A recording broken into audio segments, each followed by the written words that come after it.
Here we are. Good morning, everybody. And we are so excited to have Jeff Niznik from the Weiner Wellness Center, applied kinesiologist, amazing practitioner, and just a heck of a good guy. I'm very excited that you're here, Jeff, and I know that you have a lot of information to share with us. So I'm just going to let you take it away. Welcome and good morning. Good morning. Thanks for Tracy. Thanks for everything you do. Phil's getting my phone ready over there, but we're ready to roll. So, folks, my name is Jeffrey Niznik. I'm a nutritional consultant here at the Weiner Wellness Center, and today I want to talk about insulin resistance. The damage it does in our bodies, and what we can do about this kind of stuff. A little bit about me. I went to Center High School, went to Carnegie Mellon. I worked for different civil engineering firms before I got into this healing art fields. My body was pretty much a mess for a long, long time, and like 56 years almost. In the last 5 years, it's really turned around, and I use this experience to help people, help them heal themselves. So I'm on the radio with the Weiner Wellness Center here. Nutritional Frontiers has me on their show once a month, and I'm also on KDKA. On all these different stations. So folks, if you want to tune in, check this out and tune in when we're on the air. If you want to contact me, set an appointment with me, call the Weiner Wellness Center, and there's the phone number. Okay. FDA disclaimer. I'm not a medical doctor, folks. I don't treat, I don't cure or prevent any medical condition or disease. This presentation, these statements I'm going to make, these are for informational purposes only. They're not intended to treat, diagnose, cure, or prevent any disease. And should you have any medical condition, you are advised to see a licensed healthcare practitioner. Good luck with that. Kinesiology, this is what I do. I'm an applied kinesiologist. And kinesiology is a holistic, it's just a natural therapy, where we take the ancient wisdom arts and oriental medicine and modern science, where we talk about, energy flow. And the whole thing in your body is about electromagnetic fields and how things absorb out of your bloodstream into your body. And there's also this communication network your body has. Your body has incredible intelligence, but also has an incredible ability to communicate with yourself, with other people, with this type of testing. And the basic premise of what I do, during an appointment with me, I use this applied kinesiology stuff. It's a quick, simple method. You communicate with your subconscious mind, a person's cells, their organs. And this, when people come to see me, I can't tell you what your body needs. Your body will tell the both of us. This is how this basically works. This will help you pinpoint what your body says it has a really strong attraction to, but also help you pinpoint what you're rejecting. So we don't cure, we don't treat, we don't prevent anything. We're going to aid and assist you in improving your nutritional status. And through energy testing, we're going to discover what's weak. And through this energy testing, we're going to discover what makes your body strong, what kind of strong reactions you have to things. And we, of course, never make any claims. So I use energy meridian systems of the body as part of what I do. Energy lines flow through the body all over the place, and you can access this system and see how your body performs. Statistics, 10.5% of the U.S. population has diabetes. If there's 34 million some people in the United States, that's a lot of people. 34,650,000 people have diabetes, and this is just for what's reported. The American Diabetic Association reports that Americans die from diabetes every year more than from AIDS and breast cancer combined. But there isn't any pink ribbon stuff for this diabetes stuff, is there? So according to the CDC, 79,535 deaths occur each year due to diabetes. Insulin. Now, insulin's a peptide hormone. It's produced by your pancreas. It's considered to be the main anabolic hormone of your body, a main growth hormone. It regulates the metabolism of carbohydrates, fats, and proteins by promoting the absorption of glucose from the bloodstream into the liver, into fat, into skeletal muscle cells. And if you produce too much of it, this can be a major, major problem. So this insulin acts as an anabolic or a storage hormone. And many would call it insulin the most anabolic hormone. Once insulin's in the blood, it shuttles glucose, carbohydrates, amino acids, and blood fats into the cells of the body. And bodybuilders take this to get bigger. This is something you don't want to have too much basically in your body. Now, diabetes is a chronic condition associated with abnormally high levels of blood sugar. Insulin produced by the pancreas is supposed to lower your blood glucose. And absence or insufficient production of insulin or the inability of your body to properly use insulin. This is insulin resistance. This is what causes diabetes. Basically, if your insulin can't bind to the walls of your cells and sugar stays in your bloodstream, your body's going to keep producing even more and more insulin. So now hyperglycemia, hyper means too much, glycemia means sugar. So this leads to oxidative stress, basically damage. And that further results in inflammation. And inflammation is one of the biggest killers out there. Insulin resistance, it's commonly a manifestation of hyperglycemia, and that's pro-inflammatory. And then these reactive oxygen species are believed to be an important cause of many pathological conditions, including inflammation and insulin resistance, and a buildup of these free radical troublemakers, these reactive oxygen species, in your cells can damage your DNA, it can damage your RNA, it can damage proteins, and can cause cellular death. This is what you really want to avoid. So why are these reactive oxygen species so bad? Despite their beneficial activities, reactive oxygen species clearly can be toxic to cells. And by definition, radicals possess an unpaired electron, which makes them highly reactive. So people know about ozone, and ozone is actually O1, and it's so reactive, it reacts with oxygen in the air to create O3. And this type of thing here is basically what they're saying is it has these unpaired electrons, and it can really damage all sorts of parts of your body. Now, chromium and vanadium, in order for insulin to get glucose passing through your cell walls, you need adequate levels of chromium and vanadium inside your cells. And did you know that 90% of the U.S. farmland is deficient in iodine, selenium, and chromium? Why do we need to supplement? The doctor says, oh, you get everything you need from your food. Maybe if you lived here 400 years ago and you planted your vegetables in a garden that was watered by glacial runoff, other than that, you don't get enough nutrients from the soil that we have here in the world. So the average person has way too much insulin in their body, 5 to 7 times the amount. They say if you look down and you see a belly, you have insulin resistance. So today the average American consumes 152 pounds of sugar a year. This is insane. The sugar industry has vilified fats, like fat is so horrible and terrible, you shouldn't have fat. Sugar is actually way, way worse. It's way too much. So how does this actually work? Insulin is supposed to shuttle glucose into your liver, into muscles, into fat cells. And it does this by binding, basically, insulin is supposed to bind to the walls of your cells and then open up receptor sites so that the glucose can bind and go in there. But quite often, it's very difficult to bind to these things. So the nucleus of the cells, once you get insulin to bind to the walls of your cells, everything happens in the body like electromagnetically and chemically. So if you have nutrients bopping through your bloodstream, if your cells need it, basically receptor sites are active on the walls of those cells and can bind to those nutrients and take it into the cell. Insulin's no different. And as insulin's bopping along, your body produces this insulin in response to the amount of glucose in your bloodstream. And if it's difficult for insulin to bind to the walls of your cells, then it's difficult to get that glucose out of your bloodstream. So basically when insulin binds, it'll send a chemical messenger to the nucleus. And if the nucleus needs the sugar, it sends a messenger back to these receptor sites. And then that glucose can bind to those receptor sites and go into the cell, and you can get cellular energy, make ATP and do the things that it needs to do. So that glucose then is converted to energy or it's stored as fat. So too much sugar then turns to fat. On the walls of your cells is this thick outer layer. You have this epithelial lining here. And there's,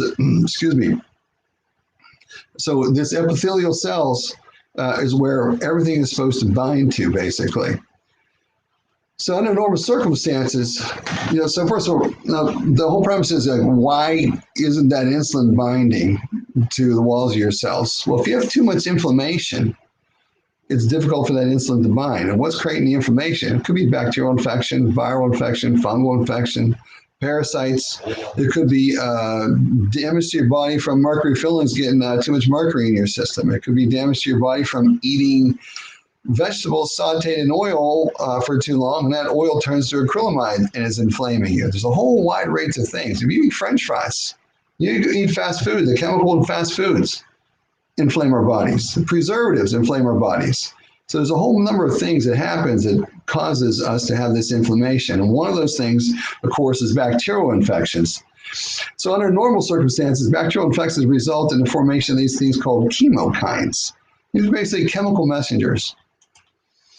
And these chemokines are found by these neutrophils as they're blocking through your bloodstream. And then as those neutrophils block through the bloodstream, basically these cells produce these chemicals. Hey, I need some help. Send me some neutrophils. So the neutrophil, again, if there's too much inflammation, it's difficult for it to bind to the cell wall. But once it does, it can get inside and basically through phagocytosis, eat up these bacteria. Well, the problem is if you have too much sugar in your system, too much glucose, too much insulin resistance, where you have too much glucose in your bloodstream, it's difficult for these neutrophils to bind to your cell walls. And you can stay sicker longer, which damages even more and more cells. Once the neutrophils get into the cells, they can eat up these bacteria. But also, if there's too much glucose present, it blocks them from actually attacking the bacteria, and you stay sicker longer. So hopefully by now you can see, like, sugar's a problem. There's too much insulin, too much sugar, it's a problem. Hopefully by now you realize that eating all this bad stuff isn't too good for you. But wait, there's even more trouble brewing. So there's these things called monocytes. They're attracted to adhere to the walls of your blood vessels by these cytokines. They then pass through this endothelial layer and transform into macrophages. And the macrophages go along and they eat up this bacteria, just like that. But again, if there's too much glucose present, it blocks these macrophages from doing their job, and you basically stay sicker longer, have more pain, more inflammation, more swelling, more damaged cells, more lowered energy, because you don't get something for nothing. All these inflammatory responses require nutrients to make an inflammatory response. And it basically requires energy to make an inflammatory response. So if you have this inflammation going all on throughout your body, it's taking away your energy away that you should use to propel your life forward, basically. There's another thing. There's a thing called this complement cascade, where another way of attacking the bacteria is this whole transformation of chemicals from one stage to another stage to another stage to another stage to another stage. And it causes these MACs to be formed, these membrane active complexes. And these membrane active complexes push fluids and salts in and out of these bacterial cells. And basically, they'll load up the bacteria with this fluid and salt and basically explodes them. And again, if you have too much glucose, it blocks that whole cascade. So again, you got to be really cognizant of how many carbohydrates are you eating? How much bread, pasta, cereal, rice, sweets, treats? Are you getting enough vitamins? Are you getting enough minerals? Are you getting enough vegetables in your system to really limit this? Too much sugar is just destroying us. Creating too much insulin and too many problems with inflammation and damaging our body. So now what can you do to lower this insulin levels? What can you do to lower inflammation? You can do intermittent fasting. There's intermittent fasting where they have 16-8, and that next one should have been 18-6, and then 24. What that means is you fast for 16 hours and you eat in an 8-hour window. You only eat 3 meals. You don't eat 5, you eat 3, and in between meals you don't snack. Because whenever you eat anything, it raises your insulin levels. And when insulin levels go up, it's glucagon is shut off. In order for you to burn any fat for energy, one of the hormones your body has to produce is glucagon. So if you're snacking throughout the day, say you're only eating 1,100 calories a day, but you snack on those 1,100 calories throughout the day, you're always going to have this elevated level of insulin. and you're going to have your glucagon shut off. Whereas if you were to do this intermittent fasting, if say for instance you started at 16:8 and then you went to 18:6, and you could possibly even go to 20:4, where you fast for 20 hours, you eat in 2 meals in a 4-hour window. This can have a great restorative benefit to this ability to bind insulin to your cell walls and stop this whole destructive process. There's a ketogenic diet, which is very low carbohydrate intake. There's improve your digestion with daily complete nutrition. Okay, so in your sternum, you have a thymus gland. Your thymus scans your blood. And when it sees proteins that shouldn't be in your blood, it'll alert your immune system to go attack this. So if you don't, say you have a problem with digesting tomatoes and onions and peppers and cucumbers and provolone cheese and who knows what else. When I test people, most people fell on 50, 60, 70 foods in kinesiology tests. People are shocked. It's like they say they eat this stuff all the time. And they have a lot of inflammation and damage in their body. They're always feeling off. They're feeling tired, fatigued, a lot of pain. So if you can improve your digestion, this may help you with all of these things. If incomplete products of digestion, if you don't break down tomatoes properly and bigger proteins from that get in your bloodstream, your thymus recognizes that as a foreign invader and creates an immune response and attacks it. So one of the ways you can help to minimize inflammation in your body and possibly help lower your overall insulin levels, because once you take that inflammation away, insulin should be able to bind more easily, is improve your digestion. And one of the several ways you can do that, you have to take all the nutrients you need to make all the digestive juices to digest your food.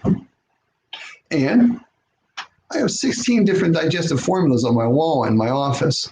And I test people on this all the time. There's reflexes on your body that will allude to you may have a problem with digestive enzymes, or you need some support with more stomach acid production, or you may need some support with gallbladder support. Help you break your food down and actually get the nutrients out of your food. That can have a greatly overall lowering effect of inflammation in your body. If you're always eating food that your body's treating like poison, that's not going to give you energy. And this is what we're after. You want to maximize digestion. Let's see, identify what foods you have a negative response to. I do this muscle test. And don't overeat. When you overeat, that's going to deluge your body with really high levels of insulin to deal with all that food. And when you snack in between meals, it ruins the whole thing as well. Really try to minimize snacking. You want to have 2 or 3 meals a day, ideally, if you want to help to minimize this insulin resistance and inflammation in your body. Okay, so no fried foods. When you heat an oil, it creates these highly inflammatory chemicals called acrylamides. Too much acrylamides can actually lead to cancer in the body. Genetically modified foods are highly inflammatory and very disruptive to your intestines. 95% of all the wheat in this country is genetically modified. So if you go eat a sandwich outside of your house, if it's not labeled as organic, you're eating the weed killer Roundup. And you're eating a bacterial gene that was spliced into that wheat or corn or soy. 95% of wheat, 95% of the corn, and 95% of the soy is all genetically modified. Dr. Joe Wallach and Dr. Peter Glidden, they always say that over 90% of the population doesn't produce enough digestive juices to properly break down the gluten that's in wheat, barley, or rye, or the gliadin that's in oats. And chances are, if you eat that, this unbroken down paste winds up coating the inside of your intestines. And small molecules like sugars can pass through that paste. Big molecules like minerals can't get through it. And you need minerals for making digestive juices. You need minerals for your thyroid. You need minerals for stomach acid production. You need minerals for your liver. You need minerals for your bones. And you can be blocking your absorption of minerals from doing this. People come and see me on the first visit. I test them. They fell on 8 to 10, 12 weak reflexes on their body. They fell on 40, 50, 60, 70, even as much as 91 foods one person fell on. The typical things they're eating all the time. And then I show them what group of nutrients their body has a strong attraction to. I show them what digestive formulas they have a strong attraction to. I show them what foods they have a very poor attraction to and which ones they have good ones to. And they decide to change this up. And they come back 4 weeks later, and I test them again, and they have no weak reflexes on their body anymore. Their negative responses to foods, if they fell on, say, 73 foods, they fell on 6 when they come back. Almost everybody. And then people have told me wild things where they've been constipated for 60 years and are not constipated anymore. They had irritable bowel for 20 years and don't have irritable bowel anymore. They had chronic diarrhea for 35 years and they don't have that anymore. I don't treat any of that stuff. I aid and assist you in improving your nutritional status, and your body does it all. So another things we need to avoid here, nitrites and nitrates. These break down to nitrosamines in the body when they're heated, and that can create cancers. Sauteed oils, they're not heat stable. They turn into acrylamides. Carbonated beverages with a meal. That carbonation negates your stomach acid for that meal, and it makes it more difficult to actually get the nutrients out of your food. In the skins of potatoes are fats, and if you make mashed potatoes, or put potatoes in stews or soups, those fats are not overheated. But when you make them in the oven at 350, 375 degrees, those fats are turning to those same acrylamide problem causers and creates inflammation. Our whole goal is to really reduce inflammation in the skins. Those fats can turn bad. So if you bake them, it's not so good. If they're good in stews and soups and mashed potatoes. So, and then whenever you have foods that are high in lectins, you need to help to break those lectins down, and cooking may be advantageous for that, which lectins can be highly inflammatory and adding to this whole problem of insulin resistance. So what could help? Nutritionally, I talk about these 91 essential nutrients.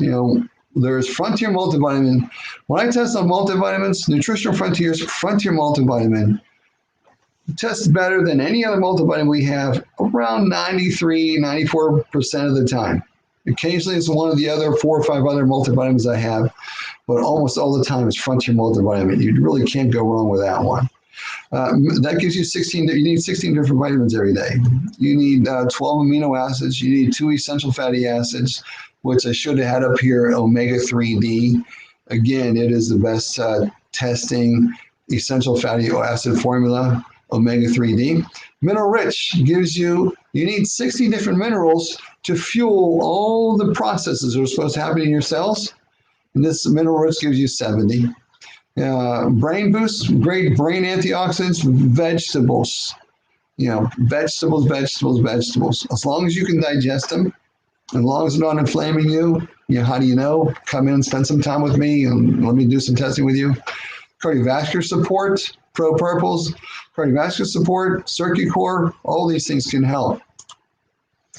Now, immune support. So we talked about the food end of things. So what if you got raging fungus in your body, or parasites, or too much virus, or too much bacteria? There's reflexes on your body that may allude to you may need some support to help your immune system deal with these types of things. And so we can test your body to see what's inflaming you. We can test your body to see, we're going to test your body to see if you have a strong response to Nutritional Frontiers Immunomax. You say, for instance, you have 8 weak reflexes on your body. And I have you hold astragalus, and it doesn't strengthen that weak reflex. And I have you hold Pure Defense with NAC, and it doesn't strengthen it. And I have you hold Immunomax from Nutritional Frontiers, and wham, you have a super strong response. Strengthens every weak reflex. Have you hold L-lysine, strengthens every weak reflex. Have you hold inositol plus IP6, doesn't do anything. So this is basically what I do when you come to see me. We're going to ask your body to tell us you're weak here, weak here, weak here. And then this particular formula, wham, strengthens it. These ones don't. To me, I would take the supplements that strengthen my body.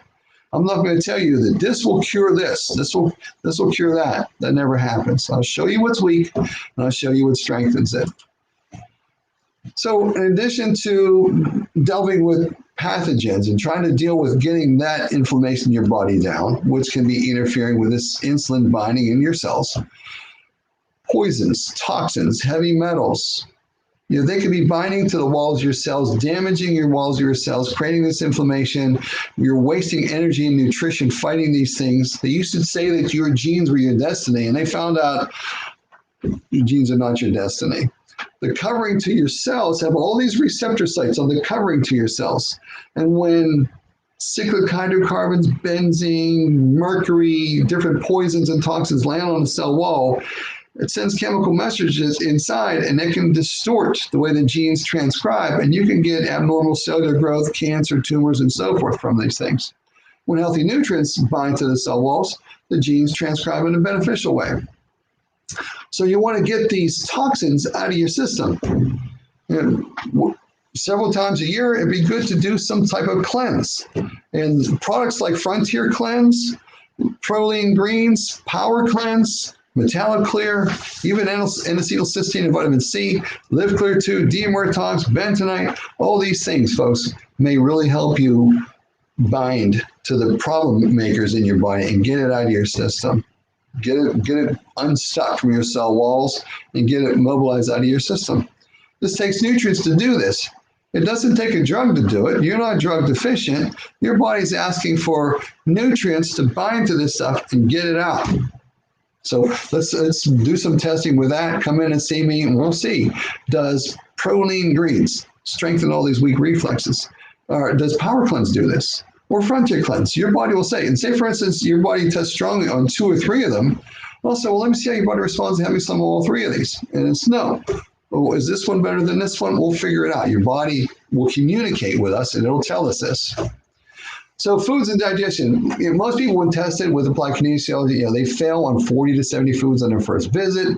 They usually have no idea. They have so many negative responses to these things. And then when these incomplete products of digestion get in your body, you can get all this inflammation in your body. So let's identify what foods are being the problem child and initially avoid these things. But we want to improve your body's ability to digest them. And I think this is what really happens with people. Once you start taking the nutrients your body needs, once you give your body the chemical reactants it needs to make the chemical reactions that it should do, things start to work better. Remember, your body's always replacing all of your cells with all new cells. Your skin is only 6 weeks old. Your brain is 8 months old. Your bones are 2 years old. Everything's being replaced. The question is, are you going to replace them with really awesome, fully nutrified cells? Or are you going to have the same nutrient-poor diet that created the old cells, create the new cells that don't work so well? This is the whole concept behind this. You want to improve your digestion. You want to improve your nutritional status on a daily basis. And hopefully all this is going to lower this inflammation, lower your insulin resistance, and help you utilize your food and nutrients way in a much more beneficial manner. Okay. So folks, your health challenges, these don't have to be a life sentence. Your body's always renewing all of your cells. Always. It never stops. Every day you're making millions of cells. And quite often, because we don't have all the nutrients from our diet, if you don't, say for instance, the vegetables that you get, if a glacier ground a mountain down to a powder, and that glacier melted, and all those 70 minerals from that are in that rock powder waters your garden, and then you eat vegetables grown in that, you have a good chance of getting close to 70 different minerals in your system. There's different chemical processes in your body that need this.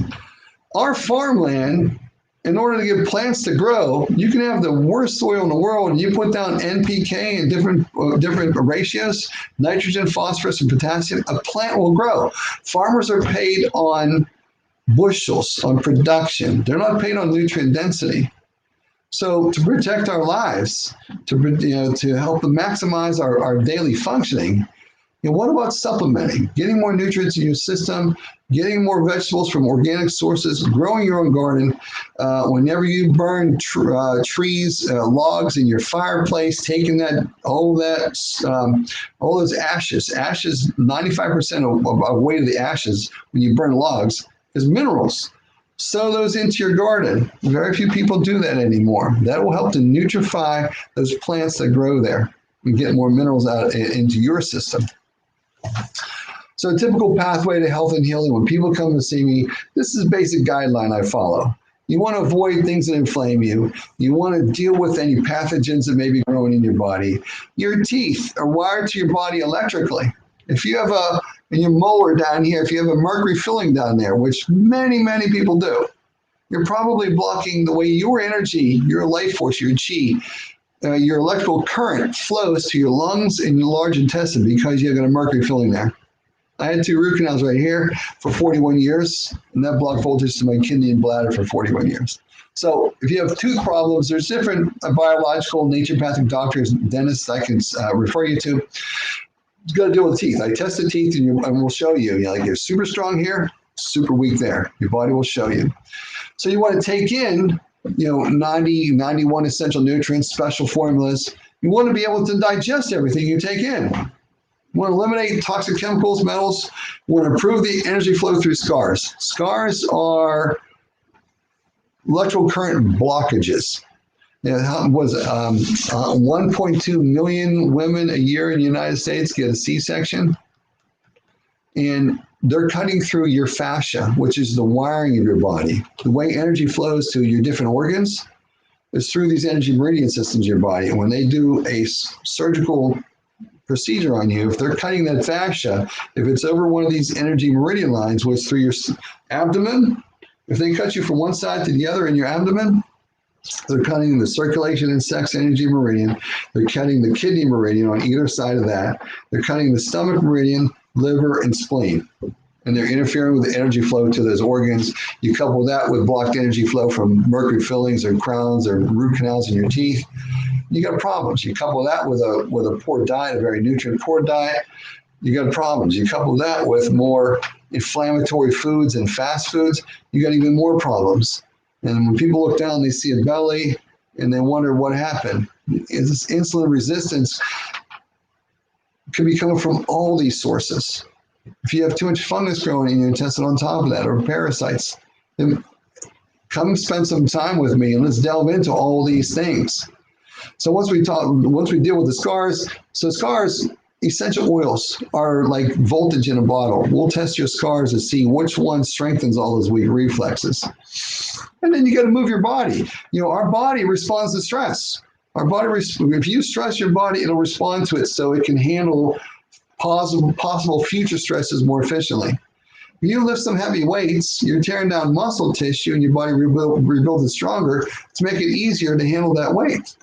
Same thing with your cardiovascular system. If I'm lifting weights, my body's going to be pumping blood to, say I'm doing curls, my body's going to be pumping blood to that muscle. And to respond to possible future stresses, it's going to improve the blood flow to that muscle. It's going to improve my cardiovascular system. So when you walk, when you run, when you jog, when you move your body, you're improving your body. So you got to move. You got to move your body. This also helps drain your lymphatic system. And then mental imaging.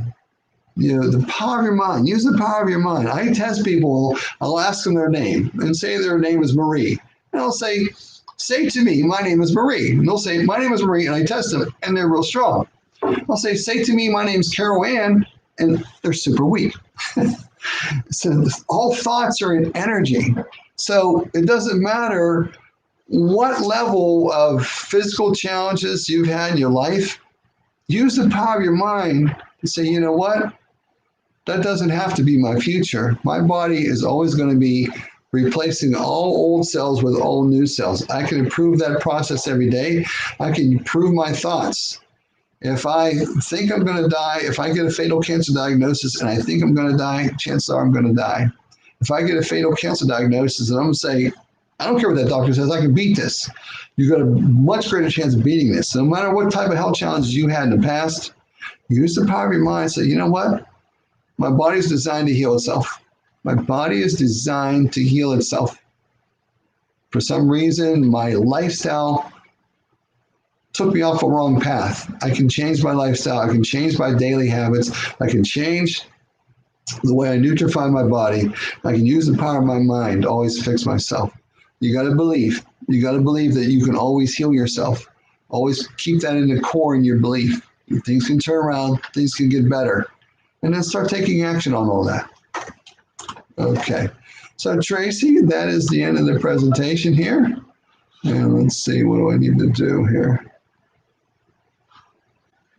Did I lose you? There we go. I'm back. And how do I go full screen on this thing? That was excellent. Great. Well, thank you very much. Thank you so much, as always. You're always such a wealth of information, and not a lot of questions. Usually what I say when you do such a good job, you don't have a lot of questions, right? So a fantastic method. People are commenting. I guess a few questions I have. How do people contact you so that they can make an appointment? And do you also do virtual appointments? Yeah, I do virtual appointments. I've had clients in Florida and Tennessee and Louisiana and all over the place. Yes, we do virtual appointments. Just contact the Weiner Wellness Center. It's 412-922-9355. 412, it spells out 412-922-WELL. 412-922-9355. Just give them a call and we'll get you hooked up with an appointment with me. Awesome. Well, I thank you, Jeff, so much for all your wisdom. And it's always great seeing you. So stay tuned, everybody, because we have Jamie Dorley coming up next at 10 a.m. He's going to be talking about reading labels, which is vital, I think, Jeff. I do it all the time. I'm in stores all the time, and I read labels of just different products because I want to be amused at how ridiculous some of these things are with the chemicals and all this horrible stuff they put in the things, and the food colorings and multivitamins, and just come on. So yeah, Jamie's. Well, while I have you, let's talk about that a little bit, because you do muscle tests for that. You muscle test people's products against their body, right? Absolutely. I do this all the time. And what do you find is the biggest downfall when people bring in their supplements and they're like, hey, I'm taking all this stuff? Give us a little rundown of what that looks like for you. Yeah, a lot of people bring in multivitamins from like their grocery store, like the typical one-a-day type multivitamins. And the first ingredient in there is calcium carbonate. And I said, did you know that's like one of the least digestible forms of calcium that may be adding to problems in your body? But then I show them, it says polyvinyl alcohol. Isn't vinyl like a plastic-like material? A polyvinyl alcohol? Polyethylene glycol, the sister to propylene glycol, which is antifreeze. Blue number 2, yellow number 5, yellow number 6, linked to different bladder cancers and other cancers. Red 40, and then to top it all off, on top of all that, this is all in one multivitamin, hydrogenated oil. And aren't we warned against hydrogenated oils? Yeah, and cornstarch, pre-gelatinized cornstarch, and modified cornstarch in a tablet you're going to swallow.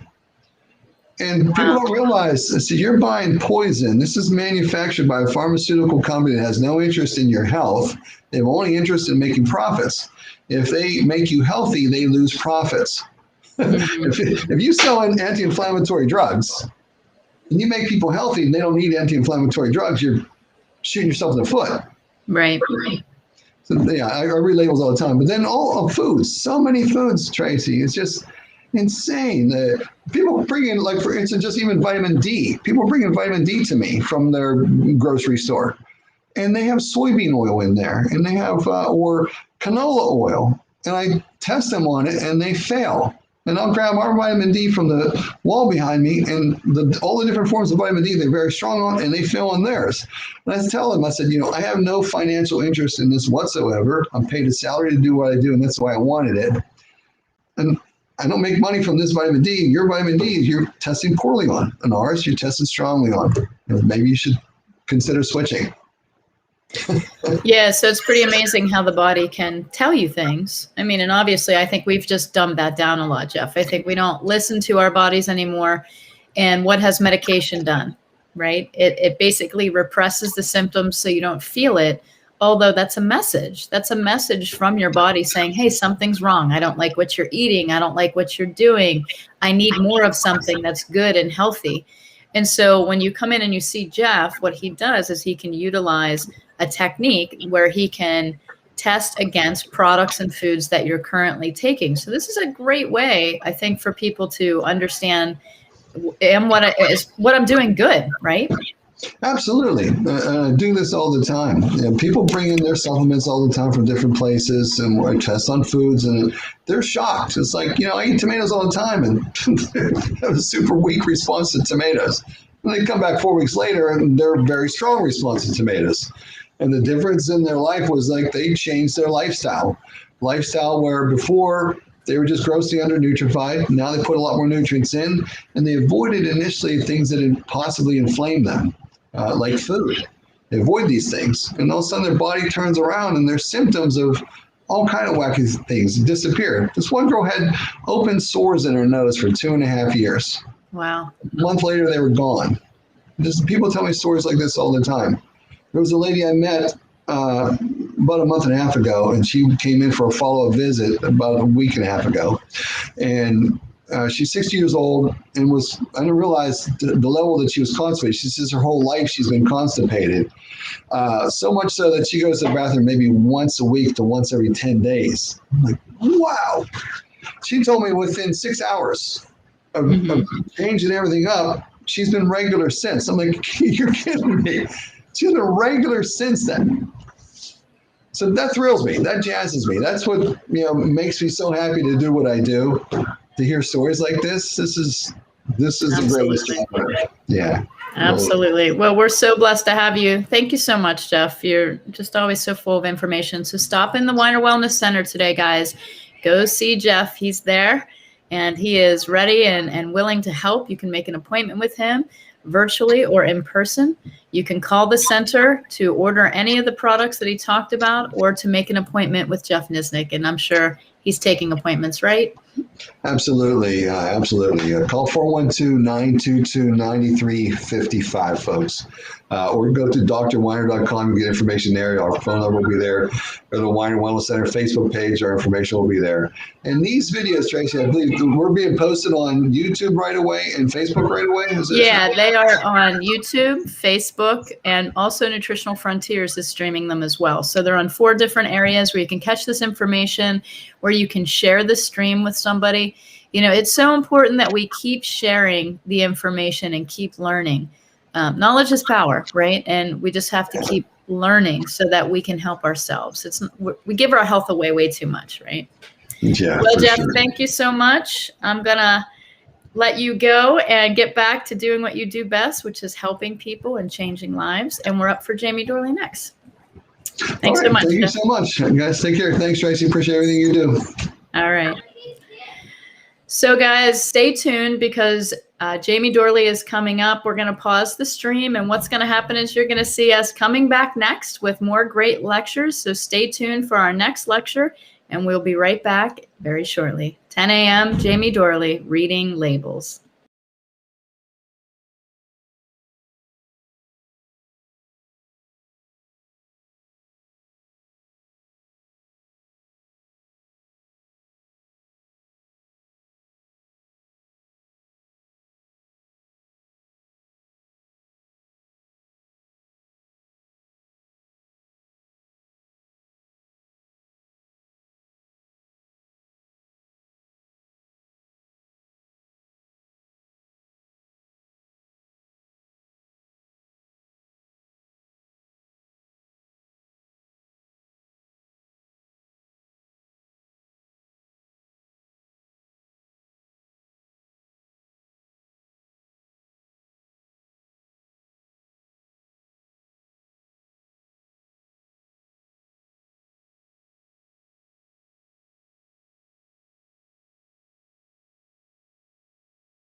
she'll start talking whenever you go live.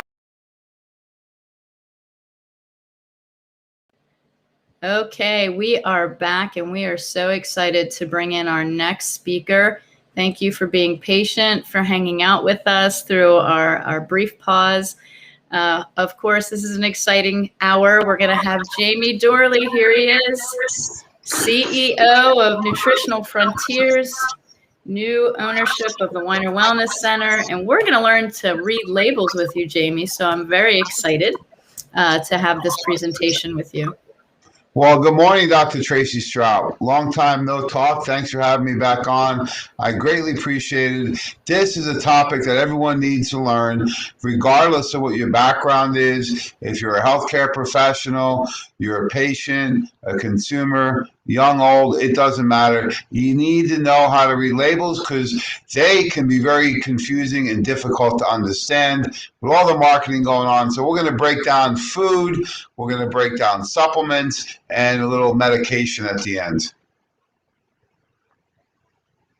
So welcome to the Weiner Wellness Week. This is March Madness 2021 edition, and our mission here is to make people healthy in mind, body, and spirit. So here's a little bit of my background. And, you know, when you look at the experience I have, this is over 30 years of experience in the industry. I've worked at many different aspects in the field. You know, Nutritional Frontiers and the Weiner Wellness Center and World of Wellness right now. So my background would be 30 years that I graduated actually December of this year. So I think we have the wrong presentation up, but we can get through it anyway. So we are accepting new patients at World of Wellness, the Weiner Wellness Center. The Wellness Center does many different types of functional medicine therapies, including we have doctors of chiropractic. That's, of course, Dr. Gideon Orbach. We have Dr. Joseph Honigman. We also have European-trained muscle therapists with Adam. We do functional nutrition, applied kinesiology, and NATE, which is allergy elimination technique with Jeff. Have you been a patient here before, Dr. Tracy?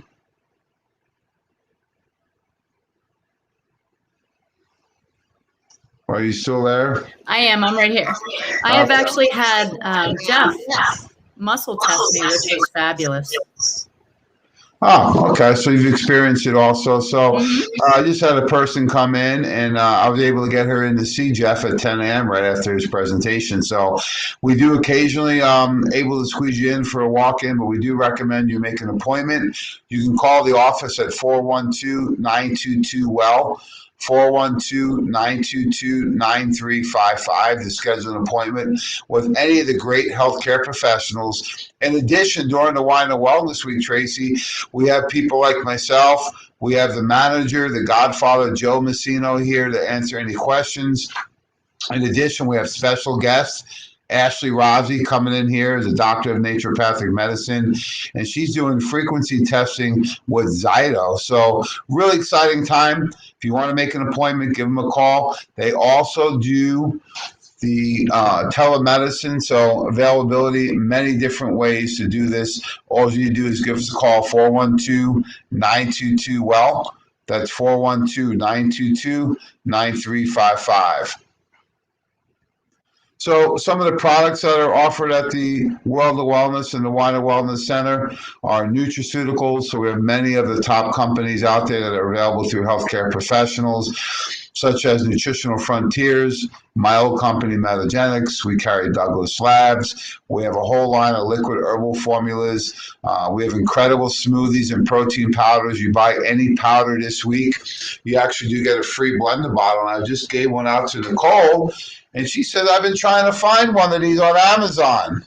Can you believe it? So rather than her paying $15 for a blender bottle, she got one for free. So I know you're not a big smoothie fan, Tracy, but I got an inside scoop on you. You've been doing some shakes lately, haven't you? I have.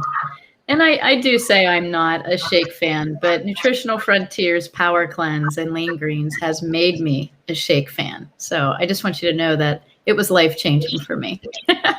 Yeah, you look fantastic, and your skin looks better than ever. It always looks beautiful, and I think a lot of that has to do with the power cleanse and the Mhm. greens. I'm feeling really good.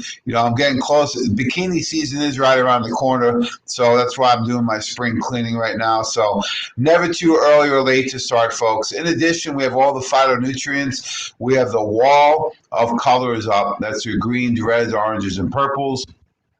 Personal hygiene care, including natural hair dyes. As you can tell, I don't need to dye my hair because there's not enough there, but some people choose to do that. We have books and videos and even pillows. So a full array of different healthcare formulations, all different types of things, including shower heads and books and videos, pillows. So you name it, we have it. We also do special orders, and everything's on deep discounts this week. So we're talking about what does a label really say. We want to be able to read a label because, Tracy, have you ever had somebody come in and looked at their products and realized that the products they're taking don't meet your standards? Yeah, two things happen, Jamie. I think number one, the products are lesser quality than what they need to help them. And number two, it's like since they're not getting the results, they keep buying other supplements. So I get people with like bags of supplements coming in. Yeah, absolutely. So what happens is I think a lot of them are really low dose. They have inferior forms of the formulations, and they have other things in there we don't want. And I always equate it to what other people may understand a little easier. The health department inspects McDonald's and Capital Grille, but we all agree that the quality of ingredients that McDonald's uses versus Capital Grille is completely different. And it's the same thing with supplements. You can buy them from the grocery store. You can buy them online. You can buy them at vitamin stores, or you can buy them from your doctor. I highly recommend, when it comes to your health, whatever your budget is, buy it from a healthcare professional, and hopefully we can earn some of that business at the Wine and Wellness Center. And you can call in, you can visit live, you can do curbside pickup, or we can ship it to you. Either way, doesn't matter. You get to discount all those different ways. So let's look at a food label, okay? So a couple of things you want to look at is, and this is how all food labels have to be legally. So I don't want to make this too complicated, but the big thing at the top is serving information, right? So this is serving size. This is 4 servings per container, and 1 serving size would be 1 cup, right? Now, if you look at something like Pop-Tarts, right, there are 2 of those cookies or pastries in 1 wrapper. Now, I've never seen a kid or an adult eat just one. They're going to eat both of them. So that would be 2 servings. So you got to make sure you know how many servings. For example, something like Pam says 0 calories per 1 spray, but most people will use 5 or 10 or more sprays in a pan. So 1 is serving size. Make sure you know what that is. A bag of popcorn may have 3 on a small bag up to 15 on a large bag. So next thing you look at is calories. The calories actually tells you how many calories are in 1 serving, not in the full container. Then below it's going to break it down into the macronutrients. Macro means large, so we're looking at fat, carbohydrates, fiber, and protein. Now, there's some subsets of those ingredients too. And I think people have been trained that all carbohydrates and all fats. I mean, you may not be old enough, Tracy, but I remember when they said fat-free diets. Do you remember the tail end of that? Oh, yeah. That started out, way back in the 60s and 70s when Twiggy came out, the model, and she did the whole fat-free vegan. And it just started this trend and then a downward spiral of health. Yeah, so what's happened over time is I think people just lump all the food together, right? I was talking to someone recently and they were talking about, carbohydrates. And I says, no, you can eat carbs, but you eat fibrous carbs. They says, like what? I said, vegetables. And they said, vegetables are not carbohydrates. So there's a lot of misinformation, folks. So you have good fats and bad fats. Good fats would be things from nuts and seeds. Those are the unsaturated fats, right? You get fats from avocados, from fish oil. The thing we want to be concerned with here is trans fats. Those are man-made fats that really congest your arteries and make you fatter. Carbohydrates are energy just like fats are. So you want to go with one or the other. That's why some diets recommend low carbs, some recommend low fats. But I don't want to overcomplicate it. Fat and carbs are energy. You have good and bad carbs and fats. Go to natural sources. And then the fiber is really important. That's why I call them fibrous carbs. Fruit and veggies and greens and salads are all what I consider fibrous carbs. You can eat a lot more of them. The carbs I want people to stay away from are sugars, processed carbs, junk carbs, and starches. And then protein is your building block of all your muscle, your tissue, your organs, your skin, your hair, your nails. So you need a combination of some protein and then choose a little higher fat or a little bit higher carbs. And on the right of the label, we'll say percent of daily value. That's based on usually a 2,000 calorie diet. Not that important, but it'll tell you how much of that, like saturated fat, just from one serving of this product, it's going to give you about a quarter of your saturated fat for the day. So our food supply has really changed over the years. You know, you look at just some minerals like magnesium, you know, more than 300 body functions are tied into magnesium. Over farming, soil depletion, there's so many different factors so that the food you're eating now, even if it's healthy, doesn't have the nutrient content it did even 30 to 50 years ago. So you always say that there's really two causes. We're not really running for the cure here today. We're looking at the causes. There's two main causes of what's going on. And when we look at the causes of what's going on, one is nutrient depletion and the other one is toxicity. Do you find that to be the case with people who come into your clinic in the past? Oh, absolutely. They either have too much or too little, right? Yeah, and this is nothing new. This has been going on for a long time. You know, it started back in the 30s when the government started doing a lot of investigation into this. You know, they said that 1936 that vegetables were losing their minerals, fruits were losing their vitamins, and you know, typical of the government, what did they do? They did nothing about it. So that's a concern of ours. So when people would come in, what are some of the things you found them to be most nutrient deficient in? B vitamins are a big one. I think people don't realize you have to replace those every day. Vitamin D in our area, Jamie, you know how that goes. Vitamin C, I think now with all the immune issues. But most of the time, people just need good B vitamins and their water-soluble vitamins, and especially vitamin D. Okay, yeah, and you know, some of the most common things we found that magnesium is probably the most efficient nutrient in the world. You know, magnesium levels are down in some foods almost 90%, which is very consistent with what we found overall, in that magnesium is deficient in probably 90% of people, if not more. And you look at, okay, why is that so important? Well, magnesium helps muscles to relax. So think about the most common thing people have problems with. Cardiovascular disease, still the #1 killer in the country. Some of the first symptoms people have is somebody came in today with AFib. I asked them how many magnesium they're taking a day. They said 2. I says, go to 4 Mag Complete and add in a scoop of the Mag Complete powder because you need a therapeutic result. So when you look at something like magnesium, down so much across the board, that's the underlying cause of AFib, elevated blood pressure, cardiovascular disease, diabetes, so many different things. So folks who want you to eat real food, this is one of the reasons that organic food is really important, because organic food is going to have much higher levels of vitamins and minerals. And if you think about why, have you ever thought about why organic would have higher levels? Well, I think the growing process is really important. And Jamie, do you want me to bring up this other informational slide deck? Yeah, if you can. No problem. Yeah, I'm going to steal your screen. How's that sound? Oh, okay. You stole my heart before. Now you're stealing my screen. So, well, you know how it is. Yeah, so, you know, I'll give a little explanation in my very simple terms. So think about an orange, for example. If they spray the crop with a insecticide or a fungicide, well, then the orange doesn't have to grow or develop more vitamin C because it's already been sprayed. So stuff that's not sprayed will have much higher levels of vitamins and minerals because it's there to protect the fruit. So I always say grow your own food, buy organic when you can, and buy local when you can.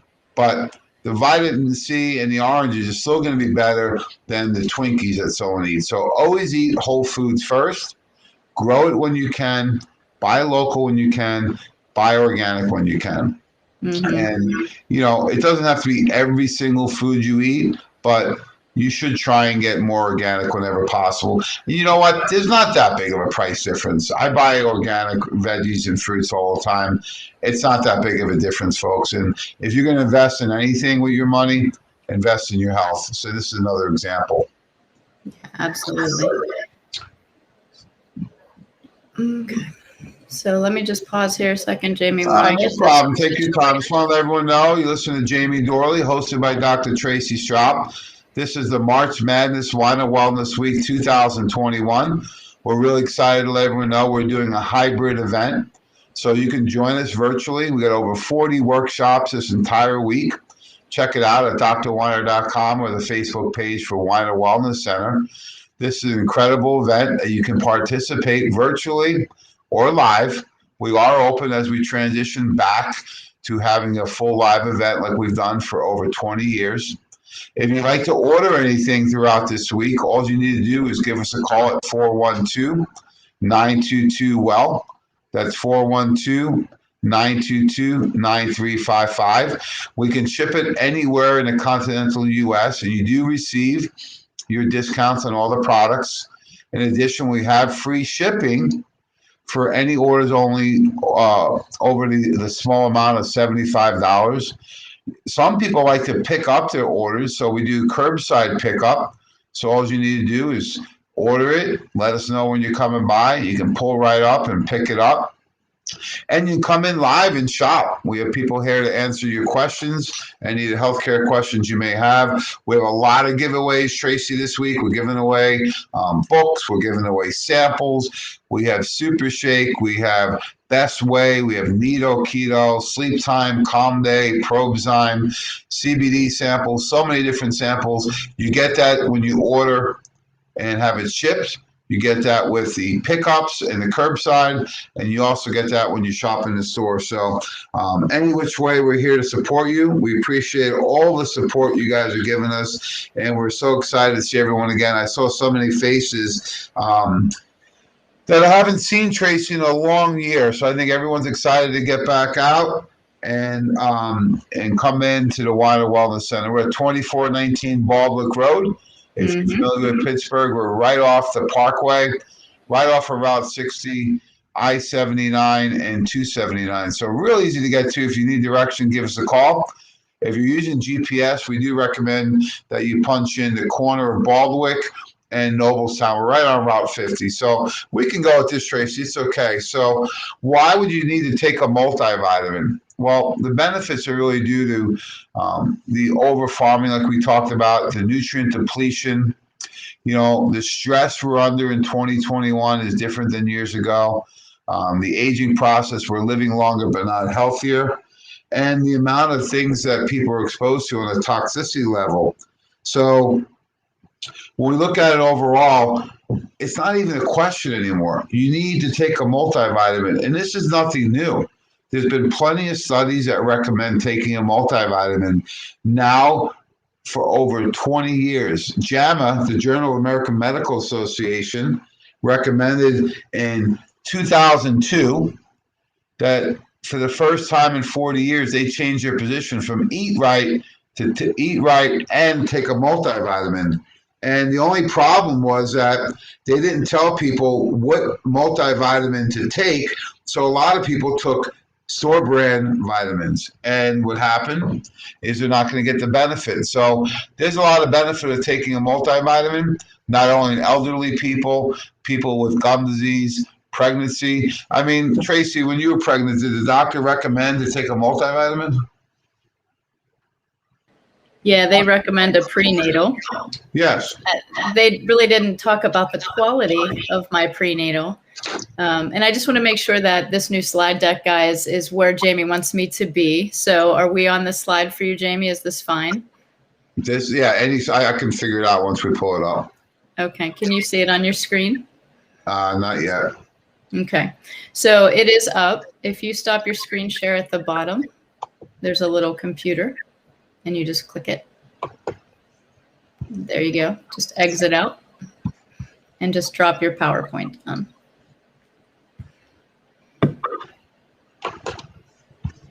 Okay.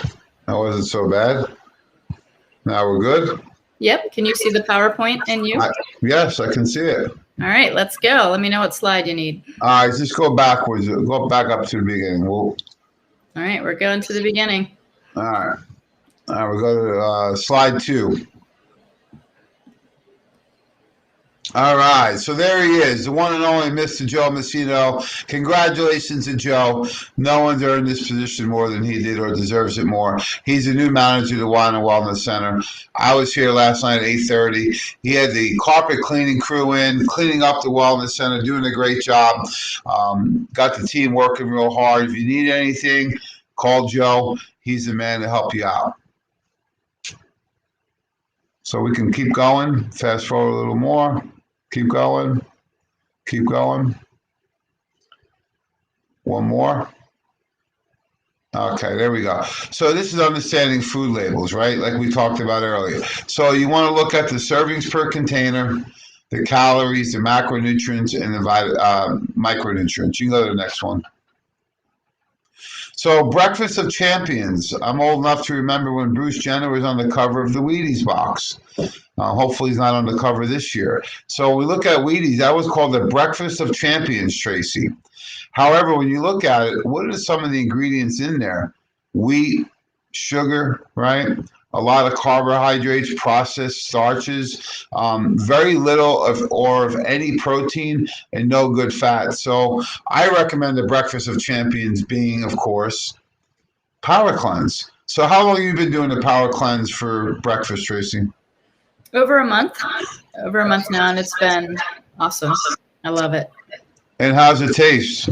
It tastes great. It's also really easy for me because, I have a busy life and I have kids and I wasn't eating. That was my issue. So I was skipping breakfast a lot. Yeah, and you go to the next slide, the challenge is when most people are not eating, and I don't recommend not eating, intermittent fasting.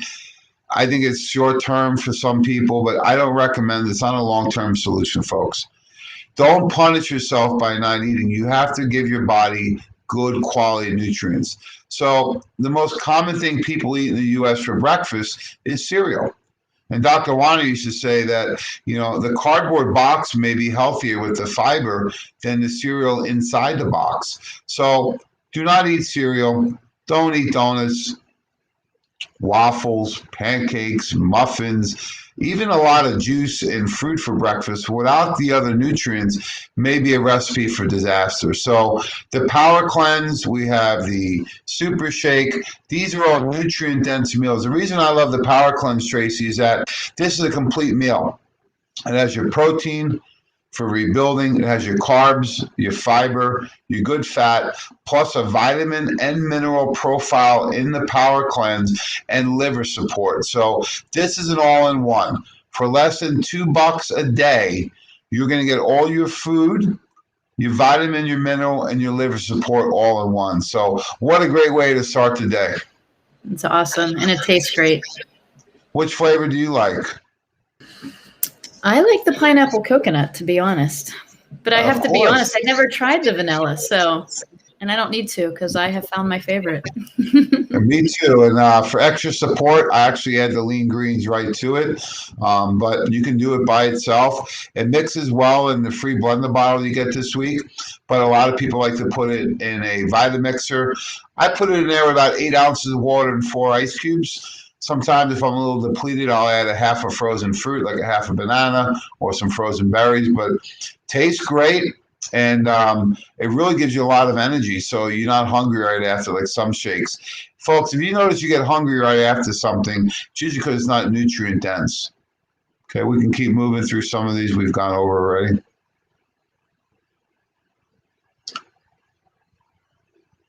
One more. There we go. So this is actually, go back up one. This is actually a follow-up to what we were talking about. June 2002, the Journal of American Medical Association told doctors throughout our country that adults need to take a multivitamin every day, right? This is even people that eat a normal diet. I don't know what normal is. I don't know, what do they mean by normal, right? May not be getting enough of certain vitamins, according to researchers. Elderly and those who restrictive diets often face the risk of vitamin deficiencies. What have we been talking about? Deficiencies and toxicity. So here's Dr. Kathleen Fairfield and Dr. Robert Fletcher from Harvard Medical School. I would say that's a pretty well-known and prestigious school. They say because low vitamin intake has been linked to a host of illnesses. Now, shouldn't this be on the news, Tracy? Shouldn't this be on the cover of every article out there? I know people don't read newspapers or magazines anymore, but every blog, every website should have this on the cover. This says recommend that everybody, regardless of age or health status, take a daily multi. Well, now you can get it right in the Power Cleanse. We go to the next slide. We can show you other ways to get it in. Really simple and easy. So if you want to do it a la carte, do the Frontier Multi or the Woman's Complete. I just showed somebody the Woman's Complete. She was blown away because I said everything is in there. Your vitamins, your minerals, your superfoods, your probiotics, your dimethylglycine. It's all in the Woman's Complete. The only thing you need to take separately would be essential fatty acids. So let's go to the next slide. So here's actually that study comparing what's in our multivitamin versus the number one selling multivitamin out there. Do you know the number one selling multivitamin, Tracy? It's Nutritional Frontiers, right? I sure wish. I sure wish too. We'll be doing this healthier. They'll be healthier. We'll be doing this from our beach house. You'd have to zoom in, so we'd have real palm trees behind us. But I do know. Am I allowed to say the name? Sure. Centrum? Yes, it is. Ding, ding, ding, ding. Number one answer. Centrum, owned by Wyeth Pharmaceutical. Now, I'll let you in. You want to know a little industry inside secret? I sure do. Hopefully, we won't say it too loud, but when we're making a multivitamin, the most expensive nutrients when we're making it are B vitamins, okay? So we add up the vitamin and it costs $20 to make it. You know, a decent percentage of that goes into the B vitamins, which are great for stress, mood, brain. Do you know anyone who needs B vitamins? Every person on the planet. Yes, me and you especially, right? So when I'm looking at Centrum, the Nutritional Frontiers has 33 times more B vitamins. We have 6 times more B6. We have more than double the calcium levels. Plus, ours are in a veggie capsule. So it doesn't even compare. If you go to the next slide, just a quick summary. When people are looking at labels on a vitamin or any supplement, folks, look at 3 things. How much is in there, right? Well, if we got 33 times more B12, maybe that's a good thing, right? The dose of the ingredients. Second is the form of the ingredient. And we're going to look at the labels here in a minute. The form of the ingredient means how is the ingredient stabilized or what form is it in, okay? And then what else is in there we don't want? So we need the right amounts in the right forms without anything we don't want in there. So when we go to the next slide, the dose of the ingredients are based on the RDA, RDI, and DRI. So recommended daily allowance, the reference daily intake, the dietary reference intake, the newer one is probably a little bit better, but we always say RDA should stand for really dumb amounts. They're enough to keep you alive on a deserted island, maybe, right? They're not therapeutic in 2021 with the amount of toxicity you're exposed to and the stress that we're living in the current world. So you need therapeutic dosages, folks, to move the needle. doing an RDA is not enough except to possibly keep you alive. We don't want to be alive. We want to thrive. So we go to the next slide and we look at, let's look at this example. So this tells you serving size, first of all, is 1 tablet. We don't use tablets, folks. They are very difficult to break down. They have a lot of binders and fillers in them. And if they're a colored tablet, then that color is a artificial dye. So we don't want to add in toxicity from a vitamin. In addition, if you look at the amounts, they're very, very low dosage. Okay, go to the next slide. This is actually Centrum Silver. It tells you it's 1 tablet. Look at the vitamins and minerals. It doesn't even tell you the form, Tracy. So if it doesn't tell you the form, then we have to expect the worst. And that the form is a very poorly absorbable, low bioavailability form of the vitamin. Why would they do that? Because they're trying to provide a very inexpensive, cheap ingredient. So we always say the most expensive one is the one that doesn't work. So this is low dose, poor forms, and go to the next slide. What else is in there, right? So this 1 a day, this prenatal advanced formula doesn't have vitacholine that we're looking for, doesn't have the active form of the ingredients. These are vital. When you look at the form of the ingredients, you look at things like mag oxide and cal carbonate. When you see that on a label, folks, turn around and run. I had somebody meet with me yesterday. Out of 13 products she had, 8 of them were no good. So we had to make some adjustments real quick. If you go to the next slide,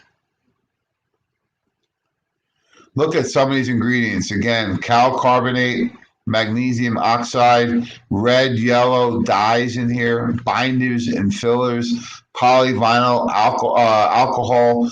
You look at talc powder. I mean, these are all things that you have huge lawsuits with. You know, the dyes, the colors, the additives, the mag oxide, the calcium carbonate, the low dose on the vitamins. These are a zero. I would tell people these are doing nothing for your health, and they're actually contributing to your toxicity levels. So let's go to the next slide.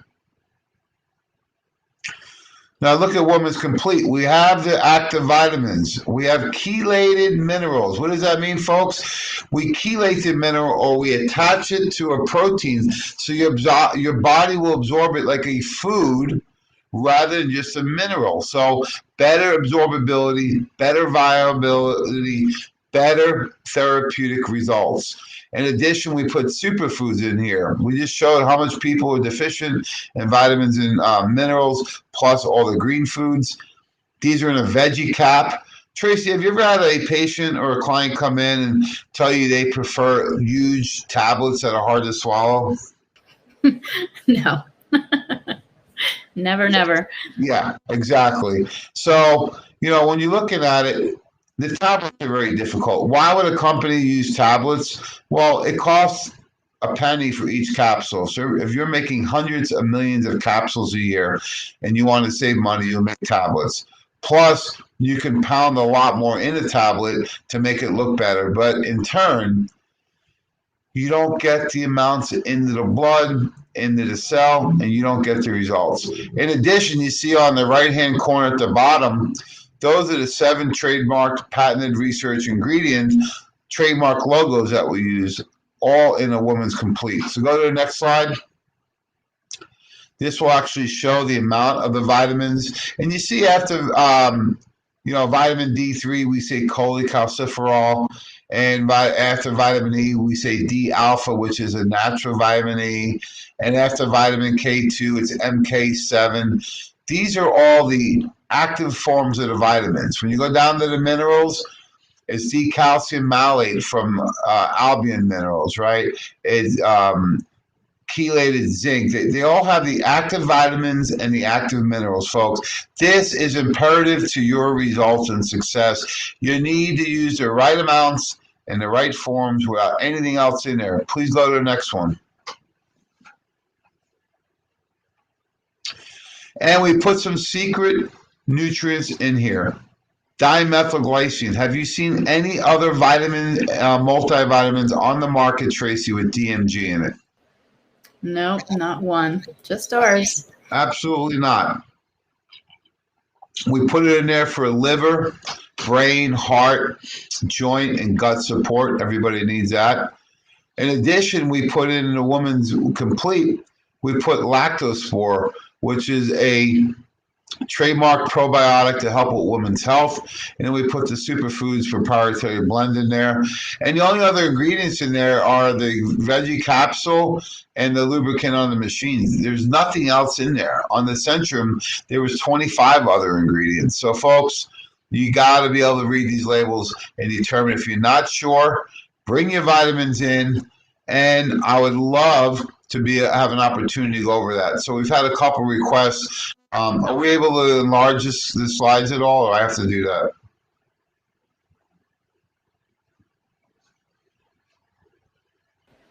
I can try to increase the view. Give me a second. Okay, You no can keep problem. talking as we go through this. Yeah, no problem. So that's one of the services we offer at Nutritional Frontiers in the Wine and Wellness Center.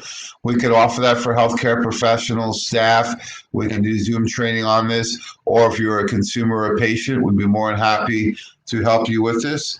So these are ways that we can help you be able to read labels more accurately, so you can have a strategy in place, not only for food, not only for supplements, but also for medication. So if not, no big deal. So number one is dose of the ingredients.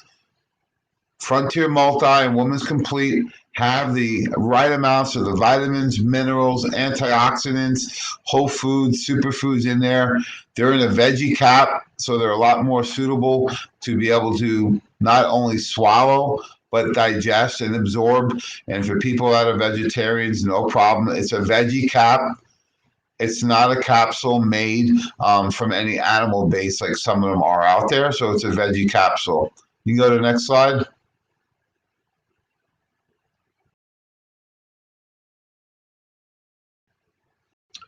So we're looking at the dose of the ingredients. It's okay. We'll make it work. We have all the amounts of the right ingredients in there. Compared to the number one vitamin out there, we have 6 times more vitamin C and B2. We have 33 times more B12. They're veggie cap versus a tablet. So not only that, we have a lot of nutrients that you don't even see in the Centrum or a store brand one-a-day type of vitamin. So they don't even compare. You can go to the next one.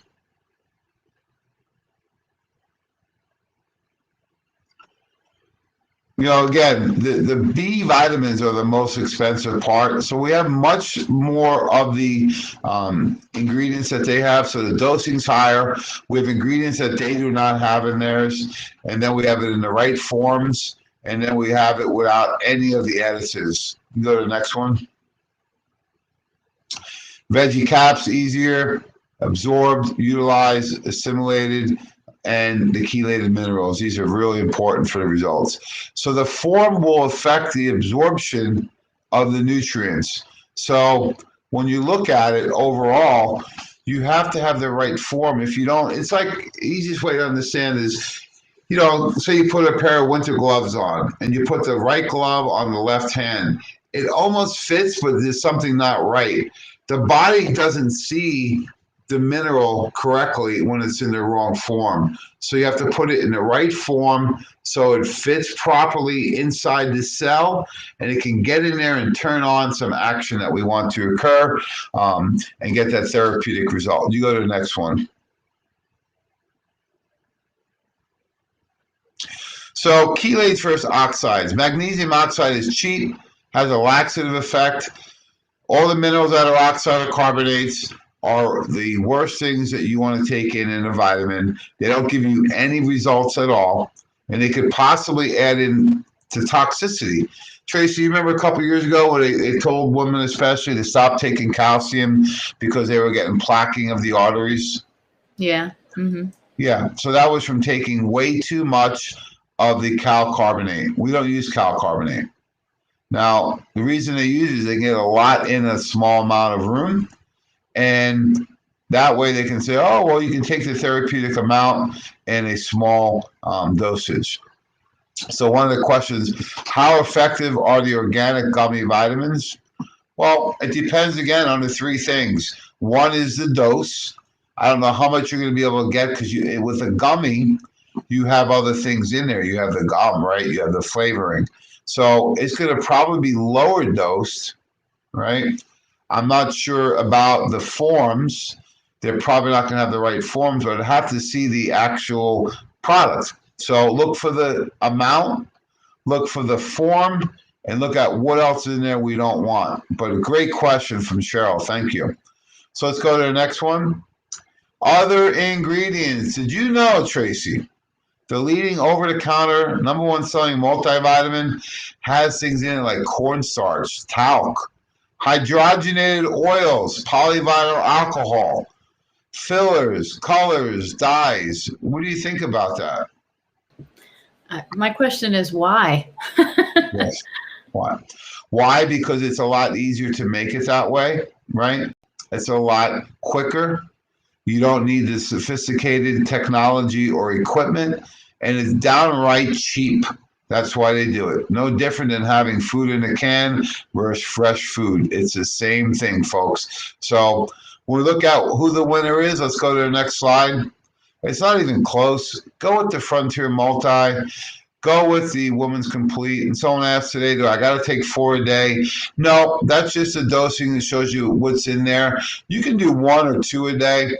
I tell people vitamins, some of them are water soluble. So if possible, you should try and take them twice a day.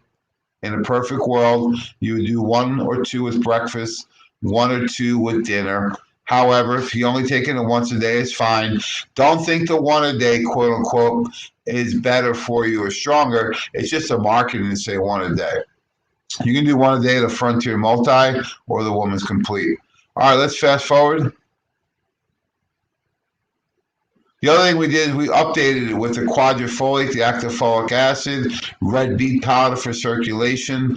Lutamax was the award winner for Nutrient of the Year 2 years ago. We put that in there. Great for blue lights, right? So the blue light study, it actually protects the eyes. It helps with headaches. It helps with better calmness and sleep. This is all in a multivitamin. Albion Minerals, we do a therapeutic dose of vitamin D.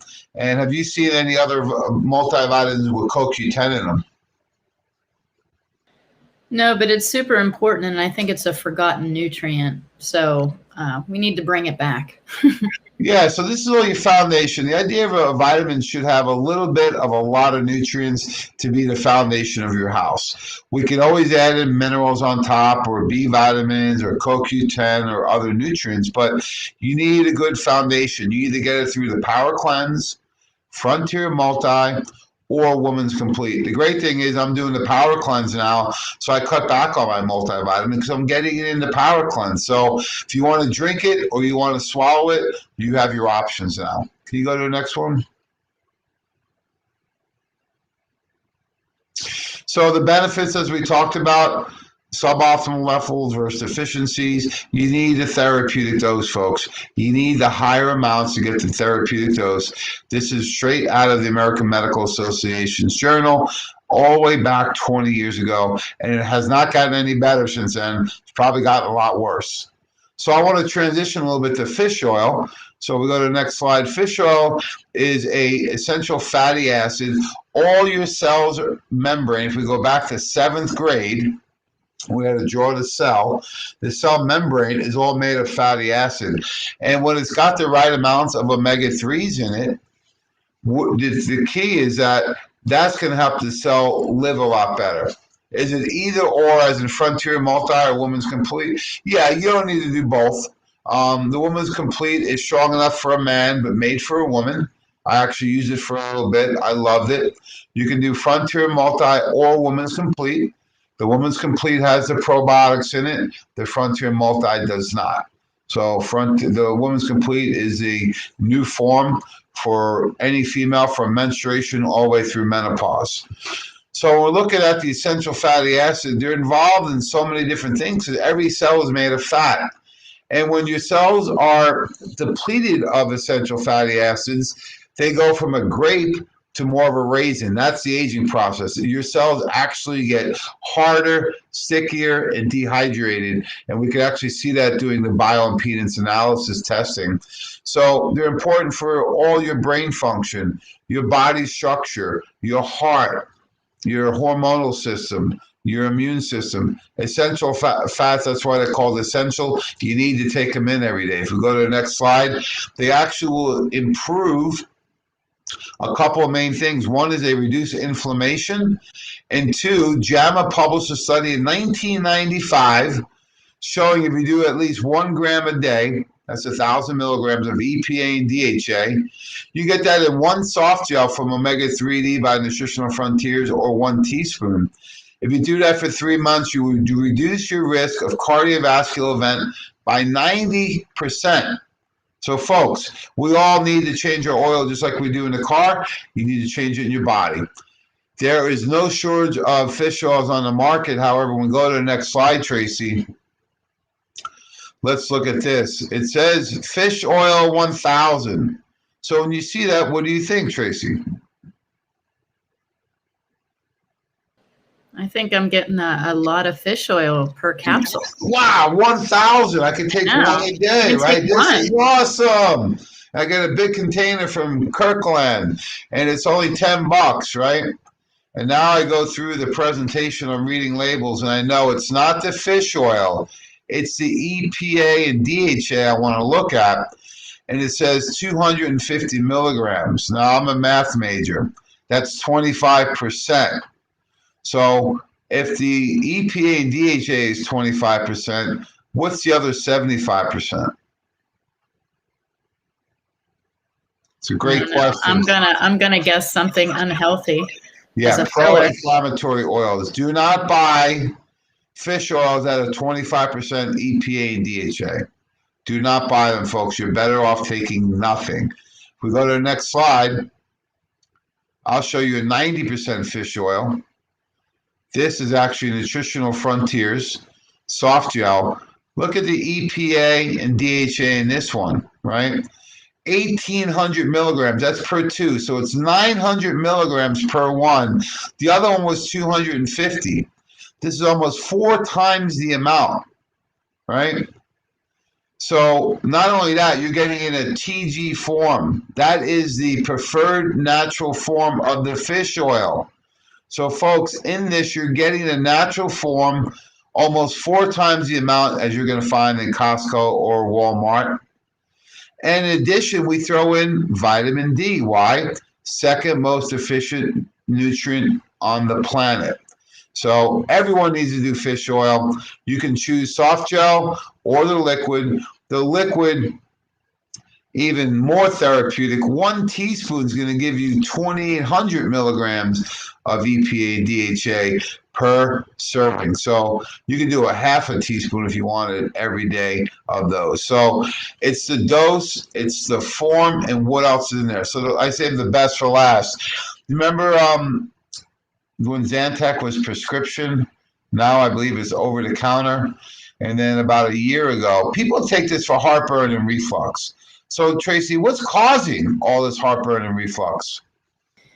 Well, they would like you to believe that it's too much acid, but really we know that it's normally too little acid, and it allows the food just to sit in the digestive tract for far too long, become bacteria laden, and start to ferment, which causes a gaseous pressure and a bubbling up.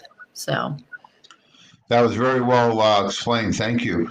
And if you have that issue and the esophageal sphincter is popped open, the acid goes up, up, and away. So at the Weiner Wellness Center, you can actually get a physical adjustment on that. In addition, some dietary recommendations and some Prozyme, digestive enzyme probiotic. So it says here, prevents and relieves heartburn. At what expense? Why do you have stomach acid to begin with, Tracy? A lot of people think it's a bad thing. Yes, stomach acid is actually that acidity activates the pancreas. So your stomach has to be acid. It's also a sanitizer of food. That's what that hydrochloric acid does. It's not really a pre-digestive because that's mechanical. So what it does is it sanitizes the food you've just put into your body, and then it activates through a pH activation of acidity the pancreas to release the appropriate enzymes for the specific food that you just took in. That's a great point. So Dr. White always said it's there to digest your food, and it's the first line of defense to kill our viruses. And what do we have going on right now? A virus issue. If you go to the next slide, this was released, I think, a year or two ago, that Zantac should be pulled September 13th, 30, 2019. Walgreens, Rite Aid, CVS have moved to stop selling the heartburn medication Zantac and its generic versions after the FDA warned low levels of cancer-causing chemicals in samples of the drug. What do you say about ingesting a little bit of poison every day, Tracy? It's a lot over 30 days. It adds up really quickly, right? Yeah, right. It's like, do you want a penny a day, double it? You know, it adds up really quick. It was interesting because right after this came out, I was on a flight. I was at the airport, and I'm checking out. I'm buying some magazines for the flight, and they had Zantac right on the counter next to the register for people to help with heartburn on your flight, even though it was pulled already by many of the chain drug stores. So we go to the last slide. So we have something, this is our original product. This was actually created for probiotic and enzyme. This is a natural digestive aid, safe and effective for acute relief of heartburn and reflux. Kids can take it, adults can take it. You can take it for acute relief, or you can take it for chronic usage. It's a great digestive enzyme. It helps with any heartburn, reflux, indigestion, bloating. You know, my kids have a little bellyache. They'll grab the Probzyme. If we're on vacation, you go to dinner and eat a little more, take Probzyme. If you're eating a little more rich food or you go to a wedding, take 2 before you go. You know, before the Super Bowl, when I tend to eat a little more rich foods, I take 2 or 3 of them to give me that acute relief. So this is great. It comes in 3 flavors, grapefruit punch and cherry. So Tracy, what flavor do you like? Well, I like grape, and my kids like grape. Yeah. Wow, we agree on our flavors. So we agree on something today. Mark that down, everybody. So we both love the grape flavor, and we both love the Power Cleanse and green. So yeah, you know, we got options, you know. And the great thing is we have samples, so if you want to try any of those, let them know when you place your order. So thanks so much, Dr. Tracy, for having me on. I appreciate you being patient with some of the technological updates that we have. And the last thing I just want to go, self-care is how you take your power back. So you and Candace helped create this great pyramid of health based on your foundations of health, the NF for Life lifestyle program, and building your pyramid with food and supplements. This is the way you do it, folks. You can't out-supplement or out-medicate a bad diet, and you need to have the right food and lifestyle in place and then use the supplements appropriately. So thanks so much, Tracy. I appreciate all the support. Some great questions here. One question was, how do you get a hold of the Wellness Center? 412-922-WELL. 412-922-9355. We're here from 8 to 5 today, 8 to 5 every day next week, and we stay to 7 on Monday and Wednesday. Yeah, absolutely. Well, that was great. Sorry about the technical difficulties, guys. This is our first time through Restream. And one of the issues we're running into is PowerPoint sharing, but we will do the best as we move through this incredible Weiner Wellness Summit. Jamie, another question that came up, what age is Women's Complete recommended for? Any kid that can swallow pretty much when they start their menstrual cycle. So for some kids, that's 8 or 10, but usually as a young teenager, right? You could also open the capsule and put a little bit of food or water is fine. But it's a veggie cap's easy to swallow. For a young female, I would start with 1 a day. Right? Okay. Until maybe their early 20s, if they have childbearing years, or if they're trying to conceive, maybe take 2, because you got to remember, even in relationships, or even if you're trying to get pregnant, most people don't realize it until about 4, 6, sometimes 8 weeks in. And if you're not taking that vitamin before, you're missing out on some key brain development and also preventing some of these birth defects. So 1 a day as a teenager, you hit your 20s, take 2 a day, pregnant, nursing, or an adult, up to 4 a day. Okay, great information. Last question, is it an either or, as in do we take the Frontier Multi or the Women's Complete? Yeah, I'm not a big, take everything under the sun, kitchen sink type of guy.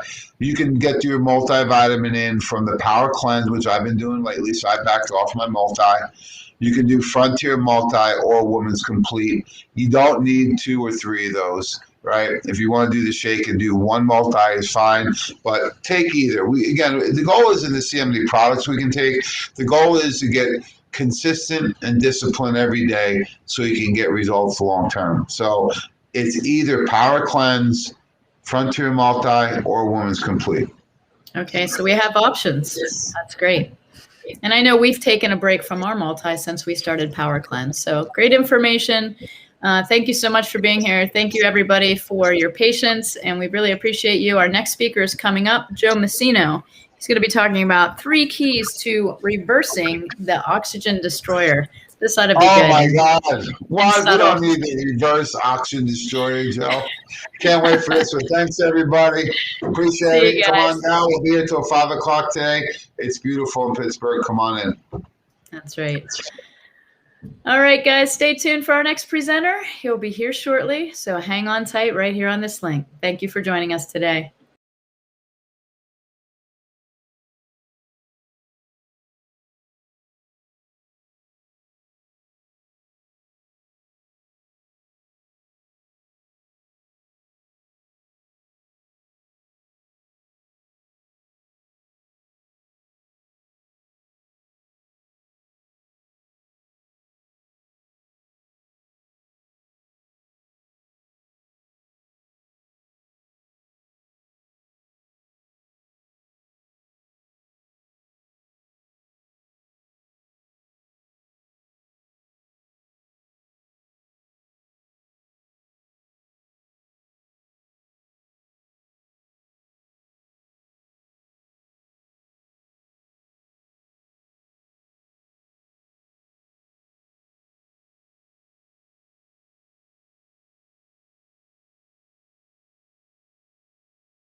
Hi, everybody, and welcome back. This is our next lecture. We have Joe Messino here with us, and we're very excited, Joe, because this is going to be an amazing lecture, Keys to Reversing the Oxygen Destroyer. So I'm very curious. I'll be in the background if you need me, but you can slide advance, and you are all set to go, sir. Excellent. Well, welcome everybody. Welcome to the March Mayhem. Ah, my God, I can't believe we're here already. And this has been amazing already. I mean, this has been just energy through the roof, Tracy, here at the Weiner Wellness Center. As everybody knows, we're doing these great presentations right here at the Weiner Wellness Center. And we have our new studio set up, and it's just the beginning, because this is going to be bigger and better things moving forward. It looks really nice, by the way. You have done a great job in your first couple of weeks there. So congratulations to you. Thanks. Yeah, I'm the new general in town. But we're having a lot of fun. Energy's good. We're keeping it pumped. And you know what? We're getting a lot of people coming in today. A lot of people coming in to do their shopping. So it's amazing. We're loving it. The topic I have for everybody today, and if you've ever seen any of my workshops before, I like to have a little fun. And today's going to be no different. It's a serious subject, but we've got to have a little fun with it, because, if you can't have a little fun, if you can't laugh a little bit, then we are going to fall by the wayside into the whatever plan they're trying to force down our throats. And no, I'm not politically correct, so I will try to keep it as neutral as possible. And I can already see Tracy. I can't see her, but I can just imagine. I can just imagine what she's doing in the background, the faces that she's making. Okay. I know you can't see me. I know. So how about this topic? Now, folks, how to reverse the effects of the oxygen destroyer. Well, now, if you're a sci-fi fan, or if you're, in my age group, you may remember that term, the oxygen destroyer. It's been popularized in the last couple of years in a very popular sci-fi series. Now, it originally, came out in 1954, the oxygen destroyer did. That might trigger some minds think, 1954, what came out in 1954? Well, this is a picture of the original oxygen destroyer. And it was used to get rid of a threat to humanity. Can anybody guess what that threat to humanity was? I will show you this guy, okay? The big G-man himself, okay? The oxygen destroyer was there to get rid of this threat to humanity. And they brought it back again in the new versions of Godzilla, okay? I hope I'm not stepping on any trademark issues here.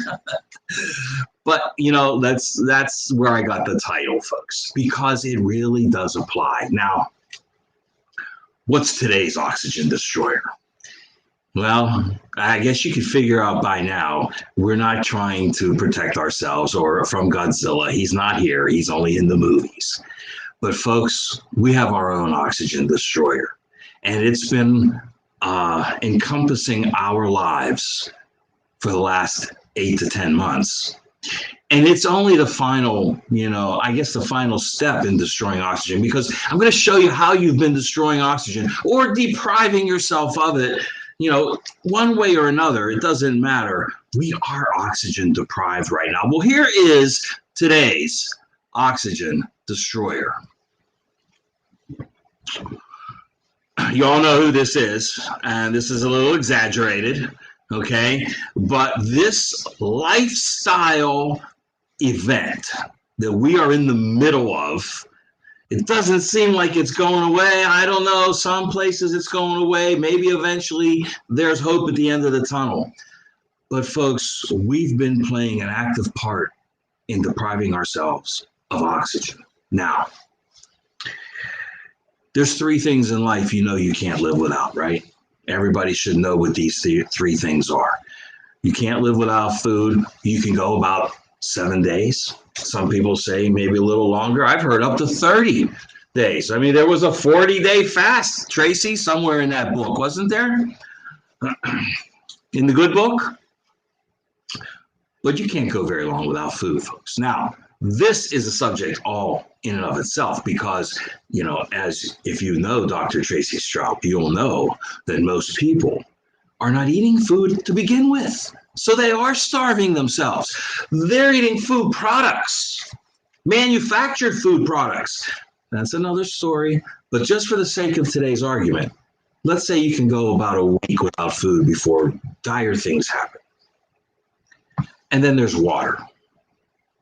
And that's another whole subject in and of itself, isn't it? You know, what kind of water are you drinking? But let's just say you had access to the best water and it was taken away. In about 3 days, 3 days, folks, bad things will start to happen. Bad things will start to happen, and eventually it will kill you. But unfortunately, number 3, oxygen. Well, 3 days for water comes down to 3 minutes for oxygen. You go without it for 3 minutes, things start to happen adversely in your body, with your brain, with your heart, with all of your organs, and all of your cells. Now, Dr. Otto Warburg, the winner of the Nobel Prize for Medicine in 1932, we know him well, and he discovered the cause of cancer. That was oxygen deprivation. He said if you deprive a cell of 35% of its oxygen for a short period of time, that cell will start to mutate. It may prematurely die, which is apoptosis. It may go into senescence, which is even worse because that means it's mutated and susceptible to foreign invaders. But we can't go long without oxygen. And what we're doing today is depriving it in the worst possible way. Alarming rates. How are some of the ways we're doing it? Now, it's not just these masks. That's the coup de grace, folks. But every single time you wear a mask, you're depriving yourself of oxygen. Do we have to sometimes? Yes. We can't get on a plane without one, right? You're in a medical facility. We're in a medical facility. We'll go by the rules. Some are better than others. You know, some masks allow you to get a little bit of a breath, okay, while still blocking the spit coming out of your mouth, which is where, you know, this thing supposedly travels. And as you'll notice during my presentation, I will not call it by name. It is that thing that shall not be named, okay, because I'm sick of that name. I may call it something else. Maybe I'll call it Myron. I don't know. Okay. But since Myron's been around us, we've been killing ourselves through oxygen deprivation. But folks, you're out in open air where there is clean oxygen and people are wearing masks in open air. I understand on a plane. I understand in a medical facility. Open air in your car by yourself? Oxygen deprivation. How about, now you're going to look at this, you're going to say, hold on, Joe. You take a breath, that's oxygen. I got news for you. If you're taking that breath through your mouth instead of your nose, you're depriving yourself of oxygen. I got another one for you. If you're not breathing diaphragmatically, if you're not filling that lung from the bottom up and making use of that oxygen, every time you take a deep breath the wrong way, you're depriving yourself of oxygen. And there are oxygen stimulating nutrients. We're going to go through them all today. All of them, because there's more than one. And I know you're thinking, I know what you're thinking, Joe. Is this another DMG presentation? Yes and no. No, it's not a DMG presentation. Sure as that. That's one of the nutrients. We'll cover it later. But there's more. There's more, and it's simple and it's easy. Very few things in life, folks, are both simple and easy. But this pathway is.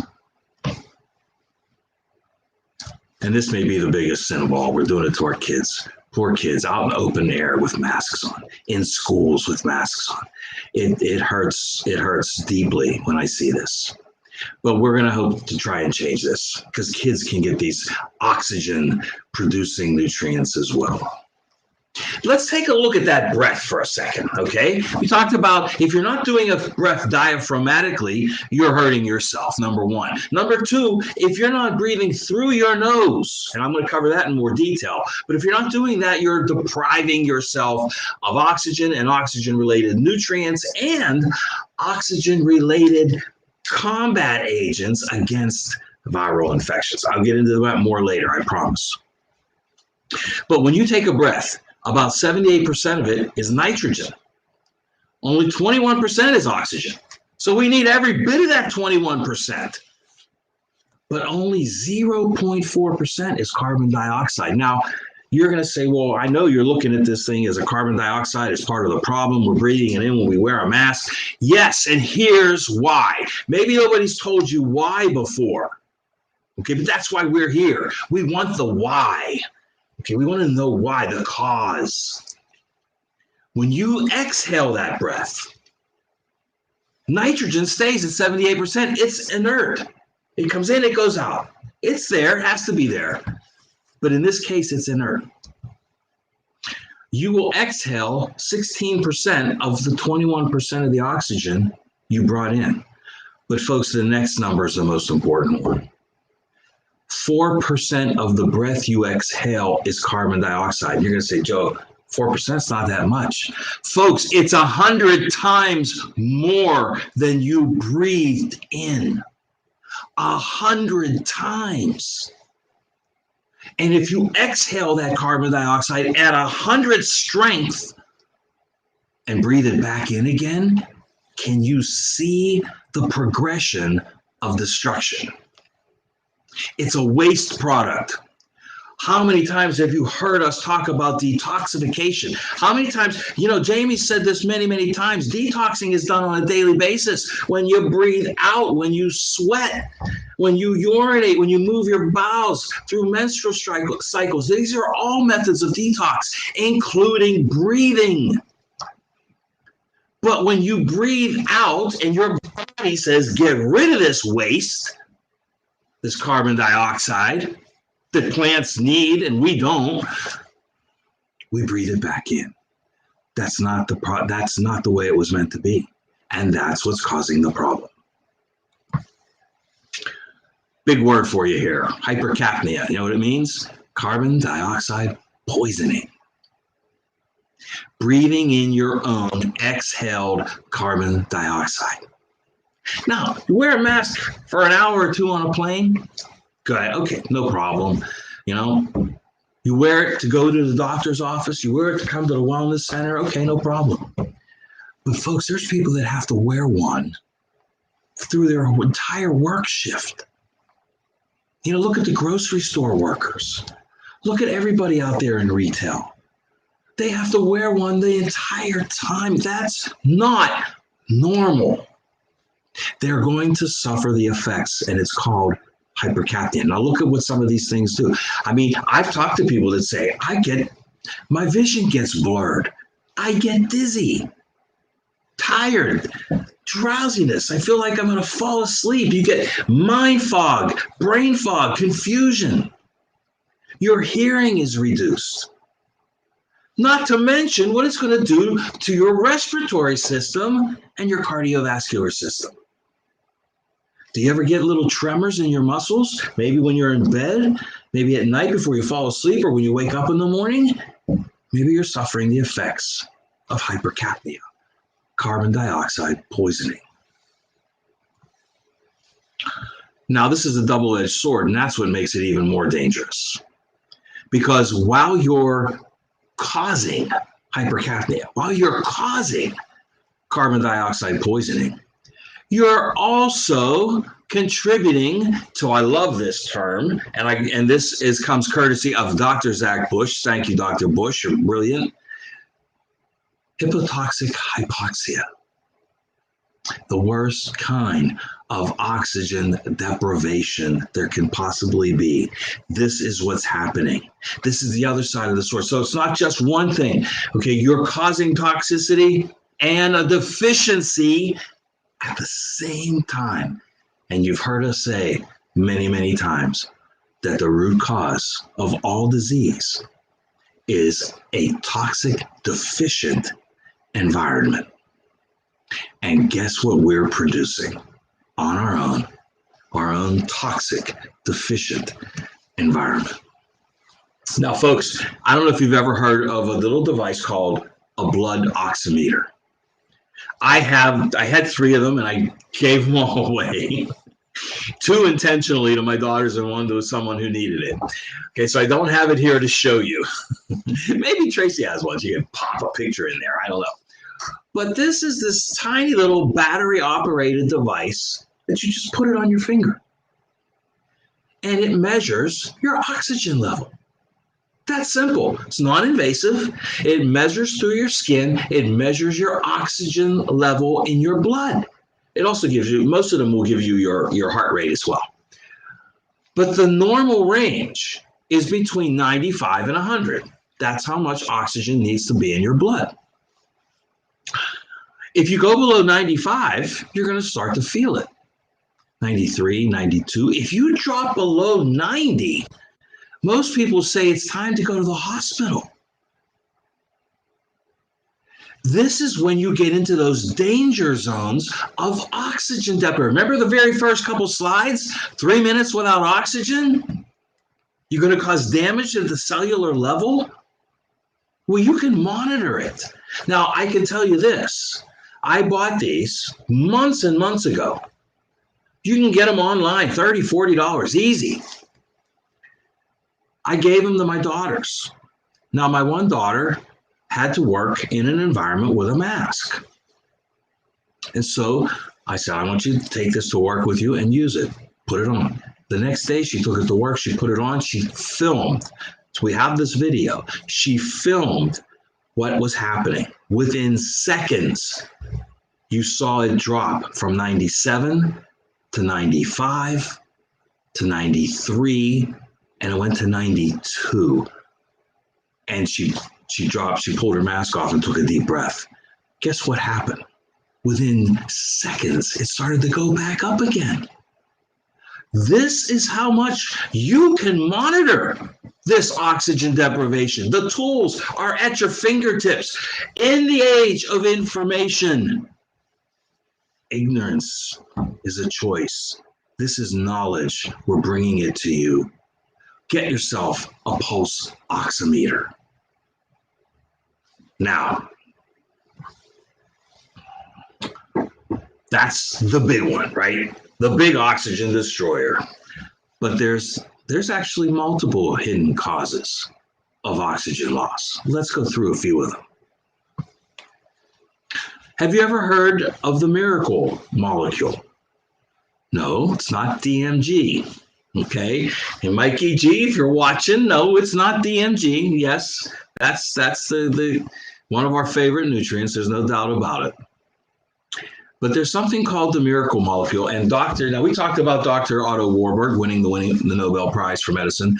Winner of the Nobel Prize in 1998 was Dr. Luis Ignarro, a paisano. He discovered this miracle molecule. Can anybody guess what it is? 3 more seconds. 3, 2, 1. Nitric oxide. Nitric oxide, discovered in 1998. And then it just ballooned. It was one of those things that once they discovered it, they found that it was the miracle nutrient for what it could do in your body. It's an odorless, colorless gas. But my God, it's so valuable. It's absolutely integral to life. So nitric oxide, or NO. Now, first of all, remember, this is not nitrous oxide, okay? The laughing gas, that's nitrous oxide. The ones you get in the dentist's office. That's N2O, okay? 2 molecules or 2 atoms of of nitrogen, just as just plain one nitrogen, one oxygen. Okay, that's all it's composed of. It's created in the endothelium, the lining of our blood vessels. Makes sense now, doesn't it? Because it's created in the very spot where it does the best and where it does the most good. It's a vasodilator. It opens up those blood vessels and allows blood to flow freely, and blood carries oxygen. This is life, folks. This is the creator. He made no mistakes. What we do is intercept it along the lines. If we just let it go, the process is right there. It's produced in the endothelium, in the lining of the blood vessels. Now, folks, guess what was invented right after the invention of nitric, or the discovery of nitric oxide? Can you guess? I got a lot of questions for you today, don't I? The big V. Yeah, Viagra. What do you think that is? It's a nitric oxide producer. Thanks to this tiny little gaseous molecule, we've got one of the biggest selling drugs of all time. But you can do this naturally. There are ways I'm going to show you. You can do it naturally. Look, what happens when someone is suffering from a heart attack? They take them into a hospital. What do they give them? A nitro pill. Okay, this is it. This is what has to happen. You got to open those blood vessels. You got to allow oxygen to flow freely. Nitric oxide is the key. So what happens when you have ample amounts of good blood flow because of good vasodilation? Wow, look at that. Lower blood pressure. Gee, what is one of the top 3 selling drugs in this country? Yeah, blood pressure medications. Yeah, do you think they want you to know about this little molecule, nitric oxide? How many times do we get asked that question? What can we do for my high blood pressure? It's a lifestyle. Do you know the only reason blood pressure has been diagnosed as a disease? So that they could assign a drug to it. What's the cause of high blood pressure? Most allopathic doctors will tell you it's unknown. It's unknown. It's lifestyle caused, folks. And what that boils down to is your blood vessels are constricting. You need to open them up. Nitric oxide lowers blood pressure. Okay, then the other big one. Prevent the buildup of plaque. What plaque are we talking about? Yeah, I'm going to go there. Cholesterol can prevent the buildup. Because as those artery walls are reinforced and strong, and we add some other nutrients in, I'll tell you about when we get to the end, to keep the lining of those artery walls strong and secure so that they can produce nitric oxide and dilate those blood vessels and get that oxygen and blood flowing. Then there's no plaque buildup. Then you don't need that drug either. And I'm going to go into that one on Monday, okay, for my presentation on Monday. So stay tuned for that one. We're going to have some fun there too. Gee, what are the top disease states in this country? What are the biggest killers? Gee, is it heart disease? Is it stroke? Is diabetes on a meteoric rise in this country? What are the 3 main markers that put you at risk for Myron, for Mr. Wuhan? Heart disease, diabetes, and stroke. Do you see the connection? Increase blood flow. And there you have it. This is for you, Jamie. His two top topics are erectile dysfunction and vaginal dryness. So we're going to talk about the one of them right now. Erectile dysfunction. What is that? No blood flow, lack of blood flow, restricted blood flow. That's what it is. That's why Viagra works. It's a nitric oxide producer. Both simple and easy, folks. And of course, when you have toxicity and you have deficiency, the result of that is chronic systemic inflammation, all leading to disease. All can be addressed by this tiny little molecule of nitrogen and oxygen, nitric oxide. But wait, there's more. I feel like I'm selling coins on late night TV. There's more. Or an emerald oven, which I bought. It's really good, by the way. It's more important than ever now that you get ample amounts and that you produce ample amounts of nitric oxide. First of all, of course, it's about oxygen. First and foremost, it carries oxygen through the arteries. But nitric oxide, this is from Dr. Ignaro, okay, the one who won the Nobel Prize in 1998. You know what they found? They found that nitric oxide is your body's defense mechanism in your nasal passages to kill incoming invaders like viruses and bacteria. What does that mean? Does that mean that maybe nitric oxide could play a part in prevention of viral illness? I'm being very politically correct at this moment. But I want you to put two and two together here. It is being studied. You're not hearing about it. You're not hearing about it, but I bet you if you go look up Dr. Ignaro on YouTube, you'll see what I'm talking about.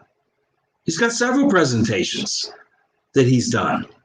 And he said that they are currently reviewing nitric oxide as a defense against myelin. You didn't hear about that on the nightly news?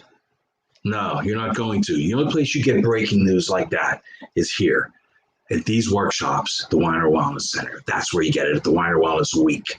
You get breaking news in your nose. Remember I told you earlier, you better be breathing through your nose? That's why. Because the nitric oxide that's produced in there. And Tracy's going to love this because there is an actual enzyme that activates this production of nitric oxide in your nose. And it's the same enzyme that activates the conversion of nutrients into nitric oxide from green leafy vegetables. All right, I'm getting a little ahead of myself, but I'm getting excited because this is fun. How are you going to get the best benefit from nitric oxide? First of all, please breathe in through your nose. It's our first line of defense. Now, we talked about diaphragmatic breathing, right?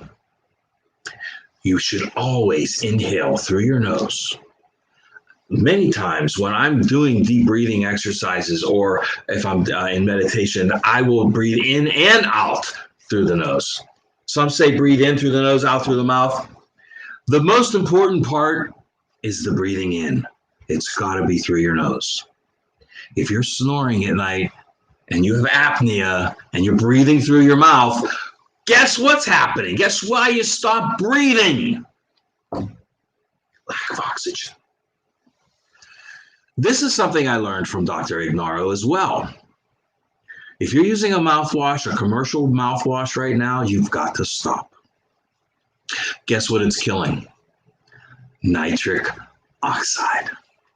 Do you see how we play a part in this destruction, in this deprivation of oxygen? We play a willing part, folks. Before the mask mandates, We were doing it all kinds of ways. We were destroying nitric oxide.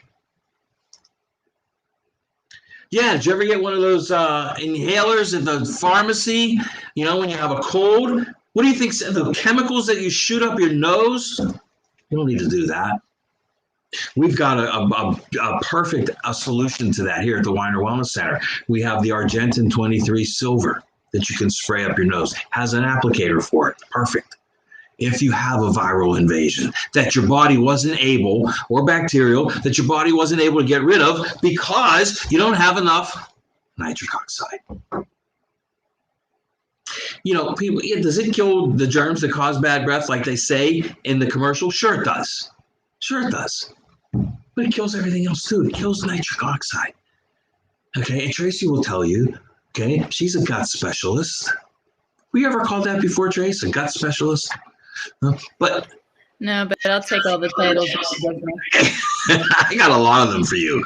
Okay, but if your gut's clean, your breath won't smell. It's that simple. If your gut is clean. Okay, that's another story, another presentation. But I told you about green leafy vegetables before. Okay, green leafy vegetables.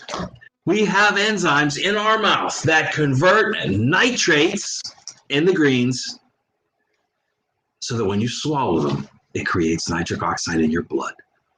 And what have we been telling you now for months? Do a greens drink every day. But you still should be eating those green leafy ones. Right? Kale is one of the best. Arugula is one of the best. Those two, top of the list. You can get nitric oxide from that. Now, there's more. These nutrients are essential in helping you and your body produce nitric oxide. You've heard about beetroot powder, right? I mean, there's commercials for it all over the TV. Okay, yes, but it does. Green leafy vegetables and beets are two of the most important vegetables that you can eat for the production of nitric oxide. The amino acid L-arginine, we've known for years, helps with vasodilation. How does it help? It's one of the co-creators of nitric oxide. And L-citrulline is right there with it. So arginine and citrulline help your body to do what? Increase nitric oxide, increase vasodilation, increase blood flow, and oxygen delivery. So does beetroot powder. And they're all in CircuCore, one of my favorite nutrients. I take it on a daily basis. It's got all of that in it, folks. This was 2 years in the making. Okay, a couple of years ago, and as a matter of fact, Jamie Dorley and I were at one of the Weiner Wellness Weeks, and there was a product on the shelf, and we said, you know, this is an interesting product, but I bet you we could do better. So it took a while to get it formulated the way we wanted to, but Jamie finally came out with CircuCore, and it took that product to the next level. It took it to the next level. First of all, we improved on what it was. It was elementary. It had some beetroot powder in it and some citrulline. So we added folate as quadrifolate. Come on, who doesn't need it, right? Everybody does. We added some vitamin C and some B12, but the beetroot powder's in there. Now is where it gets good. Because in addition to L-citrulline and L-arginine, which are both in there, hawthorn's been studied forever for circulation. Why not bring it in? And then the coup de grace is activin grapeseed extract. Because remember earlier in this presentation, we talked about reinforcing the artery walls. Nothing does that better than grapeseed extract. And no grapeseed extract does it better than the patented research trademarked form of it called activin. That took this formula to the next level. So you're going to increase the production of nitric oxide and reinforce the artery walls at the same time. I can remember for years we used to recommend a milligram of grapeseed extract per pound of body weight to regulate blood pressure. Why? Reinforce the artery walls. Allow the blood to flow. Simple and easy. Best of the best. And then you could get it another way in this new and improved Power Fuel. Why? Well, because the original Power Fuel was an amazing formula. It had the D-ribose and CoQ10 and L-carnitine and malic acid and rhodiola, and it had some DMG in it. But for some reason, none of us really know how the mind of Jamie Dorley ultimately works. But he said, I think I can make this better. We went, it's the best already. But because of his background and his fitness background, he had a lot of people asking for an electrolyte formula. So instead of just coming out with an electrolyte formula, it was added to this amazing formulation of Power Fuel. So now it has an electrolyte component and a nitric oxide component. L-citrulline and L-arginine. We increase the amount of CoQ10 and we increase the amount of DMG. Now, this is the most powerful formula on the shelf because you get your electrolytes, which everybody's lacking in because nobody's hydrated, and you're going to get the original formula of energy production from the D-ribose and all these other great nutrients there. But now you also get the nitric oxide component in Power Fuel. Doesn't get much better. And of course, I know everybody was going, wait a minute, where's DMG? Of course, we can't leave this presentation without DMG. Another patents were awarded to DMG, folks, over the years. And it's still the only nutrient that can increase oxygen utilization at the cellular level. Now do you see, we approach this. We get those veins and capillaries opened up. We allow blood to flow, carrying oxygen, and now we can supercharge it with DMG and allow that oxygen utilization to go through the roof. So folks, this is your blueprint to reverse the damage that's being done by the oxygen destroyer. Okay, and you're doing it, and we're all still doing it. Some a lot more than others. Some have to. And if you're listening, or if you know somebody that has to wear a mask for hours on end, you tell them about nitric oxide. You tell them about DMG, and you make sure that their nutrient protocol includes nitric oxide components like CircuCore, arginine, citrulline, beetroot powder, and you make sure they're getting DMG as well. Wouldn't hurt to let them, these presentations are all archived. We got to let them know about all of these aspects. And remember, diaphragmatic breathing is so important. The more oxygen you breathe in, the better you're going to utilize it. You can only go minutes without it. Try to get as much in as you possibly can.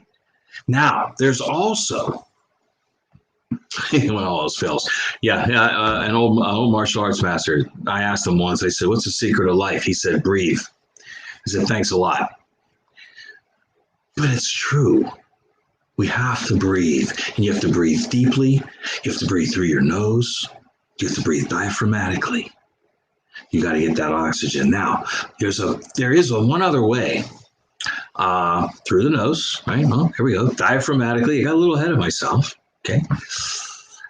I mentioned Dr. Zach Bush earlier in the presentation, and he has a 4-minute nitric oxide workout. I think he was the creator of it. I've seen different versions of it, but it's very, very simple, and anybody can do it.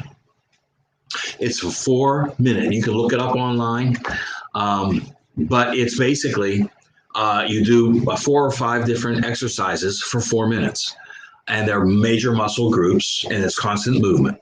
Okay, it's, for example, you would stand up, feet shoulder width apart, and do squats with your arms out, 10 or 20 of them, whatever you can do. Stand up and work your upper muscle group, your shoulders. Different exercises for the shoulders, all kinds of things. You can vary it, you can do all kinds of things. Do it in sets of 10, do it in sets of 20, do it a minute at a time, whatever. But you repeat this series of exercises for 4 minutes, and it stimulates nitric oxide. When you're done, you'll feel a tingling in your fingers. And that is where that's the proof in the pudding that you're starting to stimulate nitric oxide production in your body. So there is ways to do it. 4 minutes? Who doesn't have 4 minutes? You do it once a day, twice, 3 times a day. Build up. Start with 1 and get to 3. It's simple and it's easy, and anybody can do it. And it's going to help with your production of nitric oxide. Well, there you have it. That's how you reverse the effects of the oxygen destroyer. Do we have any questions, Trace? No, but that was awesome. Always so good, Joe. Thank you so much. There aren't any questions, just a lot of comments about, mask mandates and things of that nature. Yeah. Well, look, they're still here. I don't know what we're going to do about it. Hopefully they'll get lifted. There are things you can do. There are some masks that are better than others. Yeah. You can get ones that are better than others. So I don't know what to tell you. Is that a clear lower mask? Clear, yeah, lower, yeah, and it goes over the chin. Okay, so it blocks the mouth. Mm-hmm. Okay, you can still breathe. Yeah. Because I mean, let's face it. What are they really? What is this whole thing about? Wasn't this Myron supposed to be transmitted by spittle, sputum, whatever, droplets? Okay, so you block that, and you still get your air. Yeah, well, Judy Mikovits, who will be with us later this week, she does a silver mask. So it's colloidal silver based. Yeah, she uses that one. So not only when you're exhaling does it kill any bacteria and viruses and things like that, but it also cleanses that exhaled breath. So they're not rebreathing all that in. Nice. And she's on the same standpoint, and so am I. Like, obviously we know the science behind masks. They don't work. Right. However, if you want to exist in this world or fly right now, you have to do it. So hopefully those mandates will be lifted because the science doesn't support it. But, what's science anyway?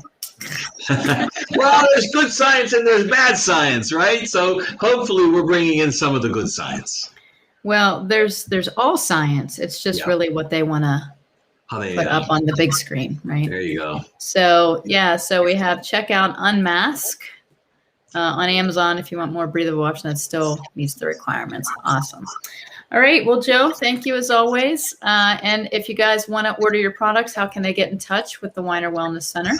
Well, we're in the Weiner Wellness Week, so you can get it any number of ways. You can email your order in.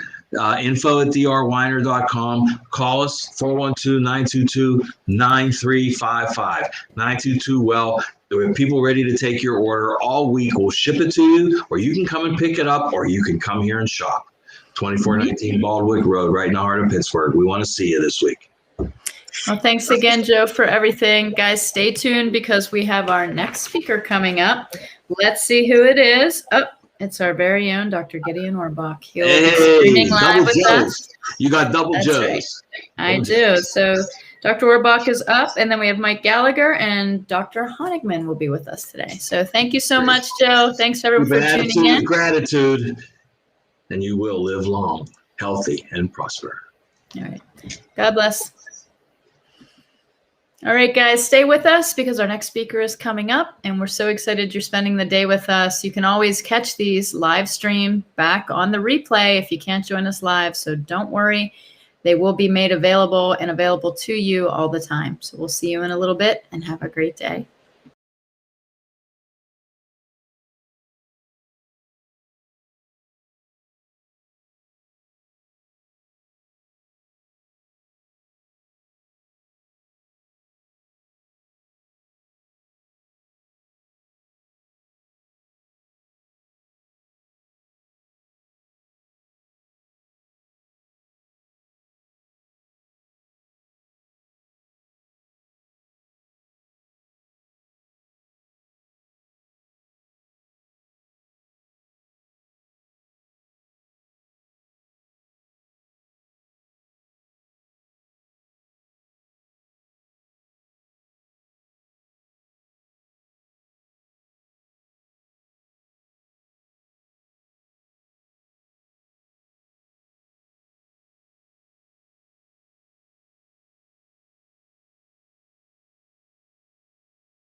All right, everybody, we are ready to go. Dr. Orbach is in the room. He is excited to share his wisdom with everybody. So I'm going to bring him on right now. Hi, Dr. Orbach. How's it going today at the sale? It's going great. Thanks for bringing me on. I'm actually this is really exciting for me because it's my first solo mission in our studio. That we have so much physical space at the Weiner Wellness Center. I don't want to let the cat out of the bag, but it's soon to be renamed and re-grand opening and new management, new ownership. But I just keep saying Weiner Wellness Center. And I've done in 2020, I mean, you guys did such a good job of coordinating the technology and the speaking times. And I did everything from my office with my very own computer and my very own space. But now it's like, we have a studio, we have this much larger computer, we have this fancy camera, and I'm like, all right, how do I tilt the screen? Because the topic today is ergonomics and your own personal workspace.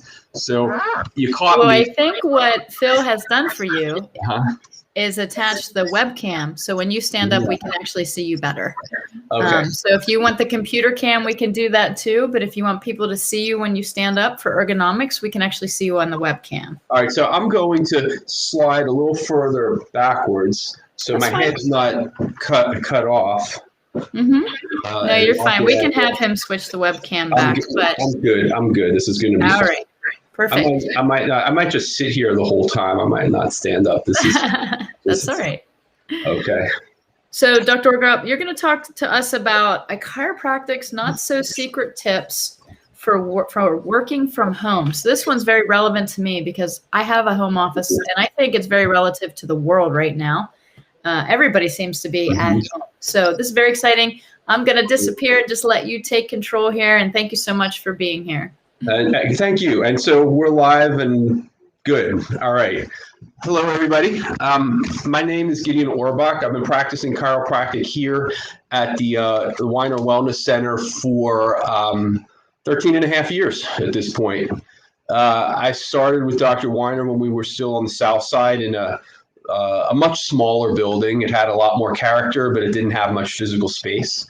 And now we've been, since 2008, we've been here at the Green Tree campus. We've been in a big freestanding building, and our whole mission, our whole business, our clinic, our nutrition store, it just keeps expanding.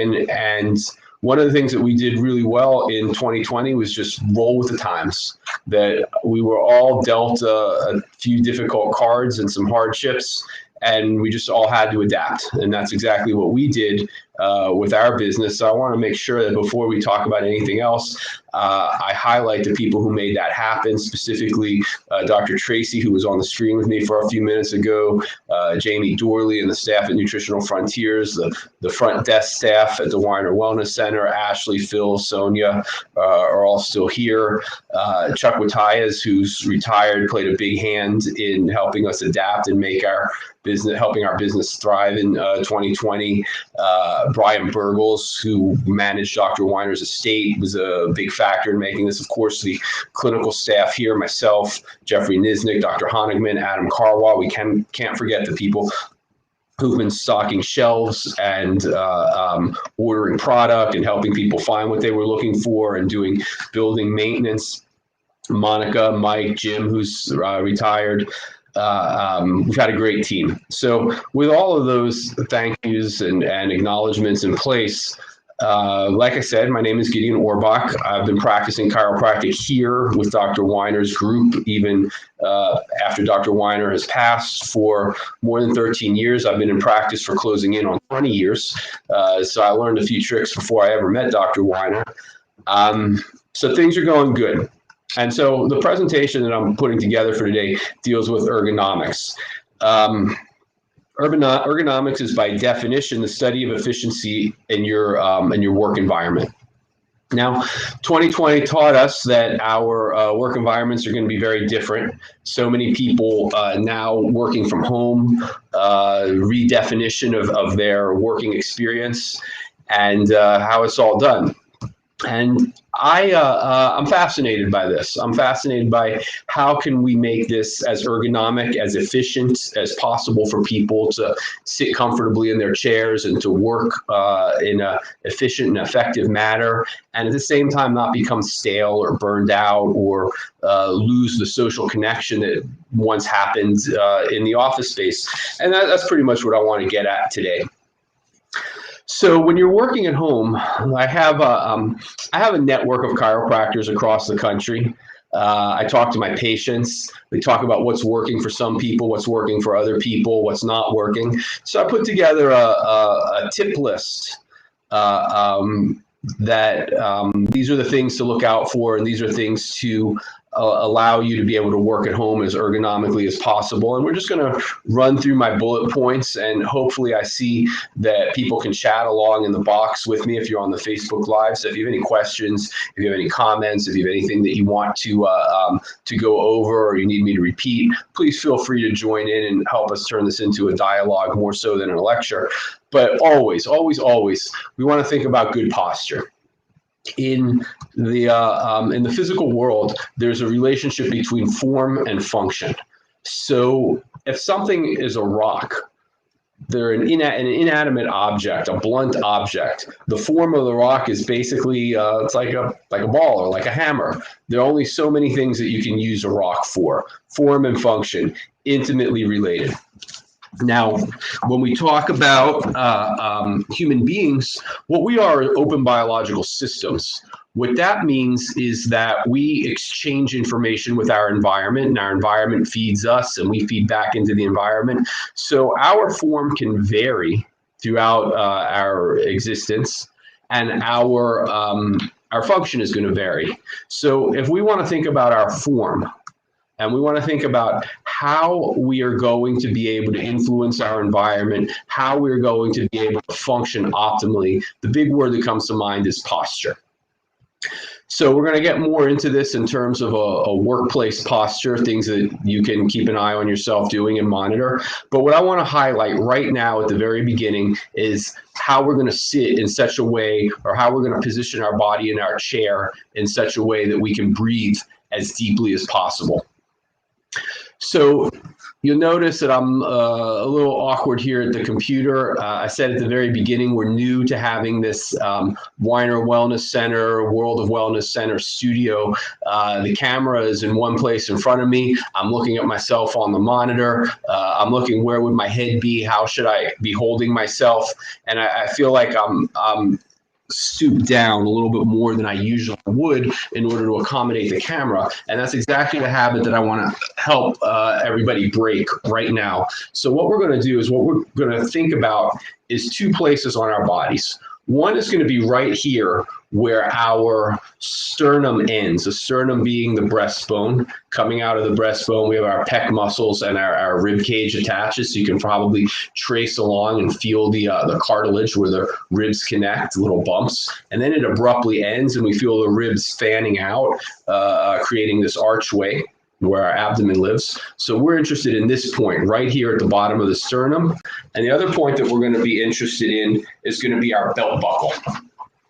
So as we sit here, we're going to separate those 2 points maximally, meaning I'm going to lift my sternum up and I'm going to let my belt buckle sink down into my chair. So I'm going to be as long and as tall as I possibly can when I sit in my chair at this position. And what this is going to allow me to do is to breathe very comfortably while I sit up straight.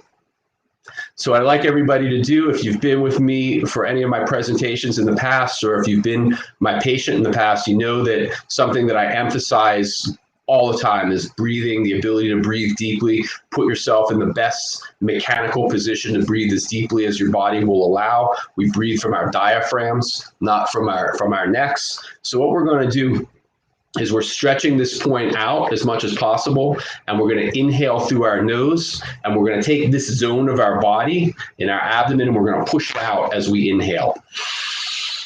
You'll notice that I'm not shrugging my shoulders. My shoulders are in their natural position, on their natural plane.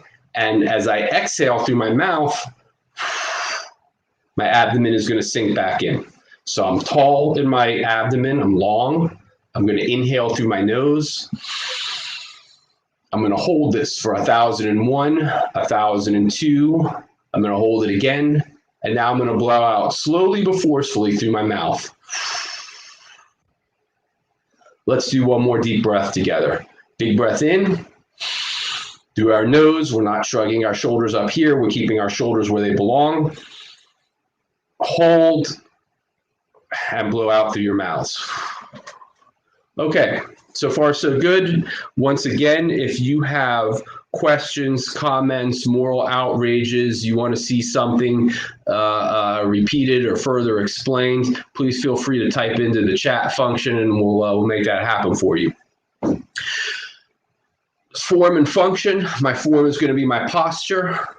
We're going to drill down a little bit deeper into what makes good workplace posture at a workstation, a couple bullet points down the road.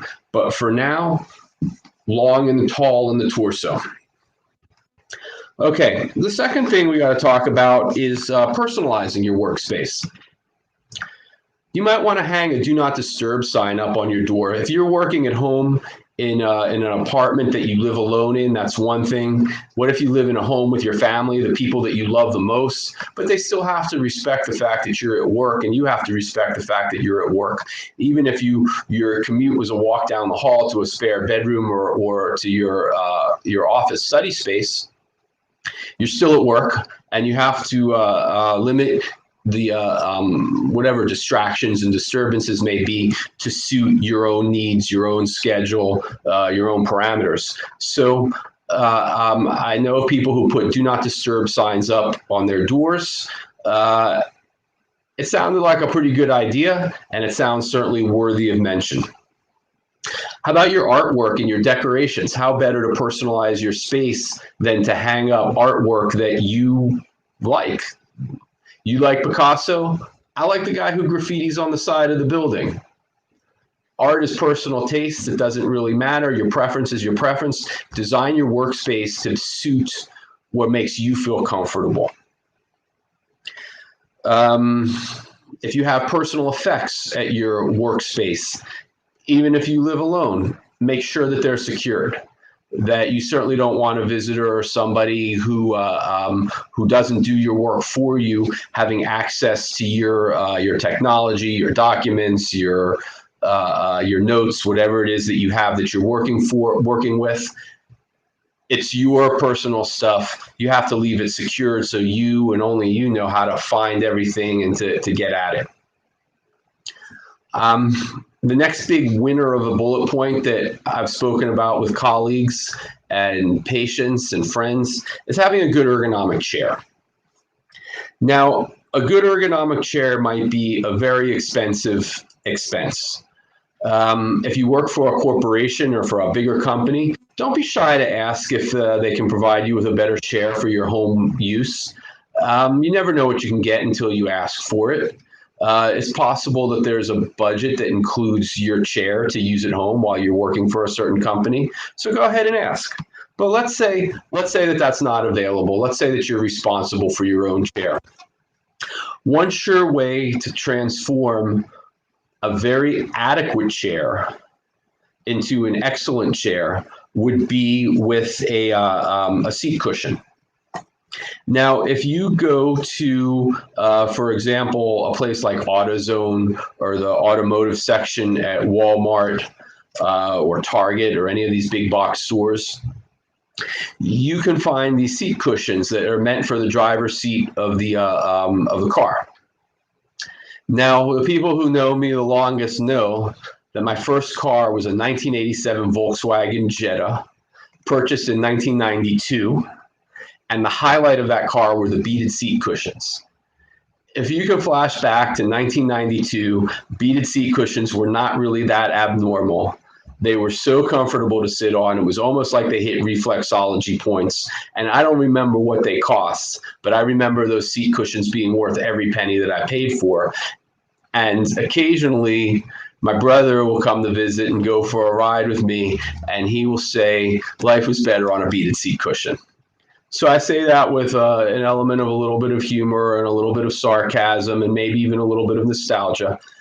But for a very fraction of whatever price the chair might be, you might be able to find a seat cushion that is just ideal for you, ideal for your personal contours, your personal body contours and mechanics, that will turn any adequate chair into a winner. So keep that in mind. Now, when you're sitting, you're adding 40 to 90% more load on the discs of your spine. If you look at the configuration of the vertebra, the spinal column, the discs are in the front of the spine. So if you're sitting, you're compressing your discs. If you're leaning further forward, you're compressing your discs even more so than if you're sitting up straight and tall. Remember, we're tall in this section of our bodies where our sternum ends and our belt buckle. So we're going to sit up straight here, and we're going to take as much work off of our spinal discs as possible this way. To that end, we certainly don't want to be sitting for hours and hours upon hours of straight time. We probably want to get up and we want to move around and we want to get our bodies in motion. So to that end, a sit-stand desk might suit you very well. A sit-stand desk is basically spring-loaded, or it has a heavy-duty telescopic quality to it. So you can have the desk down low when you're sitting, you can telescope it up, and you can have the exact same desk at a higher elevation so that you can stand and do the same work. The sit-stand desk will enable you to stand up and take so much of that workload and so much of that extra tension off of the spinal discs that we talked about a moment ago. Next big important point is your light source. If you work in a room with a window, you want to make sure that you're conscious of where your morning light is, where your afternoon or evening light might be, your nighttime light. And you want to make sure not to have your computer set up in such a way that the light source, whether it's the natural light sun or whether it's your camera or your lamp, you don't want to have a glare on the screen. And you don't want to have a glare being shot from behind the screen shooting into your eyes. We want to be able to protect our eyesight as much as possible, and having that glare will be a problem. So we want to make sure that our light source is going to be off to our right or off to our left, maybe looking over our shoulder without necessarily interfacing with the computer screen. All right, so far so good. I don't see any comments, questions, moral outrages, or anything in the chat box. So I'm just going to keep rolling. I think you're doing well. I thought your point about the amount of load on your spine when you sit was amazing. I didn't realize that. Well, I practice chiropractic in a neuromusculoskeletal way, so that's the one that's near and dear to my heart. I see patients who have disc injuries literally all day long, and so we have a number of strategies for people who have a disc injury in terms of which techniques are we going to use, which techniques are we not going to use, which exercises are we going to engage in to help rehab this process. But I like the cliche about an ounce of prevention and pounds of cure or tons of cure. So let's figure out strategies where we can minimize damage before it becomes damage. And so that 40 to 90% increased load on the disc bodies themselves in a sitting posture, escalating as we lean forward into this position, I think is pertinent for what I personally do here at the clinic. And I think when I do these presentations, and like I said, I like to have the presentations more of a conversation. And I remember in years past, when we had these presentations all done live at the front of our classroom, there was always somebody giving me aggravation and maybe some good-natured teasing, and I would give it right back. And it was usually one of a group of 2 or 3 people, always the same people who we had that rapport with. And I kind of miss that, so I'm looking for it in the chat features. Well, I can aggravate you if you want me to. Well, you've proven to be an all Dick Vitale Rolls Royce agitator when you need to be. So that's certainly welcome. But anyhow, be that as it may, that those disc injuries, a disc is basically a fluid-filled shock absorber. If we took Jell-O and we put it in a Ziploc baggie, and we put it next to 100-degree heat, over the course of the lifetime, that disc is going to hurt. It's going to evaporate, or that Jell-O in the baggie is going to evaporate. And that's exactly what a disc is in the human body. It's that Jell-O in a Ziploc baggie cushioning between bones of the spine. And over the course of the lifetime, this is just gray hair for the spine, folks. Discs are going to evaporate, but that doesn't mean that they need to be herniated or injured in such a way that we're going to have to repair the musculature that surrounds the disc and the connective tissue, and always have to be on a chronic maintenance plan to make adjustments to the areas of the spine where the disc has herniated. And by not compressing our discs and adding that extra 40 to 90% load, we could be preventing some of that. So, question on the chat board, somebody asked, what about an inversion table after hours of sitting? And the answer is, I think that would be excellent. That would be outstanding. The problem with inversion tables is, don't go into it too quickly, transition yourself into learning how to use the inversion table, because what happens is that people will rotate themselves completely upside down, 90 degree, 180 degrees upside down, without a background for it. And you have to teach your body how to be in that position of space. So my suggestion for people who are using an inversion table is, start off lying. You're lying flat. Let's break the plane by a few degrees and get your head just below your feet, and work up to the point of complete inversion, so that you understand how to breathe in that position, understand that head rush that you get by too much blood flow into your brain is not a sign that the inversion table is injuring you, so much as this is what's supposed to happen, and learn how to adapt to it. That's an excellent question about the inversion table. All right. So anyhow, we talked about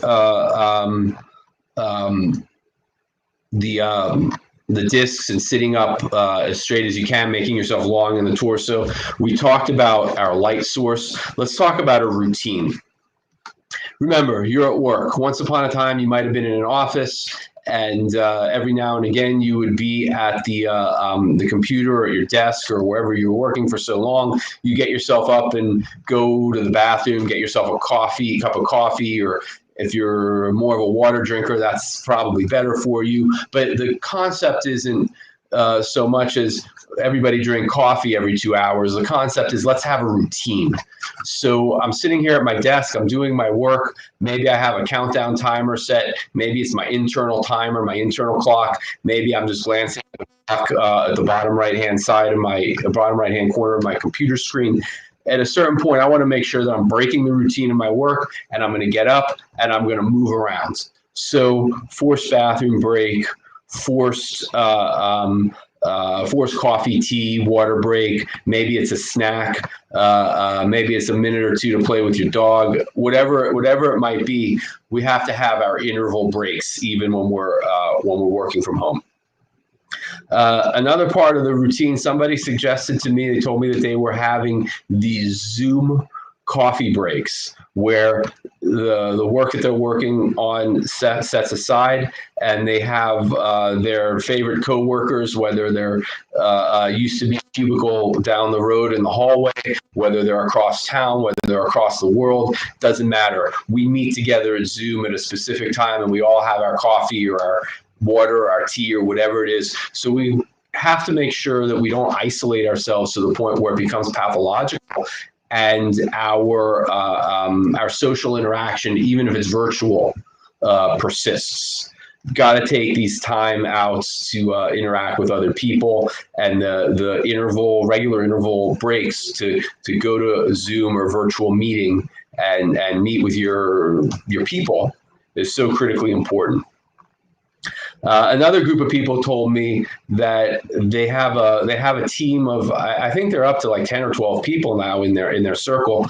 And once again, everybody, these aren't necessarily coworkers so much as they're groups of friends. They could be anywhere in the world, and they all have an assigned time where at that time they send a group text, and that group text is either a funny meme or I guess a joke that's appropriate for their circle of friends. And everybody knows that on the hour or on the half hour or whenever it is, their phone is going to go off and somebody in their circle has texted something to make the group laugh. And they're going to be responsible for whatever time during the day or whatever time during the week. You got to send something funny to the group. So I thought that was an excellent suggestion.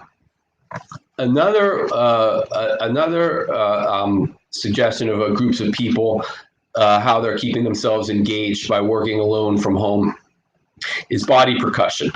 I have a patient who is she's a music teacher at the high school level, and when her class went virtual and online, they did drumming and percussion by drumming on their tabletop or their laps or creating rhythms and beats using just what they had.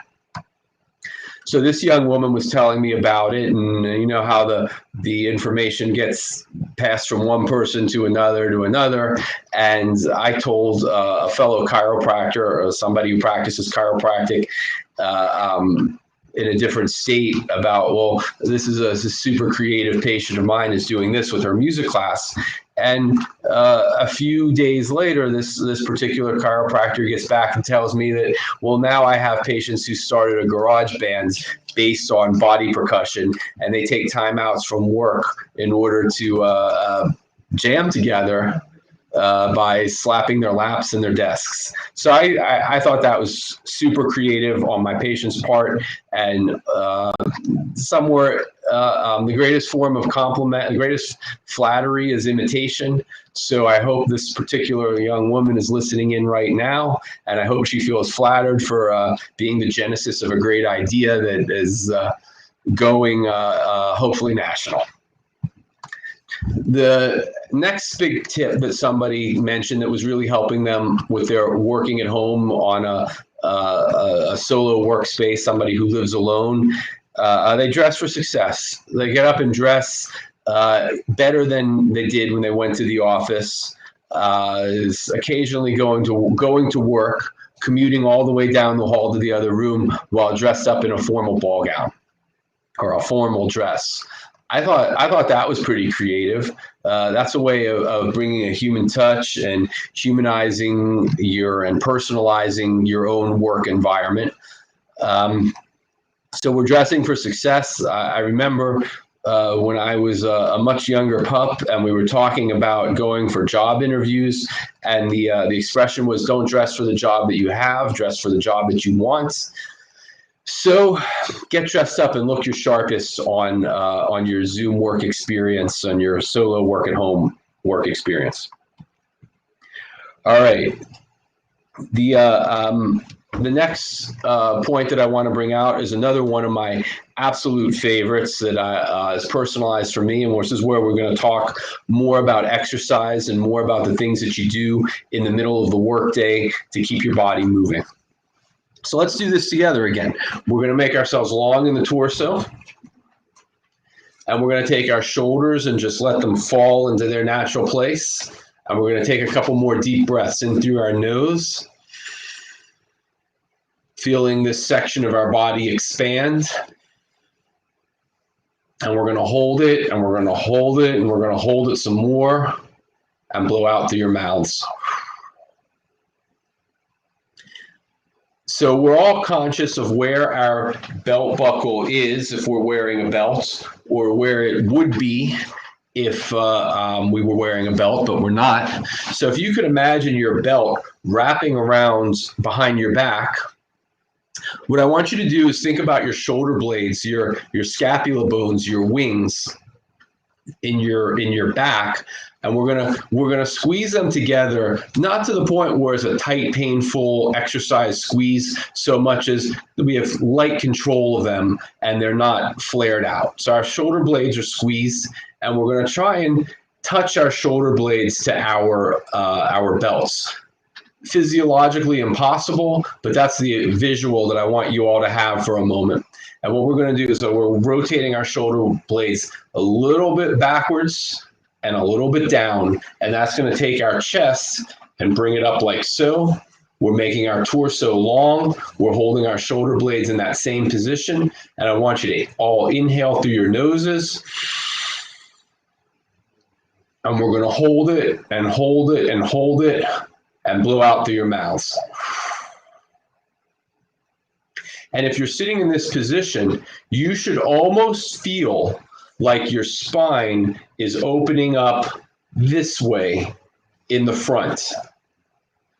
We're creating an open wedge in the front and closing it down in the back of the spine.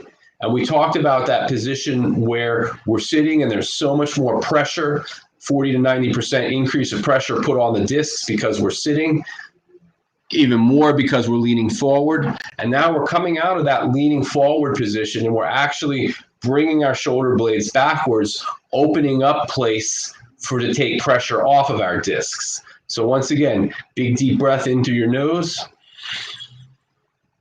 We're holding, we're holding, we're holding. We're going to hold some more and blow out through your mouths. One more deep breath. And hold again, hold some more, and blow out through your mouth. Now, what's happening here? We're absolutely reinforcing good posture. And by good posture, let's come back to that form and function that we talked about at the very, very beginning of this conversation, where we're trying to make our body as much integrity as possible in terms of sitting up straight and tall. We're opening up our spine. We're engaging our diaphragms to allow us to breathe as deeply as possible from here, not from this group of muscle. This group of muscle up here in the front of our neck, at the top of our chest. They're called our accessory muscles of respiration. And what happens is, if we breathe shallow, these guys act as a pulley system, lifting up our rib cage, creating this movement rather than here to generate our deep breathing. As we use those accessory respiratory muscles, they become tight, they spasm, they can become uncomfortable, they help pull our heads further forward, stretching the muscles in the back of our necks to the point beyond where they should be stretched, potentially limiting circulation, potentially causing headaches, certainly causing the types of very tight muscles that I see all day long. I can't even say several times a week. Say all day long, I'm seeing people with tight musculature in their neck, their upper back, their trapezius muscles. These guys, many of whom complain about headaches, many of whom complain about shortened ranges of motion, rotating their heads right and left. All of them complain about feeling less comfortable living in their body than they used to. So when we talk about something that sounds so simple as our deep breathing and the postures that we should be in, it's really not that simple.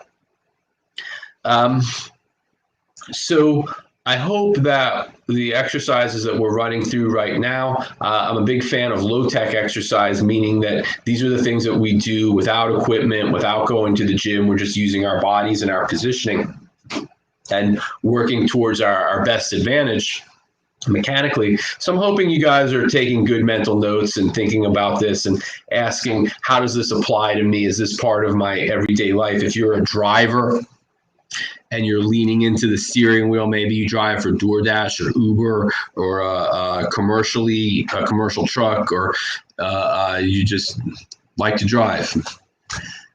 Maybe you find yourself eating and you're one of the eaters who hunches over your food. It's the same posture. It's a different environment, but it's the same as working at your desk. So we're really working on bringing our shoulders down and in, and at the same time lifting up our torso from here and breathing deeply. Next exercise that we're going to do is we're just going to, instead of bringing our shoulder blades down, we're just going to bring them across. So I want to feel a stretch across the inside of my chest. My thigh is covering the spot on my body that's going to be stretched here. And I'm going to feel tension or muscular contraction. If you take a bow and arrow and you shoot me right through, the arrow is going to pierce right through in the back. Where am I going to feel the muscular tension? So I'm squeezing my shoulder blades as tight as I can behind my back. I'm going to hold this for 1,001, 1,002. Just because I can't move my shoulder blades any further doesn't mean I can't squeeze them a little bit harder, and relax. Let's do that one more time. Big squeeze of the shoulder blades, holding it tight in the back, big stretch in the front, meaning that my pecs and my accessory muscles of respiration are getting less workload to hold myself up. They're elongating, not compressing, and relax. So you should be able to do those two exercises without leaving your chair. The idea is to be as functional as possible. The idea is to be as low tech as possible and still accomplish the maximum. Let's think about one more exercise that can be done at our workstation in our chair without even getting up. And I'm going to illustrate using my hands, but what I'm really doing is doing this drill with my feet. So I have my feet, or my hands, my feet are flat on the ground and they're facing cardinal direction, 12 o'clock. I don't want to allow my either foot to rotate out or to deviate. We're going 12 o'clock forward, toes are on the same line, the same plane facing forward. My right foot, or in this case, my right hand, I'm up on my tiptoes, and my left side, I'm up on my heel, as maximally stretched as I possibly can. And what I'm going to do is I'm just shifting back and forth, stretch as far as I can, hold 1,001, 1,002, and relax into the next position, switch, 1,001, 1,002, and switch. Now we're talking about 3 different exercises that can all be done without leaving your chair. To do what? To promote good body mechanics, especially with special emphasis on breathing, to promote good posture, to reinforce good walking technique. When you walk, you should land on your heel and push off of your toes. So I refer to this exercise as the seated gait. Gait means the way you walk. We have 28 bones in each foot. 26 of them are movable, 2 are fused. They're supposed to be fused. And if we have our feet, our toes are facing 12 o'clock and we're straight on forward, moving on this straight line plane without deviation, and we're maximally moving our foot through the whole range of motion, we're getting increasing range of motion at all 26 of the movable bones in our foot. I'm speaking later next week about things that your chiropractor can do for you, and we're going to talk about a little bit more rehab. We're going to talk a little bit more about neurology. We're going to talk a little bit more about biomechanics, and this is what's known as a shameless plug. I'm trying to suck you all in to join my sessions next week, but we're going to talk about this exercise in a whole different context, explaining why it's so important for your brain and your body to communicate with each other, and to why this movement is so important. For the purposes of what are we getting at here while sitting at our desks, we certainly don't want to have our circulation lagging. We certainly don't want our blood to pool in our feet and start to create that inflamed, tired, characteristic lymphatic drainage isn't happening that occurs with sitting. So by moving your feet in this fashion, we're going to induce better circulation. We're going to force the muscles of our lower legs to pump, to get the blood to move up and down the way it's designed to. And we're going to keep from going stale in our chairs. So we talk about the importance of deep breathing. We talk about shoulder blade squeezes to open up this area of our chest, and we talk about the lower body, just a foot drill, the seated gait, in order to keep the mechanics of our feet moving with integrity. In fact, before we wrap it up, I'd like to run through those exercises again, but we're going to move on now. Now, that doesn't even begin to address any other exercises that might be part of your routine.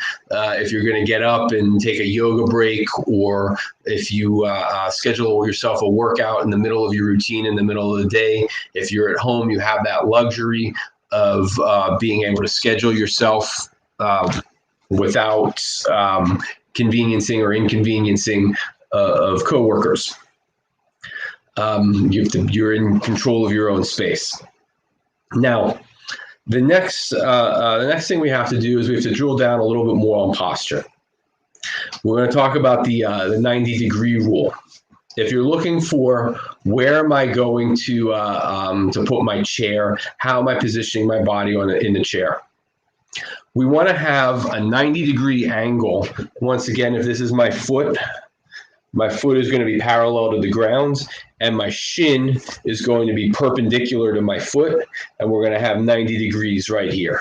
So if I have my feet flat on the floor and my shin bones are straight up and down, when we get to the knees, we want to have another 90-degree angle, so our thighs are parallel to the ground and parallel to our feet. So that takes us to 2 of our 90-degree angle markers. The third 90-degree angle marker is going to be at our hips to our torso. So we want to have our upper body parallel to our shins, perpendicular to the floor, and perpendicular to our thighs. Then we talk about our elbows. As I sit here, if I'm doing any kind of prolonged typing, I want to have the computer far enough away from me, or close enough away from me, as the case may be, that my elbows are going to be at 90 degrees and my wrists are going to be in a flat, comfortable position. That's why the ergonomic keyboard is such a good idea, because it will allow you to have your elbows at that 90 degree with your wrists not in a locked, rigid position, but rather they're floating and they're in a comfortable place. All right, Tracy, so far so good?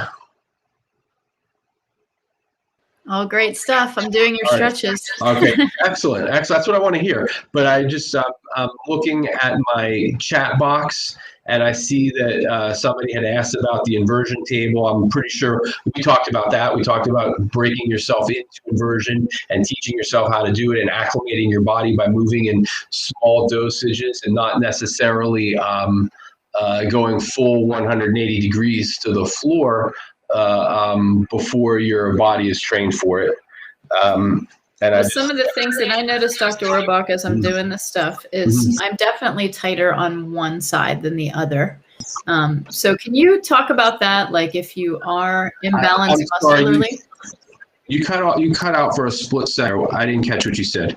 I said, I have noticed as I'm doing these exercises that I'm imbalanced, like I'm tighter on one side than the other. Can you talk about muscular imbalances and how they may lead to issues with the bones? Sure. Okay. So the question is, I think the question is, I have better range of motion. I'm a little bit more comfortable in my body. I'm moving freely and easily on one side of my body relative to the other, with the 3 seemingly but not so simple exercises that we talked about. And what we're looking for is symmetrical balance, and we're looking for side to side uniformity.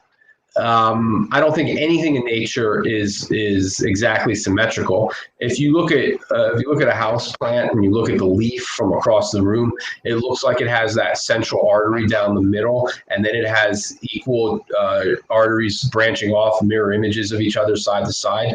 But that's not exactly how it is. When you look up close to that plant, to that leaf, you'll see that sure enough, there's a central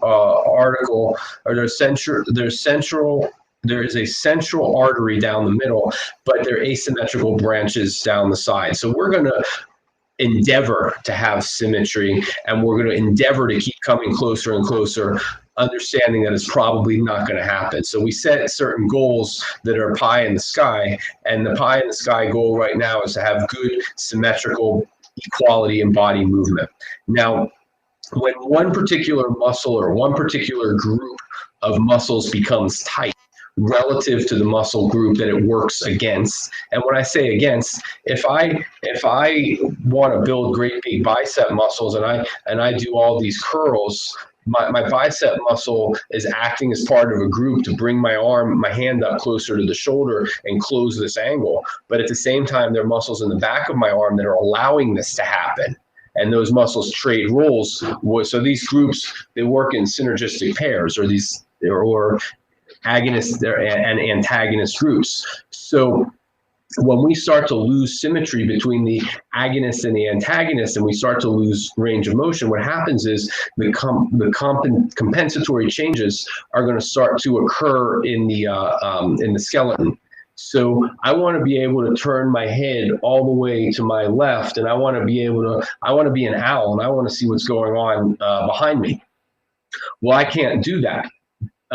For a number of reasons. This is the end. That's as far as it goes. And I turn to my right, and I find out I can turn so many more degrees to my right.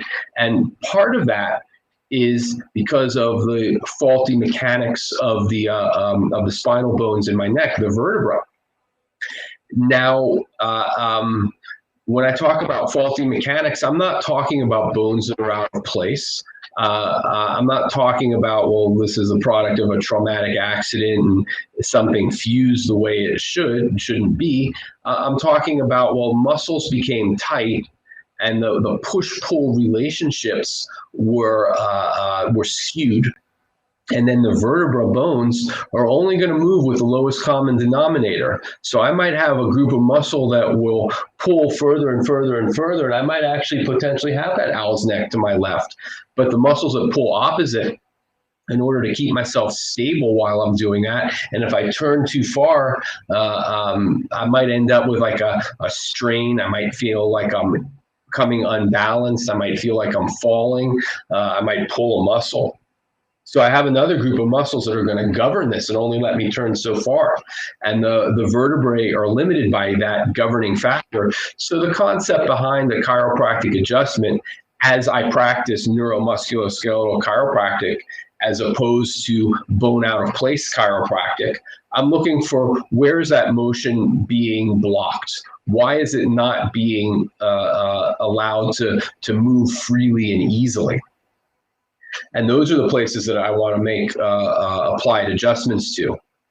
And once again, here comes a shameless plug. When you join me on Monday, we're going to talk in great detail about why that's so important for your neurological and brain-based health.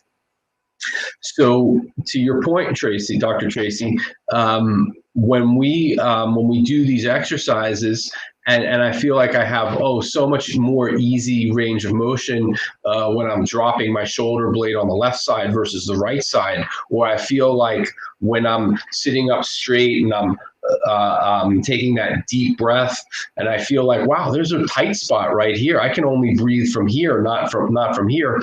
Those are potential signs of, let's do a chiropractic evaluation, and let's see where the bones of your skeleton, not just your spine, but your rib cage, maybe your hips, the joints that make up the ball and socket of your shoulder, maybe it's a wrist or an ankle. Let's evaluate how they're moving from a chiropractic perspective and make proper adjustments to increase those ranges of motion. So that was a lot of rambling. I hope I answered your question. No, you did. Thank you. So I Okay. just have to come see you. That's what you're saying. I'm looking forward to that. I really am. I'm Me really looking too. forward to that. Good. So somebody asks on the chat, can you also touch on some supplements you suggest for people with limited mobility pertaining to joint issues? And that's an excellent question. And the first supplement that comes to mind is the hyaluronic acid, the HA+. Now, if we were having this conversation in 1998 or 2000, I would probably have said, well, glucosamine and MSM. And one of the things that Jamie and I touched upon in the opening kickoff here was one of the things that we're really so proud of, and I'm going to take great liberty and speak for Nutritional Frontiers for that group, and I'm certainly taking a liberty and speaking for my colleagues here at the Wellness Center. One of the things that we are so proud of is that we're not standing pat.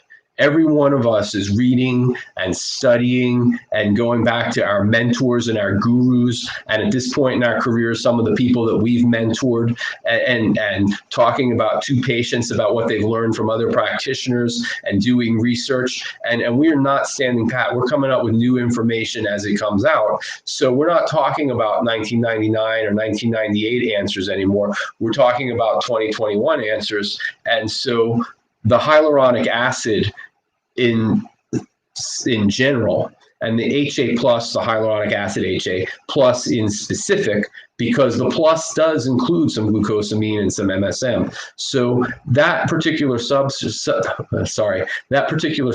the HA+, helps to lubricate joints. And that's absolutely critically important when it comes to limited mobility pertaining to joint issues. When we have limited mobility, one of the concomitant events is that our body starts to inflame. So we certainly want to talk about anti-inflammatories. Now, personally, I'm a big fan of fish oil, and I'm a big fan of turmeric. So naturally, I assume that everybody should be a big fan of turmeric and fish oil. Every brand that we carry in the at the Wellness Center has a fish oil and has turmeric.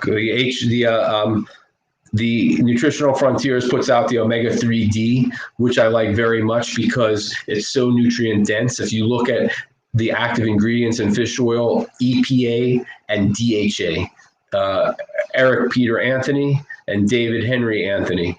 EPA and DHA are the active ingredients. So what I would encourage you to do is look at the label of your fish oil. And I think Jamie did a lecture or presentation earlier about the importance of label reading and how much EPA, how much DHA do you have in your product. The omega-3D is also fortified with vitamin D, which is a fat-soluble vitamin. So I'm partial to that. Turmeric is to me, in my body, turmeric is the gold standard anti-inflammatory. Other people take the X-Flame, or if they're taking certain medications that would disqualify them from the X-Flame, the Inflame, the Inflameric, potent anti-inflammatories. And when we talk about that limited mobility for a joint issue, what are the muscles doing? I would certainly encourage magnesium glycinate. Magnesium does so much in the human body, so many functions for magnesium. For the purposes of our conversation, let's say that it's a low-level muscle relaxer. And by the way, people, I love this. I really do. I mean, my topic is ergonomics and workstation comfort. But if you draw me off topic, I'm happy to ramble a little bit and create a segue into something else. And if you do this long enough and you're paying attention long enough, you realize that there's only one topic, and it's health. And we're looking to improve our own health and our own healthy experience. And the ergonomics is the beginning of it, and it can segue any which way we want it to in order to tailor make the presentation in such a way that the audience stops being an audience and starts becoming participants and get something out of it. You have to get something out of it. That's critical to me. But I see that before I run out of time, I do want to touch on a couple more ergonomic points. Our monitor height. Once again, I told you at the very beginning, I feel a little bit awkward at this computer because I'm just not used to this environment in our studio. We have a studio. I love this. But next time I present in here, I'm going to bring a few books or some blocks or something and lift the computer up higher and position my body a little bit better so I'm not blocked. The computer is going to block the camera for a second. I'm still here, but I'm going to jiggle this around a little bit because I want the monitor height to be a little bit above my eyes, that you can see most of my presentation. I'm looking down into the monitor and I look like I'm falling asleep, and I'm not. I'm really actually very excited to be here talking to you. And I make a point that I really like and my eyes open. Let's see, I'm awake. I have eyes. So I am illustrating a bad example. But what we want to do is we want to make sure that our monitor height is a little bit above eye level. And see, I shrank my chair down, and you can see that I'm still sitting long in my torso, tall in my torso here. I shrank my chair down, but now the chair is so low that I don't have that 90 degrees at my shin bone as it meets my knee, as it meets my hip anymore. So that's why we just juggle the height of the chair. We juggle the height of the computer. So it should be up here for me. And then we're going to move the camera just a little bit higher so that I can be perfectly comfortable in my own selfish needs here at the workstation in our studio. But the highlight of all this, what I'm trying to get at, is please make sure that your monitor is at a height where you have mechanical advantage, so you can look up and you can exercise good posture and not reinforce that leaning forward, putting all that additional pressure onto your discs as you sit at your workstation. This is actually one of my favorite points that somebody brought up. I'm really interested in the biopsychosocial experience. Professionally, I'm a neuromusculoskeletal guy. I'm interested in what should we adjust and which technique should we use to adjust it to give the patient the maximum advantage. That's my thing. But I'm interested in psychology. I'm interested in human interactions. I'm interested in those dynamics. And somebody made the point, make sure that you talk at every single meeting you attend. Even if all you're doing is saying good morning, if all you're doing is saying goodbye as you're leaving, doesn't matter. Make your voice heard at every single meeting you attend, live or virtual. It helps you take ownership of what's going on there. So I want to encourage people, if you're listening in, everything that we talked about, these seemingly simple but not so simple exercises. We're tall in our torso, and we're bringing our shoulder blades down and back. We're breathing in through our nose. We're holding it 1,001, 1,002, and blowing out through our mouths. Once again, in through our noses. Torso is expanding, abdomen is expanding, but we're not elevating. We're maintaining our good posture, and blow out through our mouths. We're we're bending our feet straight line at 12 o'clock. Maximal tip toe and heel, switch. Maximal hip toe and heel, switch. We're squeezing our shoulder blades as tight as possible behind our backs. We're holding this to the point where we feel less than a painful, but certainly an uncomfortable squeeze in muscles that are weak on most of us that have to be strengthened. At the same time, stretching out our chest muscles, our accessory to respiration muscles, and we're teaching ourselves to be in better and better posture, to live more comfortably in our bodies, and to be able to do it in any environment, including a home workstation.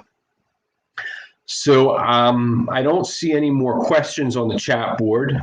But I do see that I'm going to encroach on somebody else's time very soon. So what I want to do is thank you all very much for your kind attention and for giving me the chance to talk about the things that I'm interested in and hopefully get new people interested in the things that I'm interested in. And I want to wish everybody good health, be strong, Take good care of yourselves. And for those of you who are in metropolitan Pittsburgh, I hope if you're looking for a wellness center or a chiropractor or a place to come and shop for nutrients and to shop for information, I hope you'll consider us. We're very conveniently located in Green Tree, just a really short ride from both US 79 and 376. If you're tuning in remotely, oh man, I'm humbled that you're going to check out the wellness center out of your area. I invite you to keep in touch with us via Facebook, via Zoom. Call up and introduce yourselves. Drop in when you come to Pittsburgh to visit. So thank you. Thank you all so much. And I'm going to tune out and turn the chair over to whoever's speaking next. Well, that was fabulous. Thank you, Dr. Orbach, and thank you, everybody, for joining us. Next, we have Mike Gallagher, who's coming in. So we're very excited that he's going to be here. So hang tight because Mike's going to be talking to us about detox.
Okay, welcome everybody, and thank you for being here.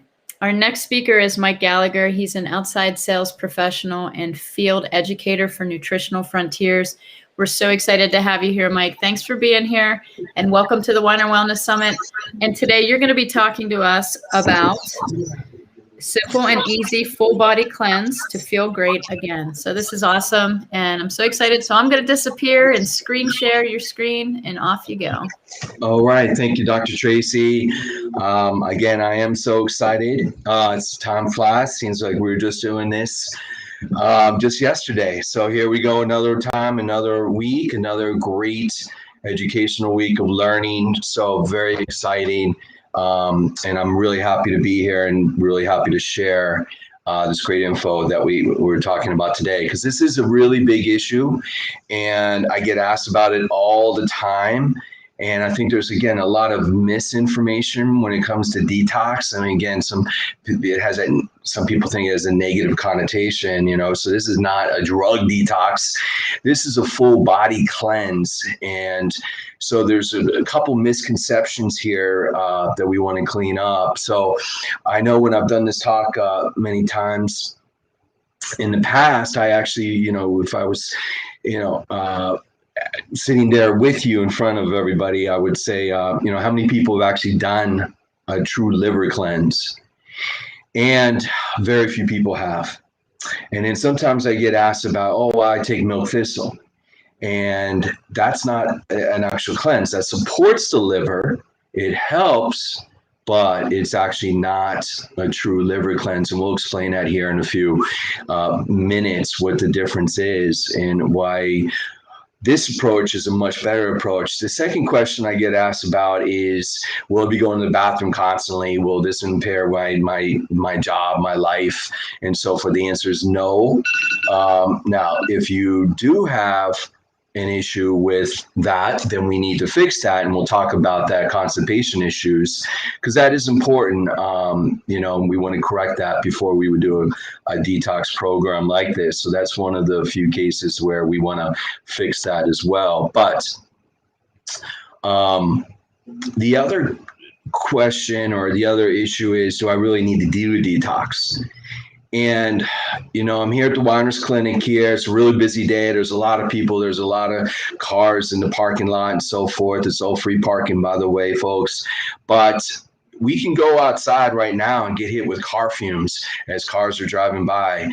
And maybe that one time won't affect us, but over time it accumulates. And our bodies can only handle so much. And if we never do anything about it, it can affect us on so many health issues. So we'll talk about those as well. And then the other thing that I always ask people, for live events, I always ask them, where's those toxins stored? And they're stored in your fat tissue. So even though we don't really promote detox as a weight loss program, we've had some incredible cases through the years that some people have lost 5 pounds, some people 10 pounds, some people even more. So it can jumpstart a weight loss program as well. And again, that's always good to hear, a positive side effect, as we like to say, but it can really be the answer, especially if you tell them you're eating healthy and you are exercising and you're doing everything right, but you're still struggling to lose a few pounds. And, so this is really, really another benefit of doing a cleanse like this and jumpstart it. And then the last question I get, again, is about going back to the bathroom thing, is, going to the bathroom constantly. That is more of a colon cleanse, right? And so in the years when we looked back at previous cleanses, goes back to the Bible times, there was fasting, of course. And of course, now there's different aspects of fasting as well. But then we get into juicing. So in the 70s and 80s, and still today, some people tell me, oh, I juice. Is that a cleanse? And again, the answer is no. Again, it supports your colon. It can be helpful, but that's not true a liver cleanse. So again, we'll explain the difference here as well. Just trying to clean up a lot of fact from fiction as well. Okay, so now, why is this important? Okay, because look at our environment, folks. Look at what is happening. So every year, 7 million deaths are due to exposure from both outdoor and household air pollution.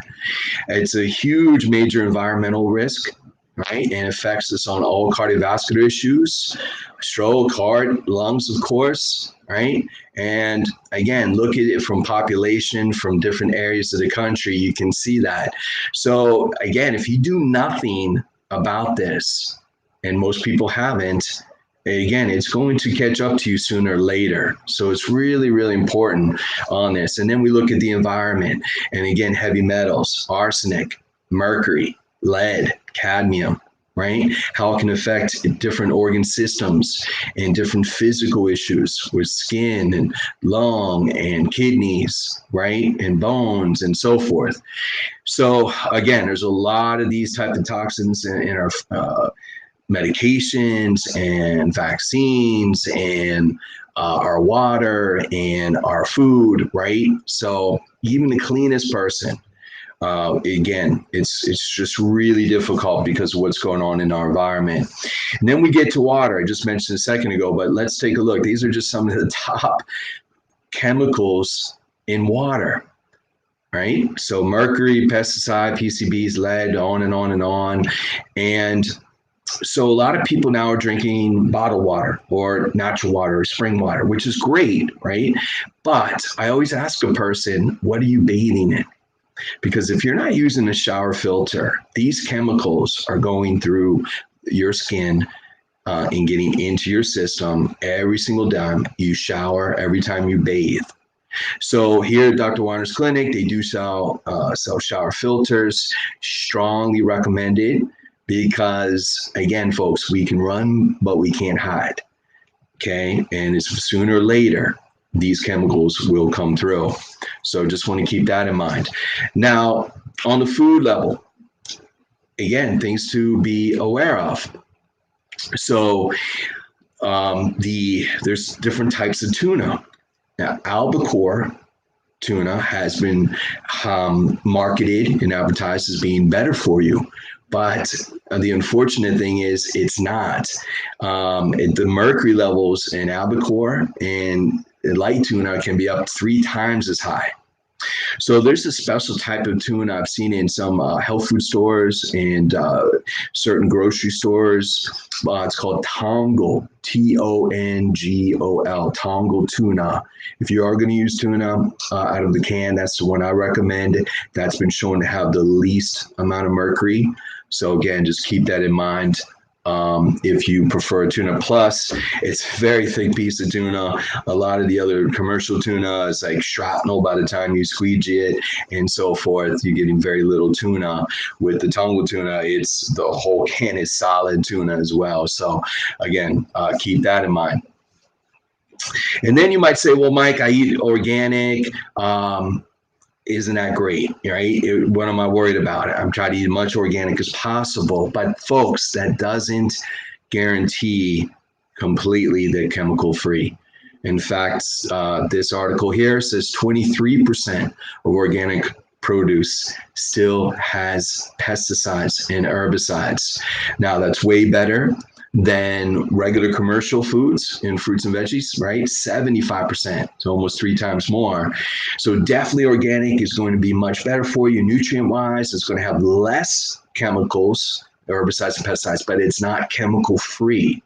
So again, we just want people to realize you're still getting them. So, some of the issues that we have here is, well, Mike, organic can be expensive and this and that.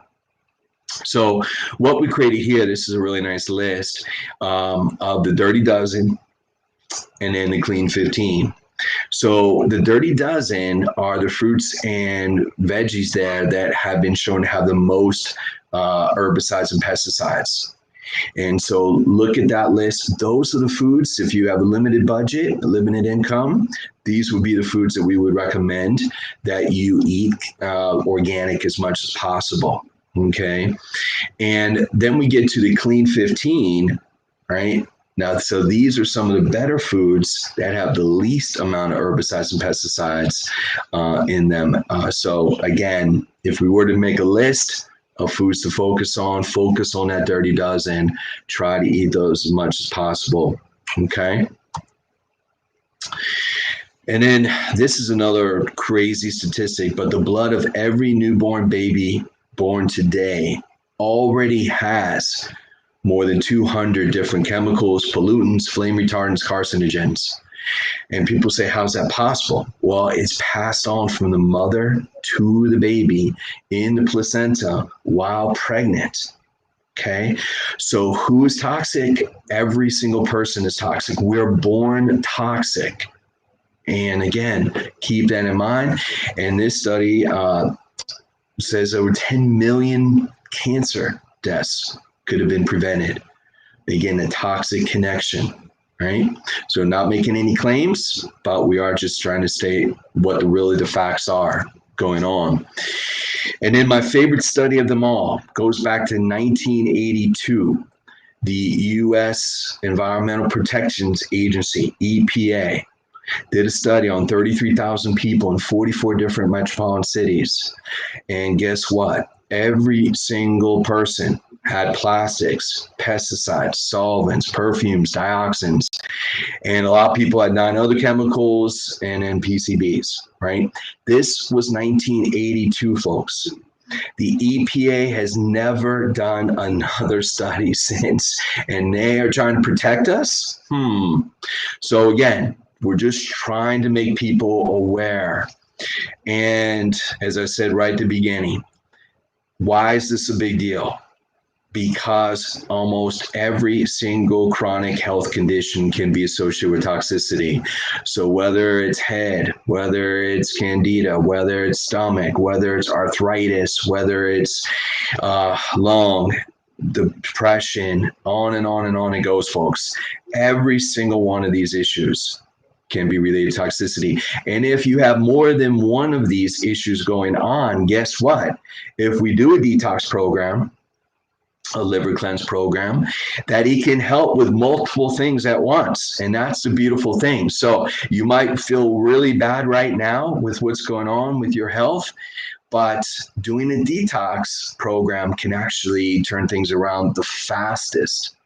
And so for a lot of people, this is their beginning. This is the starting point. So we just want to emphasize that this can help on so many different levels. So there's never a bad time to do a cleanse. We used to recommend once a year, then it became twice a year. And now really optimally, we recommend it once a season. Once a season is really what's going on, especially if you work in a chemical environment. So painters, mechanics, hairstylists, nail salon people, they always are surrounded by chemicals. Even pharmacists as well. Again, they're surrounded by chemicals as well. Anybody who works like that in a job like that, you are exposed every single day. So if you don't do anything about it, sooner or later, again, it will catch up. Okay, so our body is just, obviously it's amazing in so many levels, and it naturally does help detox.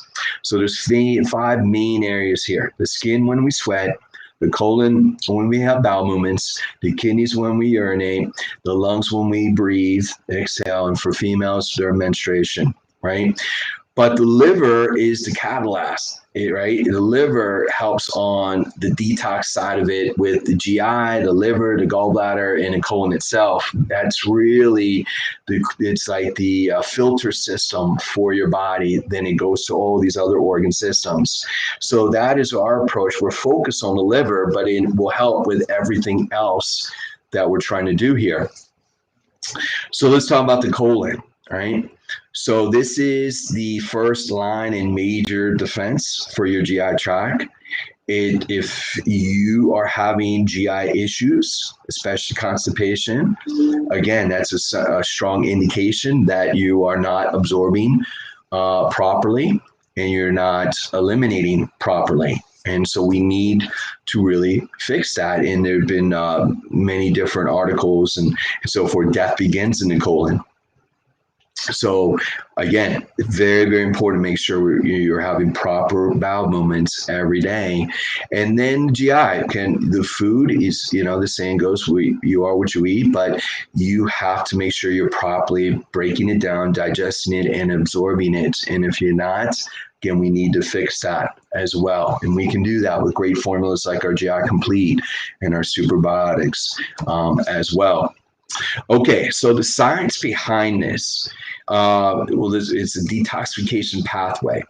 And there's two different parts to this. We'll talk about those more in a moment. But the liver itself, this is, again, some incredible information. Think about this. The body, the liver filters 2 quarts of blood every minute, every single minute, every single day, all the time. You don't even know what's happening. And again, the job, remove and alter substances and prepare for elimination. So there's 2 steps to doing a liver cleanse, right? There's phase 1 and phase 2, okay? So this research goes back to the 70s. And so this is, again, I'll just try to simplify this as much as possible. Where are those toxins stored? They're stored in your fat tissue. Okay. So you need certain nutrients, certain aminos, certain ingredients that's going to pull the toxins from the fat tissue itself, from the fat, and then it converts what's called an intermediate compound. This is known as phase 1. Then you need other ingredients and nutrients that's going to change it from an intermediate compound to a water-soluble compound, and that is known as phase 2. Now, the newest research now is showing then you're trying to now get maximum clearance from when it's now a water-soluble compound from your kidneys, your bladder, your colon, and that is what we're working on as all 3 phases with our formulas. Okay, so that is the newest of the new. By the way, milk thistle only works on phase 2. It supports the liver, but it doesn't work on phase 1 or phase 3. And so again, there's the difference. It's not a true liver cleanse. Okay. Now people ask me, Mike, what should I, what's one of the benefits of doing a cleanse besides all the other health benefits, besides losing weight, besides feeling better, but you have energy. So most people who think they're tired are actually toxic. So think about that. So it usually takes a couple days. There's the first 3 days of any program. It's called transitional phase, but then you usually have a lot more energy. So if this is you right now and you're like, oh, I'm exhausted, I'm fatigued, what can I do? Have you ever done a cleanse? Try this. Most people feel amazing after just a few days and have energy. Now, this is my favorite questionnaire that we have available at Nutritional Frontiers, and it's available here at the Weiner Wellness Center. They can email this to you. We can make copies if you come in, but this answers the $1 million question. How toxic are you? Okay, so on the left-hand side, this is a symptom questionnaire, and we just go in the past 30 days. Rank your symptoms from head to toe, 0 to 4. 0 is never, almost never. 4 would be frequent, and effect is severe. So you go right down the list here, and you subtotal it, and then at the bottom you grand total it. Okay, so this gives us a much better picture of your overall health. And it really paints that picture for what's happening. So, and you might not put it all together, but this connects all the dots. And so not just weight, not just joints, but you might have some other issues too. And again, remember, the more issues you have, the better you will feel usually in just a short period of time. So don't be, it's just a test like any other baseline or whatever your number is, it is, but then we're able to then track that as well.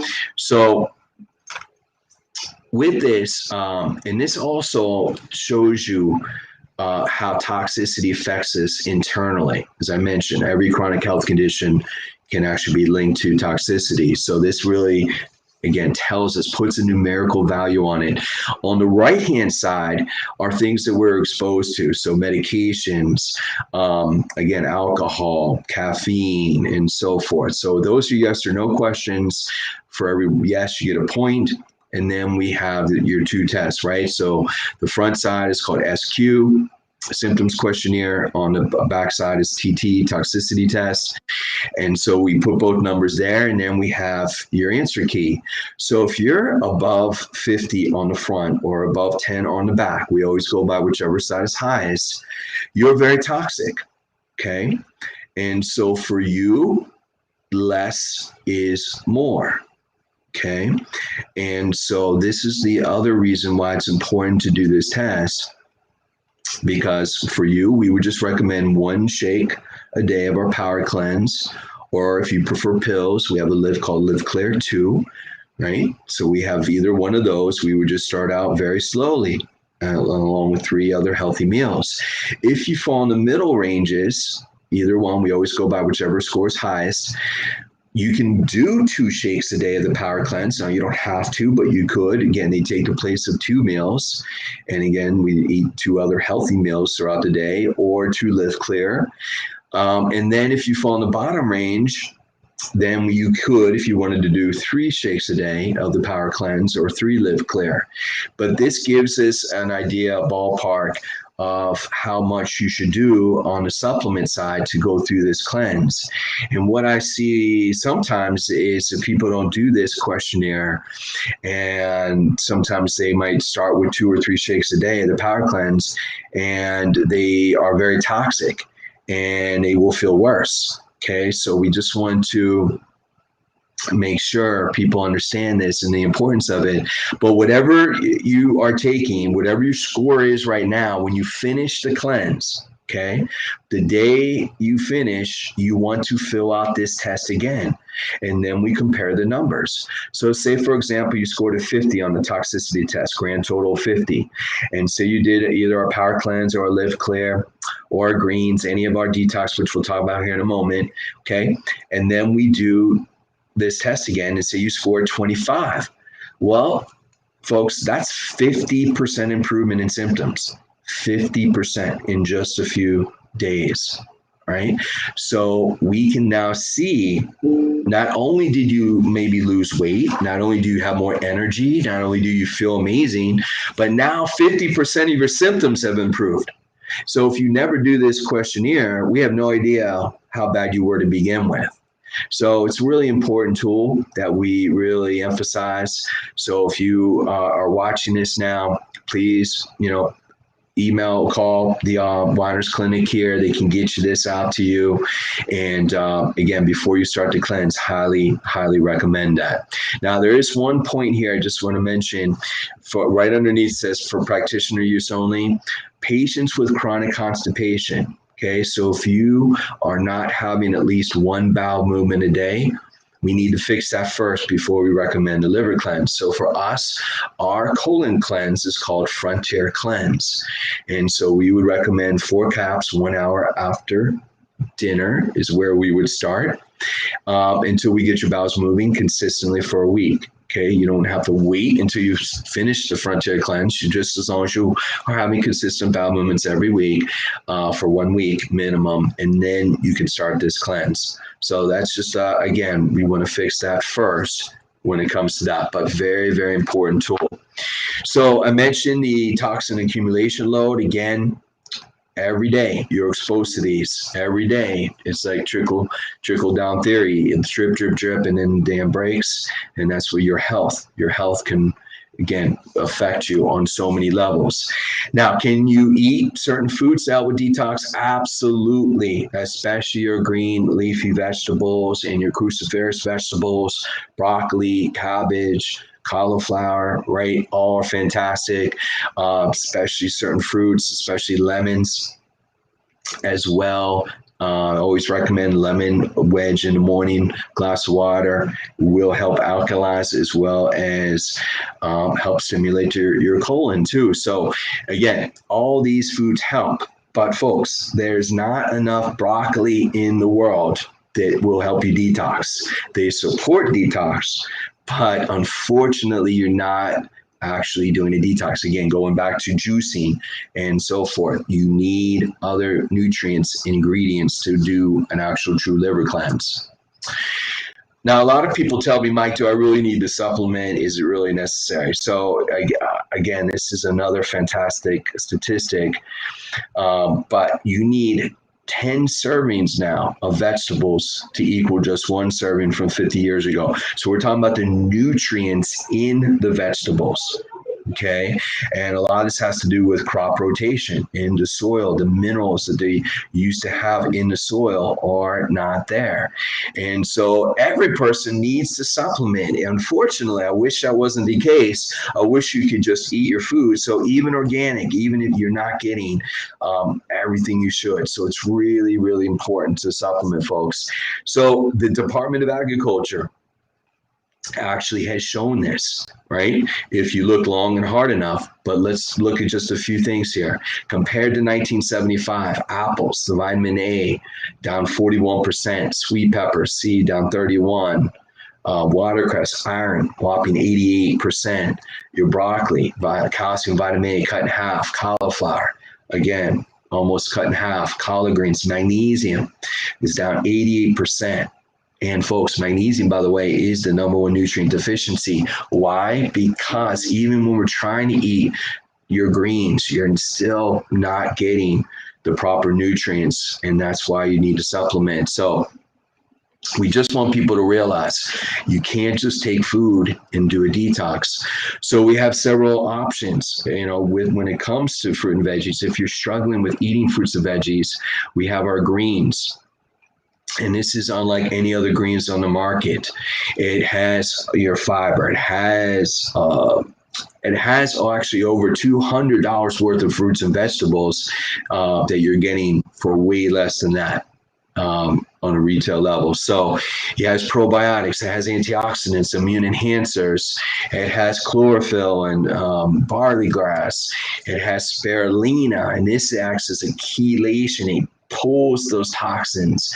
It also helps remove free radicals, and it helps with DNA damage as well. So it detoxifies the blood. Really, really important. And you can't just go to the grocery store, unfortunately, and say, I like a pound of spirulina to go, please, because it's found at the bottom of the ocean.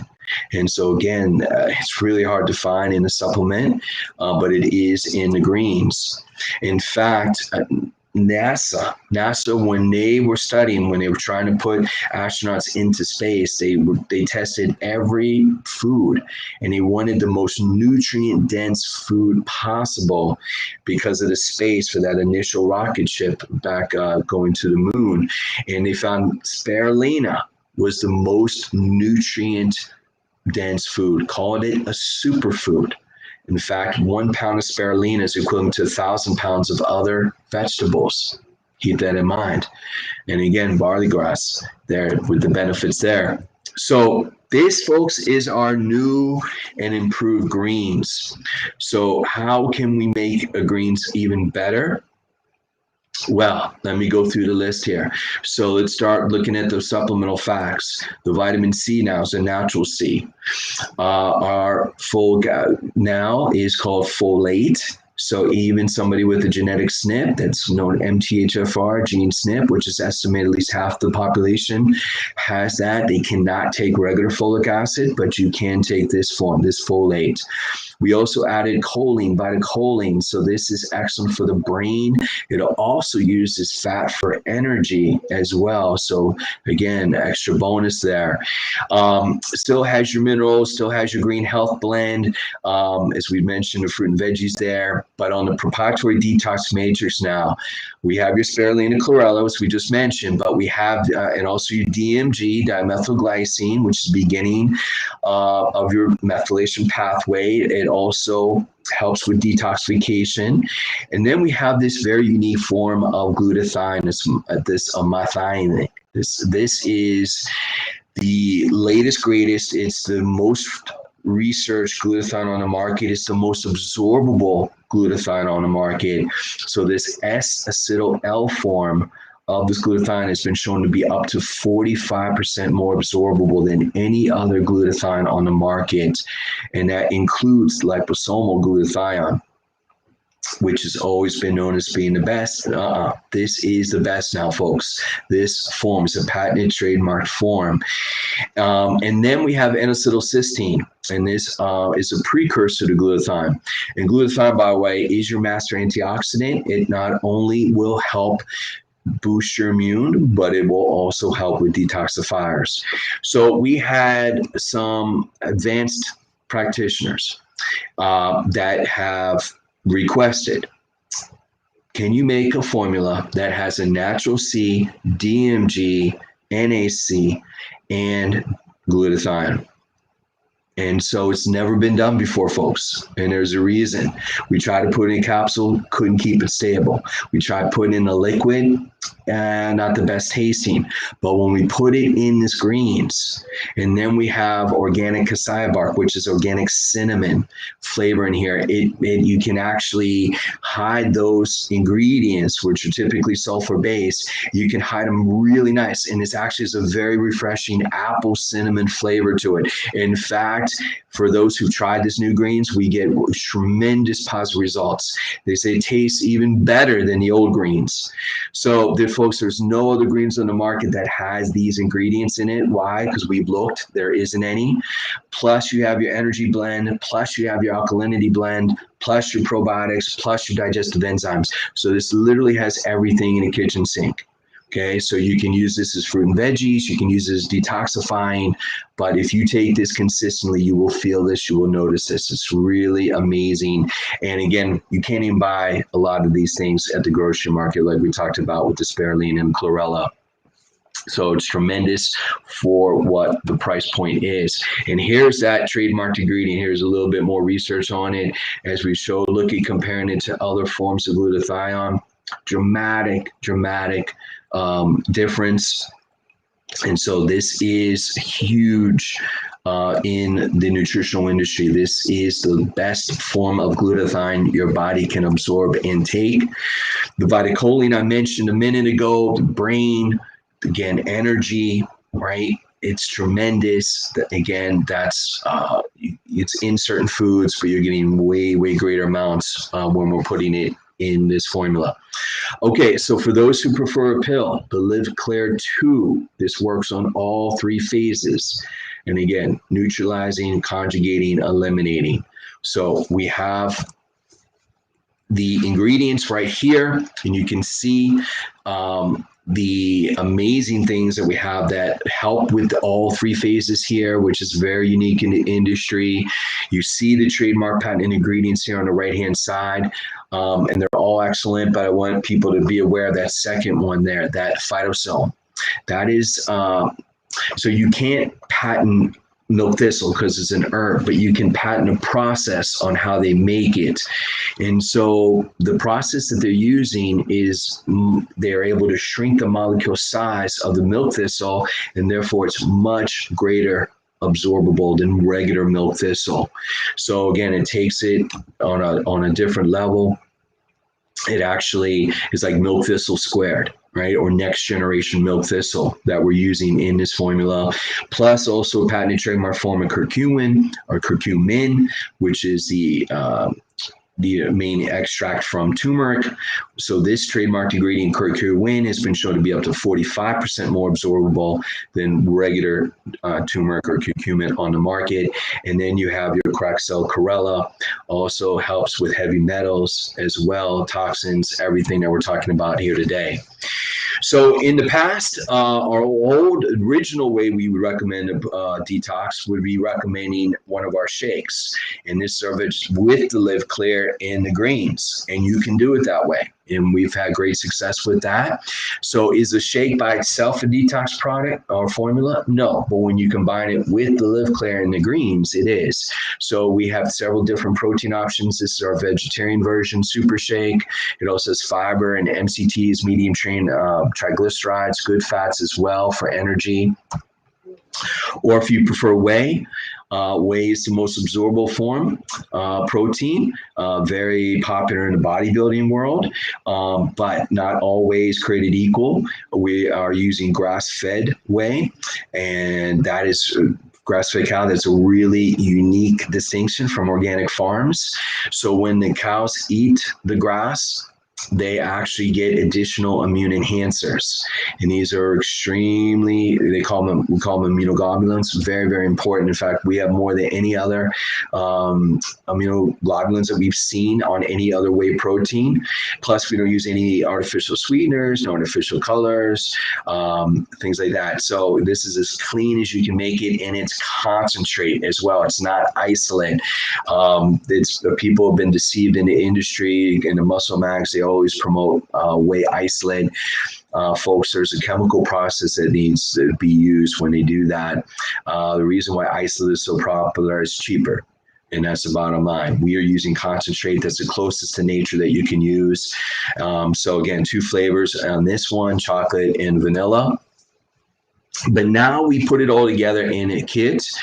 So we've simplified this even more now. So we have the Power Cleanse. It's basically like Live Clear and the Super Shake put together into one, along with our greens now. We also have a lymphatic tincture, but we recently converted this to the greens. But here is the Power Cleanse. And so we're just, again, trying to keep this simple. Instead of 2 things, we now have just 1 thing for you, the Power Cleanse.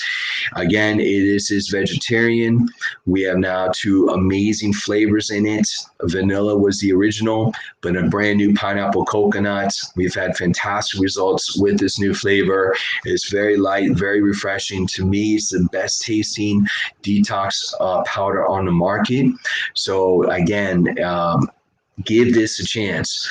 2 sizes of 14 serving or 30 serving with this one. But again, you can see it's rice, pea, and pumpkin. Has fiber in it as well, which helps on phase 3.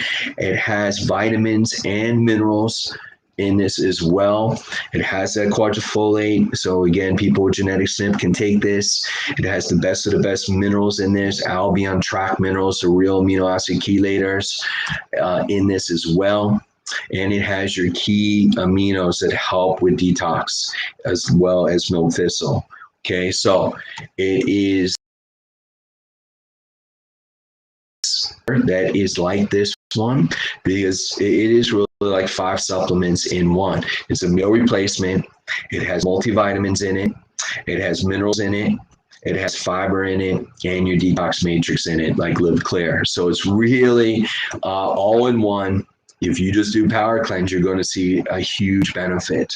Okay, so 1, 2, or 3 shakes a day, depending on how they score on that test. Okay, but our new removed kit is combining the Power Cleanse with the greens. Again, just trying to keep it simple. Do you have to do that? No. Will you get faster results? Yes. Right? So that's up to you. You can just do just the Power Cleanse. You can just do the greens. You can just do the Live Clear. You can do any of them or all of them. Totally up to you, whatever you prefer, whatever you can handle. And then you get this booklet, right? So these are free.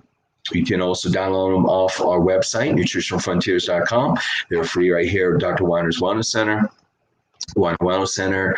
But these are the foods. It tells you the foods to focus on.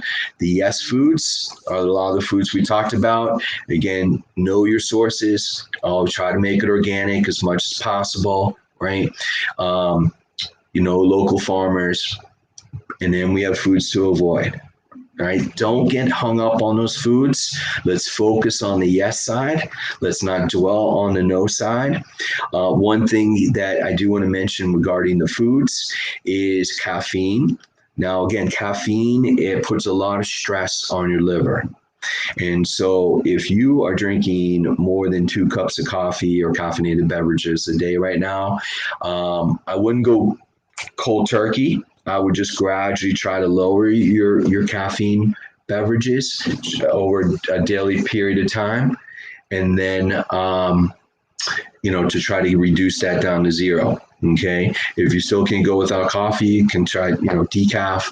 But again, folks, a lot of people feel they're on caffeinated drinks when you really aren't supposed to be on any if you do this program. Is it a deal breaker? No. But will you get better results if we try to avoid the foods and the caffeine on the no side? Yes. So again, we just want you to get the best results from this. But if you go from 4 cups of coffee to 0, guess what? You're going to have caffeine withdrawal.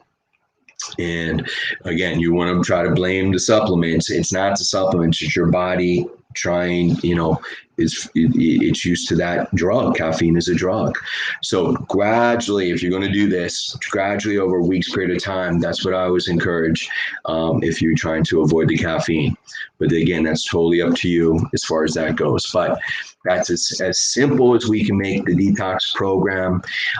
We just ask people to try it, right? And that's why we have the different options, a 10-day, a 15 or 30-day, whatever you prefer, whatever you can handle with this one. But give it a chance. If you've never done one, now is the time. It's all heavily discounted this week at Wine and Wellness Center. Give this a chance. It could drastically change your life. Okay? So that's all we would say. Dr. Tracy, anything else you would like to add there? No, that's awesome. And thank you so much for that. I love the Remove Complete kit. It's my favorite kit. So it's simple and easy. It is, right? And it really works. So I think that's the most important thing. That's right. It looks like Robert likes the best way. Okay. I like that a lot. So, well, thank you so much. Our next speaker is Dr. Joseph Honigman. And Mike, for practitioners in the area, can they contact you if they want to talk to you about any of these formulations? Absolutely. Absolutely. Anytime. Reach out to me. We can come to your practice. We can, go into more detail about these things. Any issue, we're there to help. And that's all about the education. So absolutely. Yeah, great job. All right, thanks so much, Mike. I'm going to black out, and we're going to wait for Dr. Honigman. All right, guys, thanks so much for joining us with Detox Solutions. You can use Power Cleanse even if you're not on a cleanse, right? Absolutely, Pam. Let's let Mike answer this question. Bringing you back.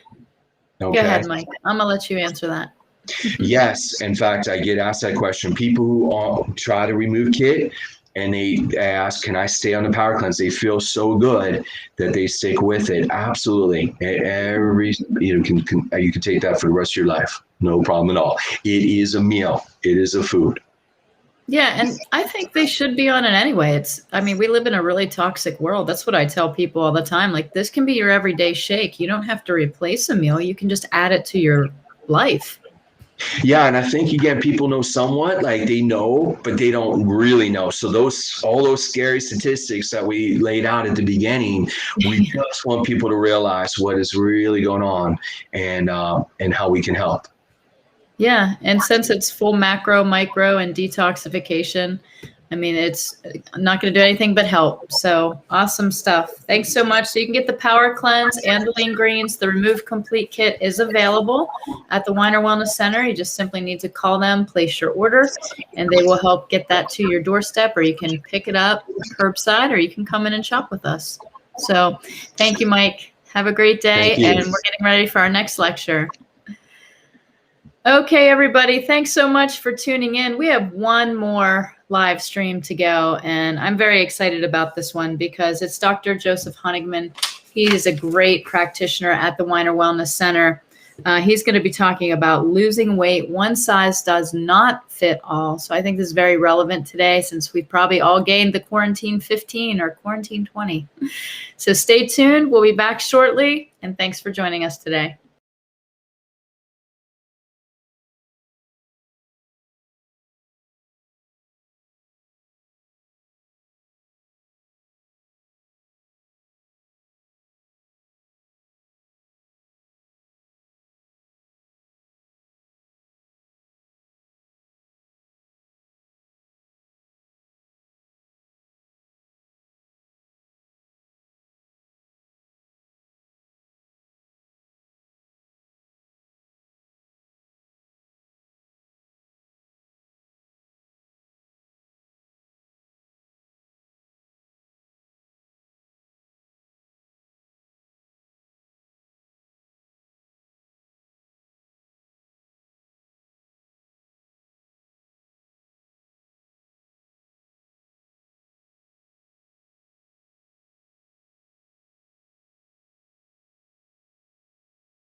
Okay, welcome everybody. We are back for our final live stream lecture, and it is my honor to introduce Dr. Joseph Honigman. He is a lifestyle-oriented practitioner at the Weiner Wellness Center. He's a doctor of chiropractic and so much more. And Dr. Honigman, I'm so glad you're here. Thank you for being with us. I love this topic. I'm so excited to hear, so I'm just going to let you take it away. Thank you, Tracy. Thanks a lot. Okay, hello everyone. Welcome to my presentation on losing weight, one size does not fit all. I am Dr. Joseph Honigman, and I am a functional wellness nutritionist and a lifestyle-oriented doctor. I have approximately 40 years experience in natural health care, and I use safe, natural, effective methods optimizing on the health of your entire body. I've specialized training in functional wellness and nutrition, integrative medicine, stress management such as relaxation and meditation techniques, as well as diaphragmatic breathing, and chiropractic spinal stabilization and rehabilitation. I also hold a Master of Public Health degree with a major in epidemiology. My goal for you and for me as well is always healthy transformation of body, mind, and spirit. So let's get back to the topic, which is losing weight, one size does not fit all. After all, if one size did fit all, losing weight would be easy, as well as keeping it off. And while for some, losing weight may be relatively easy, for many, we know it's an ongoing struggle. And even for those who are able to lose a significant amount of weight, the facts supported by a meta-analysis of 29 long-term weight loss studies indicate that more than half of that weight was regained within 2 years. And by 5 years, over 80% of that weight was regained. And this is troublesome because obesity harms virtually every aspect of your health, from shortening life to contributing to chronic diseases such as arthritis and diabetes and cardiovascular disease, as well as interfering with breathing and mood. So let's take, for example, one common condition very strongly influenced by type 2 by excessive weight, which is type 2 diabetes. In fact, excessive weight is probably the #1 risk factor for diabetes. In the nurses study, and this is a very old study, it goes back to 1976, and it's still ongoing. In the nurses study, obese women had nearly 16 times the risk of diabetes compared to lean women. You heard me right. I didn't say 6 times. I said 16 times the risk. However, maybe even more significant is that there was an increased risk of diabetes even among women who are at the high end of the healthy weight range. But here's some good news. It's been shown that by keeping weight in check, being physically active, and eating a healthy diet, women can lower their risk of diabetes by 56 to 90%. And this is true for all women, even those with a family history. So say your mom and dad both had diabetes. Well, genetically speaking, that may be the gun, but you don't have to pull the trigger. By just being physically active, eating a healthy diet, and keeping your weight in check, you can still reduce the risk by 56 to 90%. And there are other benefits of a healthy weight loss. Just a modest weight loss of 5 to 10% can improve or prevent many health problems, including the risk of hypertension, cardiovascular disease, stroke, cancer, arthritis, osteoporosis, inflammation, insulin resistance, as well as diabetes. A modest weight loss can also decrease the risk of or improve obstructive sleep apnea. This is a disorder caused by gaps in breathing during sleep, which results in insufficient oxygenation. In other words, you stop breathing while you're sleeping when you don't want to. So simply put, this can result in a rise of high blood pressure, stroke, heart failure, irregular heartbeats, and even heart attacks. So let's take an example of a healthy weight loss.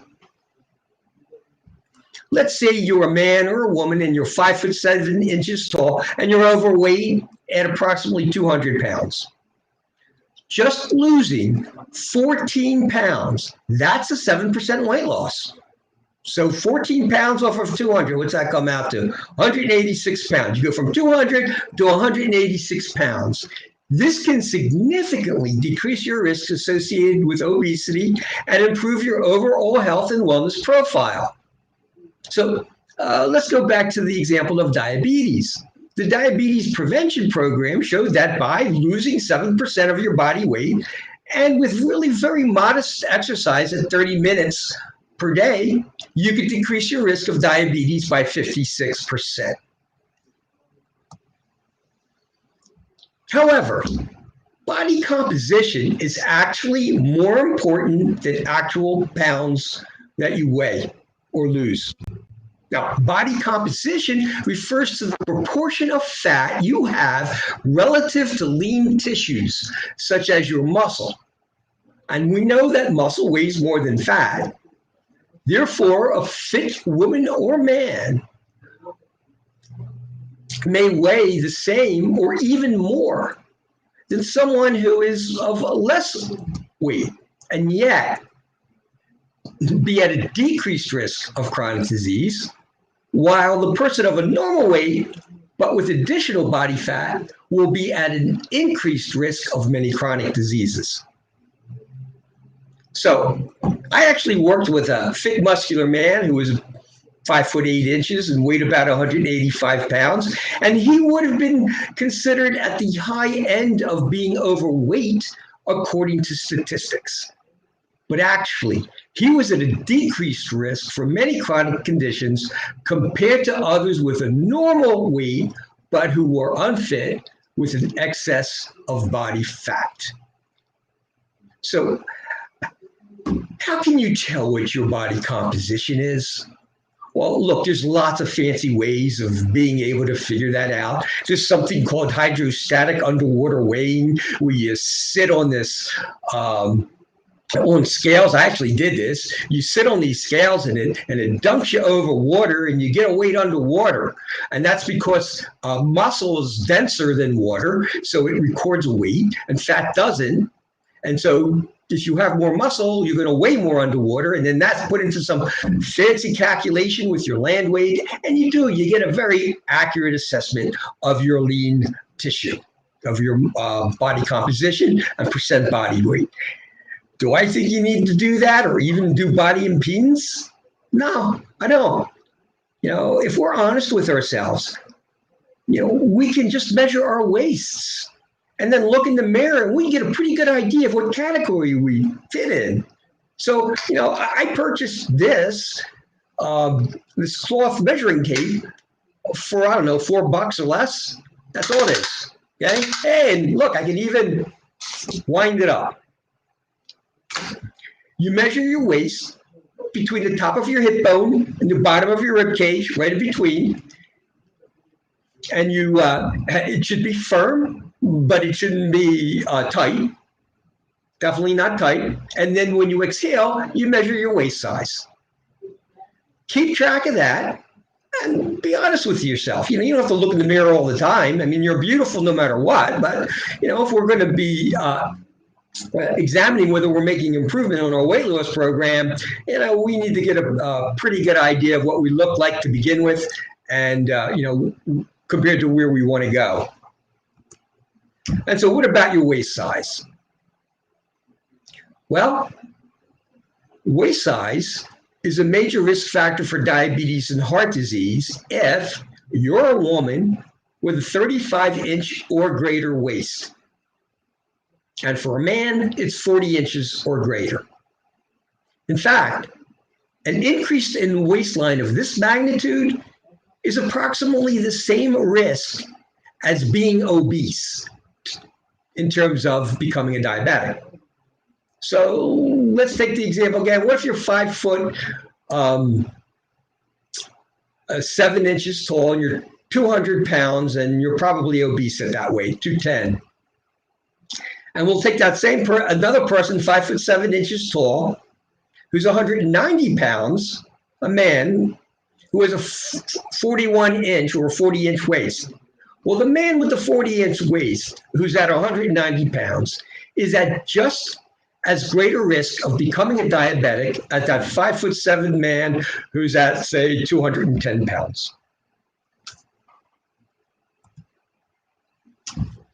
So how can you begin to lose weight and improve your body composition?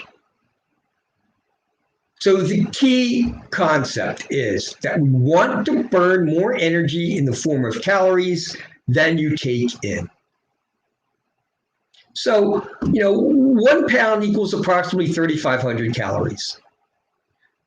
When we want to lose some weight, we're going to have to burn off more calories than we take in. So if we're absorbing 3,500 calories by diet, then we have to burn off 3,700 calories to make any dent, in the weight.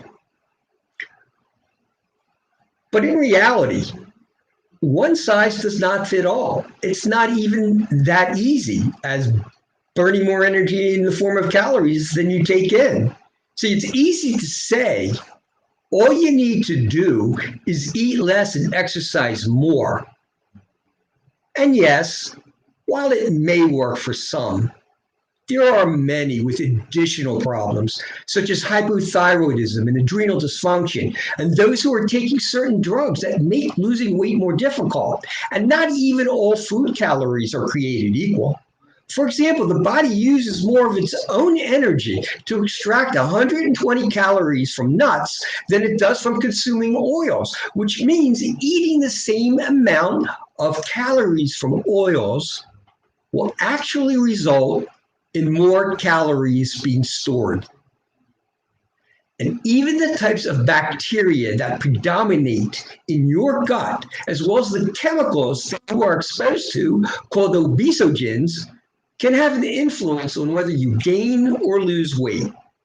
So now let's take a closer look at some of those obstacles, and we're going to begin with your adrenal glands, weight, and body composition. So there's no doubt about it. Stress and adrenal gland dysfunction can sabotage your weight loss efforts. And that's because in a fight or flight situation, and that's what happens when you're exposed to stress,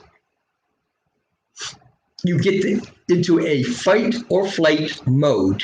And with this, your adrenal glands will produce the stress hormone cortisol, which prepares your body for action. And it does so by supplying glucose, which is an immediate energy source to your large muscles, right? If you're going to run or you're going to fight, you're going to need to use your shoulder muscles. You're going to need to use your leg muscles, and they're going to need some quick energy. So we're going to supply it by adding extra glucose, and cortisol is going to help do that. However, continued emotional stress can produce sustained cortisol release with insulin, but there's no physical activity involved. You're not running and you're not fighting. So as a result, you're going to get an increase in both cortisol and insulin in your blood. And that extra glucose, instead of being used for some type of activity, is now going to be stored as unwanted fat, and guess where it's going to go? In your abdomen and your thighs, in your gut. In addition, the sustained increase in your fight or flight response can increase sugar cravings, appetite, and binge eating, along with a decrease in sensitivity to leptin. That's not good, Because see, leptin is the hormone that lets your brain know that you are full. And if you lose the ability to sense that you've had enough to eat, you're probably going to eat more than is necessary. And another reason why one size does not fit all could be a problem with your thyroid gland. Your thyroid gland and its hormones regulate your metabolic rate, which is the amount of energy used per unit of time of every cell in your body. In other words, how much energy are you burning up every, let's say, 10 minutes or 20 minutes? That's your metabolic rate. And if you have hypothyroidism, your overall metabolic gas pedal slows down, decreasing the activity of almost every organ, system, and cell in your body. So you're simply not burning as much energy over the same time period. Without sufficient thyroid hormone, some of the calories you eat simply aren't burned off, and the excess gets converted to fat. And guess where that gets stored? That's right, in your abdomen, in your gut. So the take-home message, both stress and adrenal function, as well as hypothyroidism, can result in weight gain, especially in your belly. And it also can make it more difficult to lose weight. So you can think of it this way. When your metabolic gas pedal slows down from a hypothyroid condition, you're now burning up fuel like you're a Prius. Now, I love Priuses. I own one. But they simply don't burn as much energy as a race car. So we want our metabolic gas pedal to be more like a race car than we do a Prius. If you do have a thyroid or adrenal dysfunction, or suspect you do, conventional labs may not provide sufficient detail or be unable to confirm it.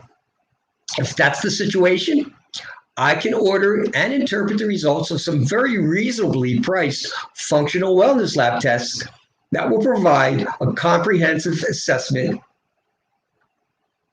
However, it's not a requirement, as I have often been able to help people with both hypothyroidism and adrenal dysfunction lose weight who previously have been unsuccessful, and we didn't have to do any lab testing. But it's there for us. And for some people, it's a very useful tool. And there are even additional reasons why one size does not fit all when it comes to weight loss. There are common drugs that can interfere with the ability to lose weight.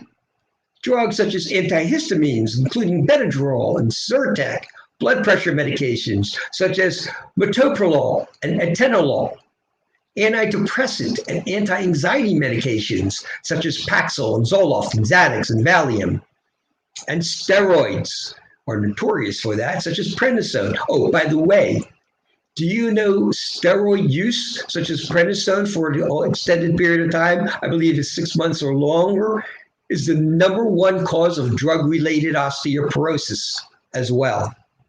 So you'll gain some weight, you'll become osteoporotic. Sometimes I understand it's absolutely necessary, but it should only be used if it's absolutely necessary. Then there's diabetes drugs such as insulin and glipizide. Well, that's ironic, isn't it?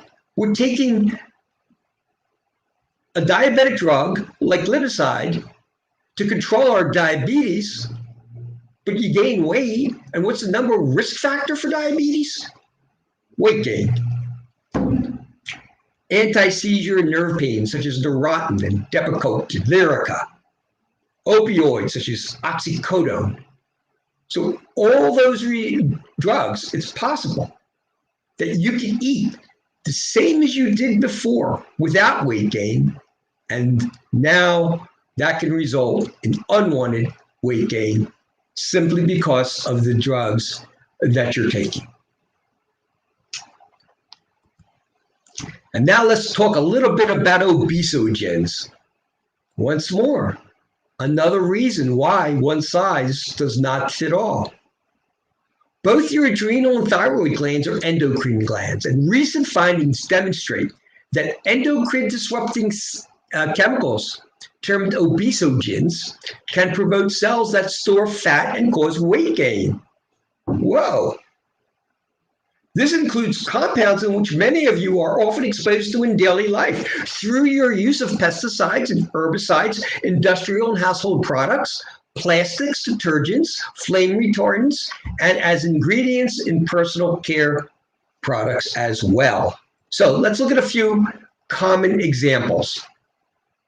BPA, bisphenol A.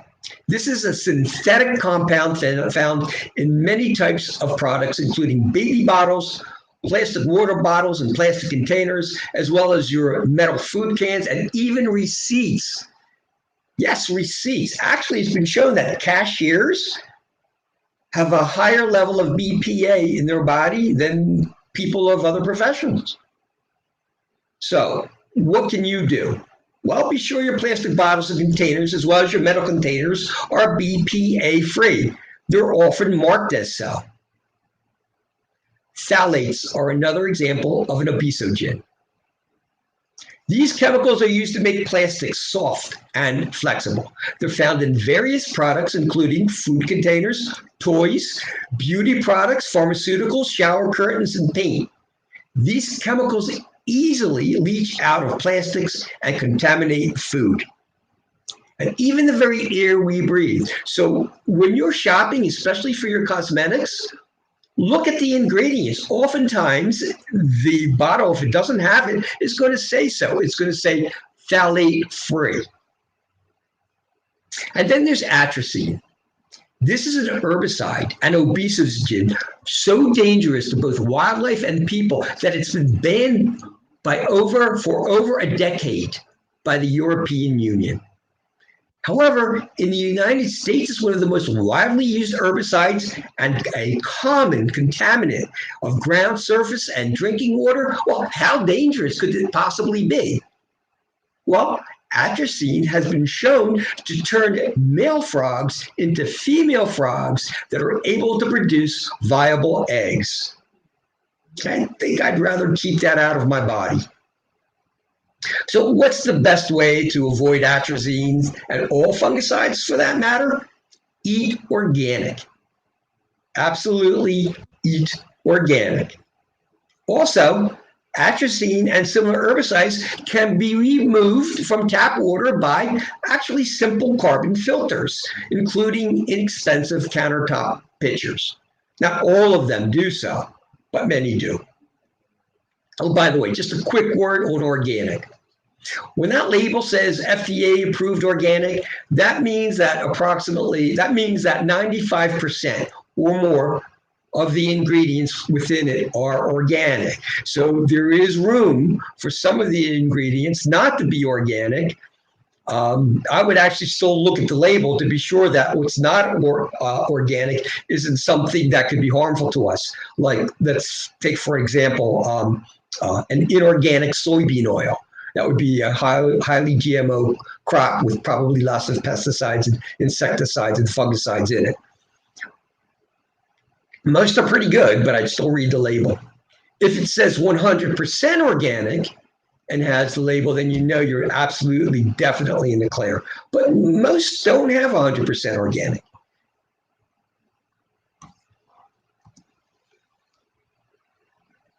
So, again, we want to avoid these nasty obesogens. So be sure your plastic containers and bottles are free of chemicals, or use glass, stainless steel, or high-quality aluminum water bottles. Instead of non-stick cookware, use cast iron or stainless steel.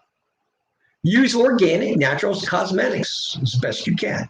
Eat organic foods, drink organic beverages. Use carbon filters to help detox your water, including those found in countertop pitchers. And if you make an appointment with me, we may do a liver detox so that we can help remove stored obesogens. And now for something that I think you're going to find very interesting.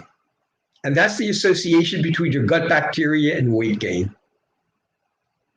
A shift of 20% or more of a common bacteria in your gut called the Firmicutes bacteria can result in an increase in caloric energy from the fiber you eat. The additional energy gets stored as fat. In other words, if you have 20% more of this common bacteria called Firmicutes compared to your other bacteria that should be maintained in a synergistic balance, that's going to result in unwanted weight gain. Scientists believe that this alone can account for 150 calories per day, which over 24 days will account for 1 pound of weight, and over a year, 15 pounds, without even eating a single bite more, just by having the shift of 20% or more of a common type of bacteria in your gut known as the Firmicutes. Now, this is something that we could successfully address if this is part of your problem by basically just changes in your diet. If necessary, we're still having a problem, we could do a functional wellness lab test to determine the actual relative amount of Firmicutes bacteria in your gut. And there's also a behavioral component to successful weight loss that we should all be aware of. Now, a common example is you want to lose weight and keep it off, but you've lost your motivation and desire because of your unsuccessful attempts in the past, right? Oh, I've tried a dozen times. Every time I do, it just comes back. I've done it. Last time I did it, I not only gained it back, but I gained an additional 3 pounds. And so that becomes very frustrating. You lose your motivation. You decide, I'm just not going to try anymore. Other common obstacles include family members, such as your spouse or significant other, being unsupportive or possibly even discouraging your efforts. Oh, honey, you look good with those few extra pounds.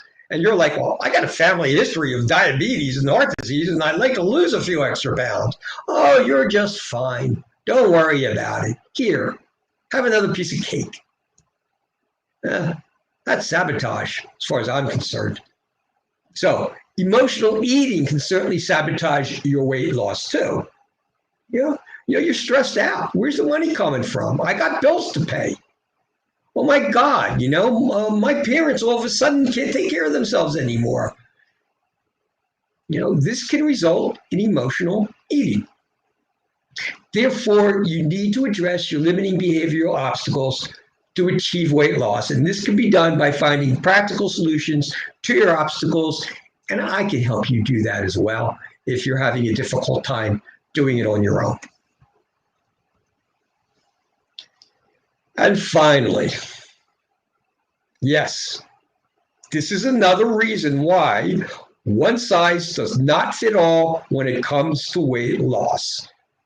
If you're a woman, it's actually more difficult for you to lose weight than if you are a man. In general, men lose more weight than women in a shorter amount of time, partly because men produce more lean muscle and have a higher metabolic rate, while women, in contrast, tend to hold on to their weight, and much of that has to do with bearing children, as well as various hormonal differences. I've heard several times from a woman client that she's dieted right alongside her husband, eating the exact same an amount of food, doing the same amount of physical activity, only to see him lose a significant amount of unwanted pounds while she struggles to move the scale. Well, I can help you lose a significant amount of weight, no matter what your sex is. I have helped many lose a significant amount of weight, and many of those were women. So let's do a review of why one size does not fit all when it comes to weight loss, and you can go through the list and see if any of these may apply to you. So first of all, what's the obvious answer? Well, the overall general answer is that you're a unique individual and you're going to bring to the table, pun intended, your unique obstacles and challenges that may impede successful, significant weight loss or the ability to keep it off.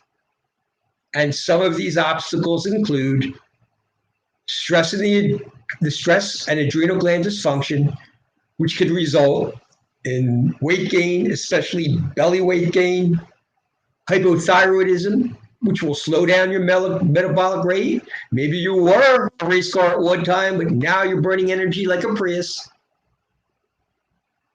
Common drugs, such as steroids and certain diabetes and hypertension drugs, can sabotage your efforts to lose weight. Obesogens, those endocrine disrupting chemicals, which can promote cells to store fat and cause weight gains, and they're often found in pesticides, herbicides, and personal care products. So, read labels, eat organic, use carbon filters. An overabundance of a gut bacteria known as the Firmicutes can result in weight gain. And you may never know that that's the reason. And there is also a behavioral component to successful weight loss. So look and see, is someone sabotaging your efforts? Are you just frustrated?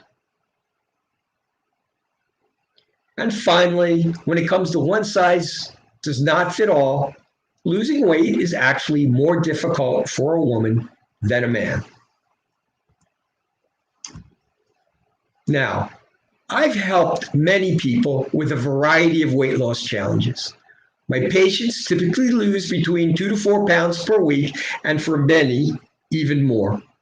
A few examples include one patient who was overweight with high blood pressure, and he wrote, I lost 22 pounds in 30 days, 22 pounds, 30 days on a whole food plant-based diet and supplements recommended by Dr. Honigman. Also, blood pressure normalized, I'm sleeping better. It's the best I felt in 10 years. I've also had very good success in helping patients with existing thyroid conditions lose weight and improve their body composition, some of whom were previously unable to lose any weight.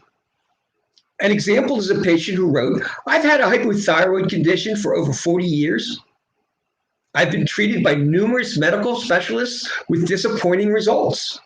After following Dr. Honigman's advice, the results were no more edema, more energy, and I lost 12 pounds in 1 month's time. Very recently, a patient lost 16 pounds while doing one of my cleanses and wasn't even trying to lose weight. Now, this particular person was very happy that they lost 16 pounds because it helped. They had some extra pounds that needed to come off. Another patient with diabetes lost over 100 pounds in approximately 1 year. Now, this gentleman was highly motivated and disciplined, so not everyone is going to be able to do that.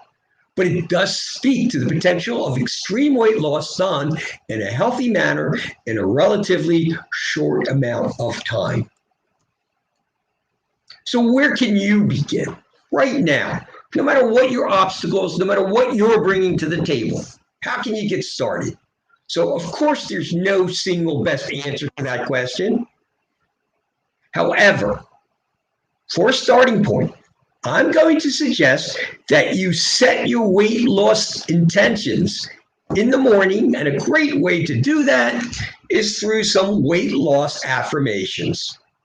So you get up in the morning. Some of you may want to do some diaphragmatic breathing, maybe some stress techniques if that works for you. Maybe get washed first.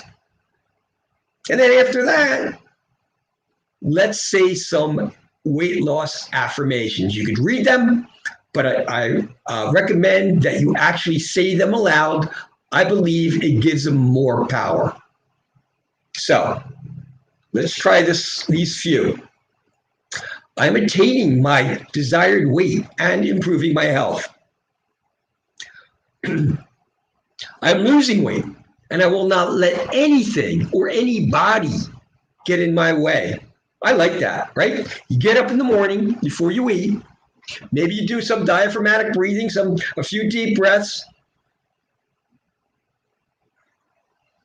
You get yourself centered and you say, I'm losing weight, and I will not let anything or anyone get in my way. I eat only healthy, nutritious foods to achieve my weight loss goals. I have the power to easily control my weight through a combination of healthy eating and exercising. I'm disciplined in my eating habits and dedicated to following my weight loss plan. You can make up your own weight loss affirmations. Whatever works for you is what you do. You certainly can borrow mine. I'd probably borrow these from somebody else. So now we've set our intent for the day. Maybe the next good thing to do, even before you eat, is to do some exercise. Increase your physical activity and exercise. And the good news is any type of aerobic or resistant exercise can increase your metabolism. Most health professionals recommend approximately 30 minutes of moderate physical activity, 5 to 7 days per week, for general health and to prevent weight gain. Right? That's for general health and for prevention. For weight loss, many scientists say more physical activity may actually be needed. Practically speaking, that means for most of you to lose weight, it's going to require 45 to 60 minutes of activity if your caloric intake is not sufficiently reduced. So these are my thoughts on the matter. It's not always easy to get in 45 to 60 minutes a day of increased physical activity.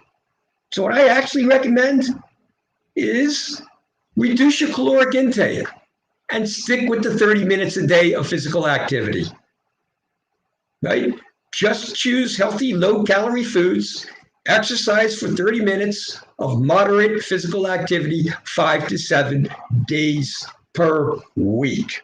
So, for example, what if you're a 200-pound man? Let's see how this goes. A 185-pound person burns approximately 200 calories with 30 minutes of brisk walking. And that's approximately 4 miles per hour. 185 pounds, 30 minutes of brisk walking, and you get 200 calories. 1 tablespoon of olive oil equals 120 calories. 2 tablespoons of olive oil equals 240 calories. That means for a 185-pound man or woman, you'd have to brisk walk for over 30 minutes to make up for those 2 tablespoons of olive oil. So, I suggest maybe just come back on the caloric intake a little bit there and exercise for the 30 minutes a day. However, I want to make something very, very clear. The more physical activity that you do, moderate physical activity, the better off you are and the healthier you will be. Because physical activity, whether or not you lose 1 pound of weight, is extremely good for your health and well-being. Physical activity benefits include lowering your risk of several common occurring cancers, including bladder and breast and colon and lung.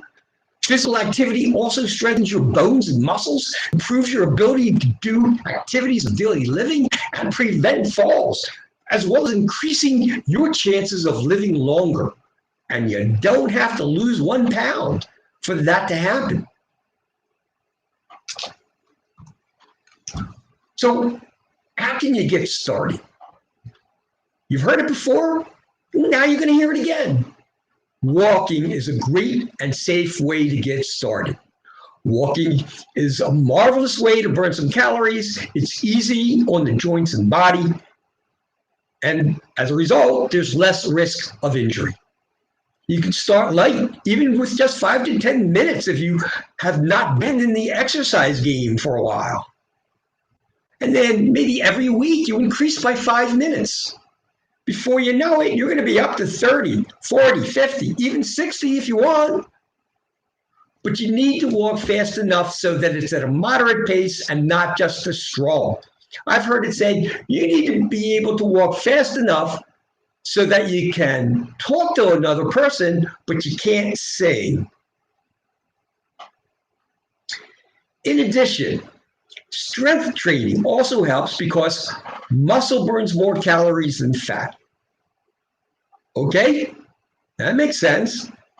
And that's not just during activity, that's at rest. It's going to increase your metabolic rate. And it doesn't need to be anything fancy, although it's very important that you do the exercise properly to avoid injury. Therefore, you may need to spend a few sessions with a personal trainer if you've had no prior experience with strength training. And now here's just some tips on eating and drinking to improve your body composition and lose weight, keep it off, and again, with whatever additional problems that you bring to the table. Try drinking water before a meal and add lemon. It can give you a feeling of fullness and prevent overeating. Reduce dramatically or eliminate all sweetened beverages. That's a good idea for everything. Sweetened beverages are a major risk factor for diabetes and many other chronic problems as well. Reduce dramatically or eliminate all processed carbohydrates. That's basically anything white, such as white bread and white rice. Look, a processed carbohydrate is a carbohydrate. Let's use wheat as an example. Okay. You even have to be careful with whole wheat these days, but we're going to use it as an example. You start off with whole wheat. We take the fiber out of it, which is probably the best part of the wheat, or one of the best parts. You take the bran out, which is filled with fiber and vitamins and phytonutrients. And what are you left with? That's a processed carbohydrate. It's just not good for you. So you're going to reduce that, and that's going to include also most cookies, pies, and cakes, although there are some healthy alternatives. And there are some probably healthy cookies, pies, and cakes as well. Read labels, stay away from trans fats, animal fats, as well as sugar, artificial sweeteners, and once again, processed carbohydrates, which will increase your risk of insulin resistance, diabetes, and heart disease. So insulin resistance is basically the cause of diabetes. So, and insulin resistance, whether or not you ever become a diabetic, just having insulin resistance can increase your risk of heart disease, stroke, and a premature death. Load up on vegetables. I don't think I need to go into detail. I don't know anybody who says, no, stop eating vegetables. You know, vegetables, the vast majority of vegetables are a low-calorie food. And the truth is, the more of these low-calorie vegetables you eat, the more you eat of them, the more weight you're going to lose, and the healthier you're going to be. Increase fiber-rich foods in your diet. Fiber intake predicts weight loss. So the more fiber you eat, the higher the likelihood you're going to lose weight. Fiber is going to be things like beans and legumes, which are extremely high in fiber, whole grains, nuts and seeds, and fruits and vegetables. Certain vegetables are going to be higher in fiber than others. Really, what's going to shine are those whole grains and your legumes, your beans, if you can tolerate them. Most people can. If you can't, try digestive enzymes. Start off light and small and build your way up. And avoid obesogen. So read labels, eat organic, filter your water, use carbon filters. And now again, for something special. Okay, let's talk a little bit about intermittent fasting. I know many of you have heard of intermittent fasting, but you may not know what it is or how to get started. So first, what is fasting?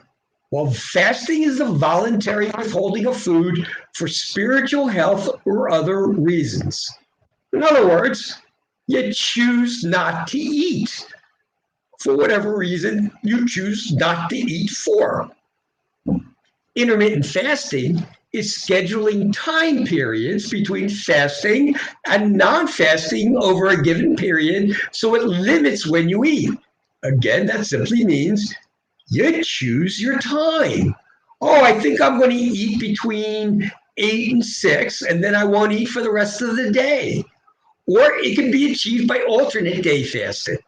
I'm going to fast for Monday, Wednesday, and Friday, and eat Tuesday, Thursday, Saturday, and Sunday. Alternate days. Periodic fasting. I'll fast for 3 to 4 days, and then I'm going to take a break. And then in a few weeks, maybe I'll fast again for a period of time. And of course, there is the daily time restricted fasting, and that's what I'm going to talk about because it's probably by far the most common type of fasting. So why does it work? In your mind's eye, follow along with what I'm saying. When you eat, your food is partially broken down into glucose, and that's a principal source of energy. That's going to enter into your bloodstream and travel to your cells. Now, as soon as the glucose enters into your bloodstream, your pancreas recognizes it, and it releases insulin, which also goes to the cell. And it's going to probably arrive at the cell at the same time or very close to the same time as the glucose.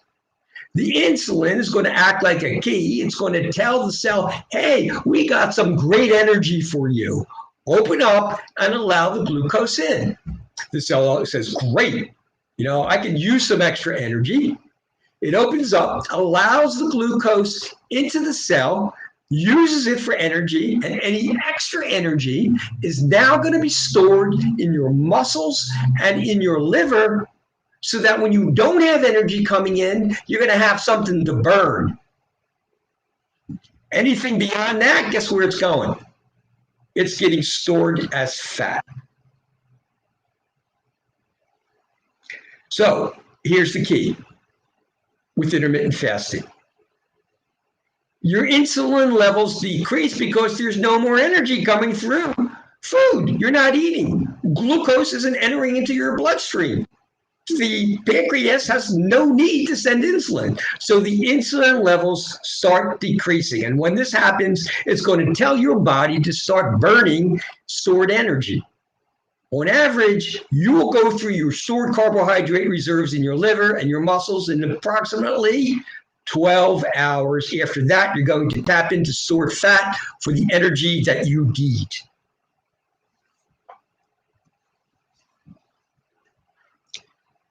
And the process initiated is called ketosis.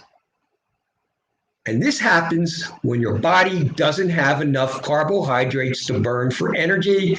Instead, it burns fat and it makes things called ketones, which it uses for fuel. So in a nutshell, time-restricted intermittent fasting works because a prolonged period of your choosing of non-eating gives the body a chance to rest and store those burned calories. It takes approximately 12 hours of fasting to run out of the stored carbohydrate and energy in your muscles and liver. You only have one liver. And then you begin burning stored fat. Intermittent fasting will not put the body in a starvation mode or decrease your metabolic rate. So the fact that you're not eating isn't going to tell your body, oh, I'm starving, I have to keep the calories. That's not going to happen. It does not put the body in a starvation mode. Nor will it decrease your metabolic rate. You're still going to burn the same amount of energy in the same amount of time as if you were not fasting. So let's look at the Dr. Walter Longo plan. He wrote a book on this. And in a nutshell, this is what he says. In this variation, you eat a whole food plant-based diet twice a day plus a light snack. Dr. Longo recommends eating breakfast and one other meal plus a nourishing, low-calorie, low-sugar daily snack. This diet limits all meals and snacks to within 12 hours or less a day. You should also not eat within 3 to 4 hours of going to sleep. So an example would be eating breakfast at 8 a.m., then having a snack at 12 or 1, sitting down for dinner, say at 5 o'clock, and finishing by 6. This allows for 14 hours of fasting before your next meal. So, if your body goes through the stored carbohydrates in 12, that gives you a couple of hours to burn some stored fat. However, there are other variations to intermittent fasting, and one of them, breakfast is skipped. And often this can be a convenient meal to leave out. My personal recommendations is that you eat within an 8 to 10 hour period of time. No more, no less, right? We want to keep it within that 8 to 10 because I think you should allow for 14 to 16 hours of fasting. That's going to allow for more fat being burned, especially if you're following a calorie-restricted diet.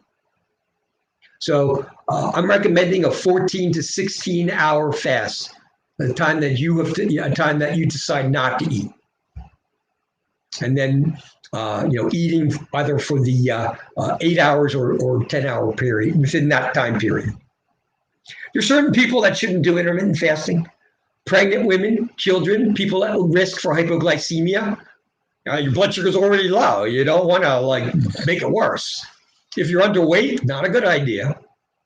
And people with certain diseases such as hyperthyroidism definitely should not do intermittent fasting. Now, can you exercise during fasting? I think that's a commonly asked question. And the answer is absolutely yes.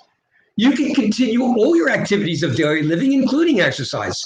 You do not need to eat before exercising to provide energy. In fact, your body will burn stored energy. So if you're going through your carbohydrate reserves, you're going to go through them quicker. And if you've already burned through them, maybe you'll get a little extra fat burned. However, it's important to stay hydrated. One more thing. If you're a long distance runner or you're doing a marathon, don't do intermittent fasting. Use some common sense. It's also important to understand intermittent fasting will not put the body in starvation mode or decrease your metabolic rate. It's twice that I said it, but it's important so that you don't worry about it.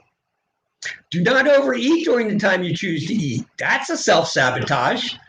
You didn't eat for 14 hours, and now you just keep eating, putting on lots and lots of calories. You can only store so many calories. Where's the rest going?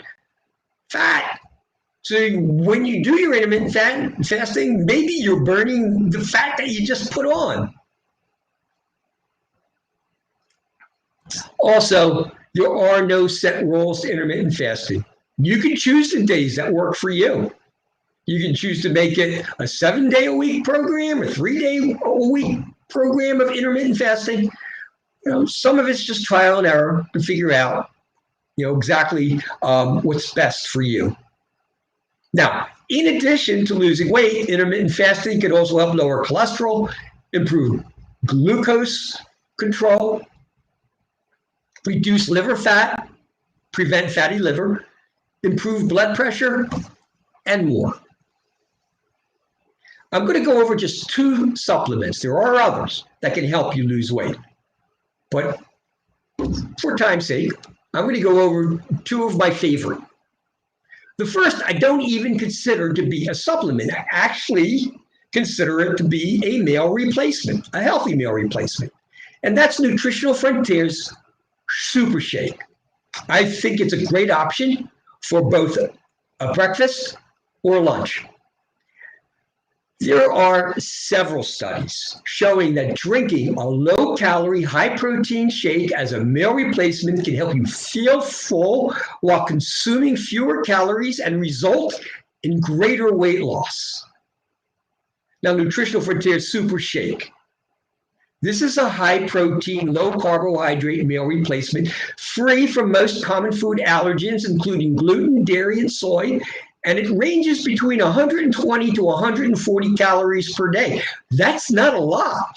Even if you're on a 1,200 calorie a day diet, that's not a lot. That leaves you a lot to play with. In addition to being this low-calorie, hypoallergenic shake, each serving contains between 21 to 24 grams of protein. It's going to provide all the amino acids required by both vegetarians and non-vegetarians, and will help you keep or increase your muscle mass. So this is very good for body composition. It also provides soluble fiber as well as metabolized fatty acids to provide a quick source of energy that will not be stored in your body. In other words, you'll have some energy to burn, and anything left over is not going to be stored as fat. And this is how I do it. And you might want to copy what I do. Of course, the variations are probably endless. But you can start with a scoop of Super Shake, which is approximately 120 calories.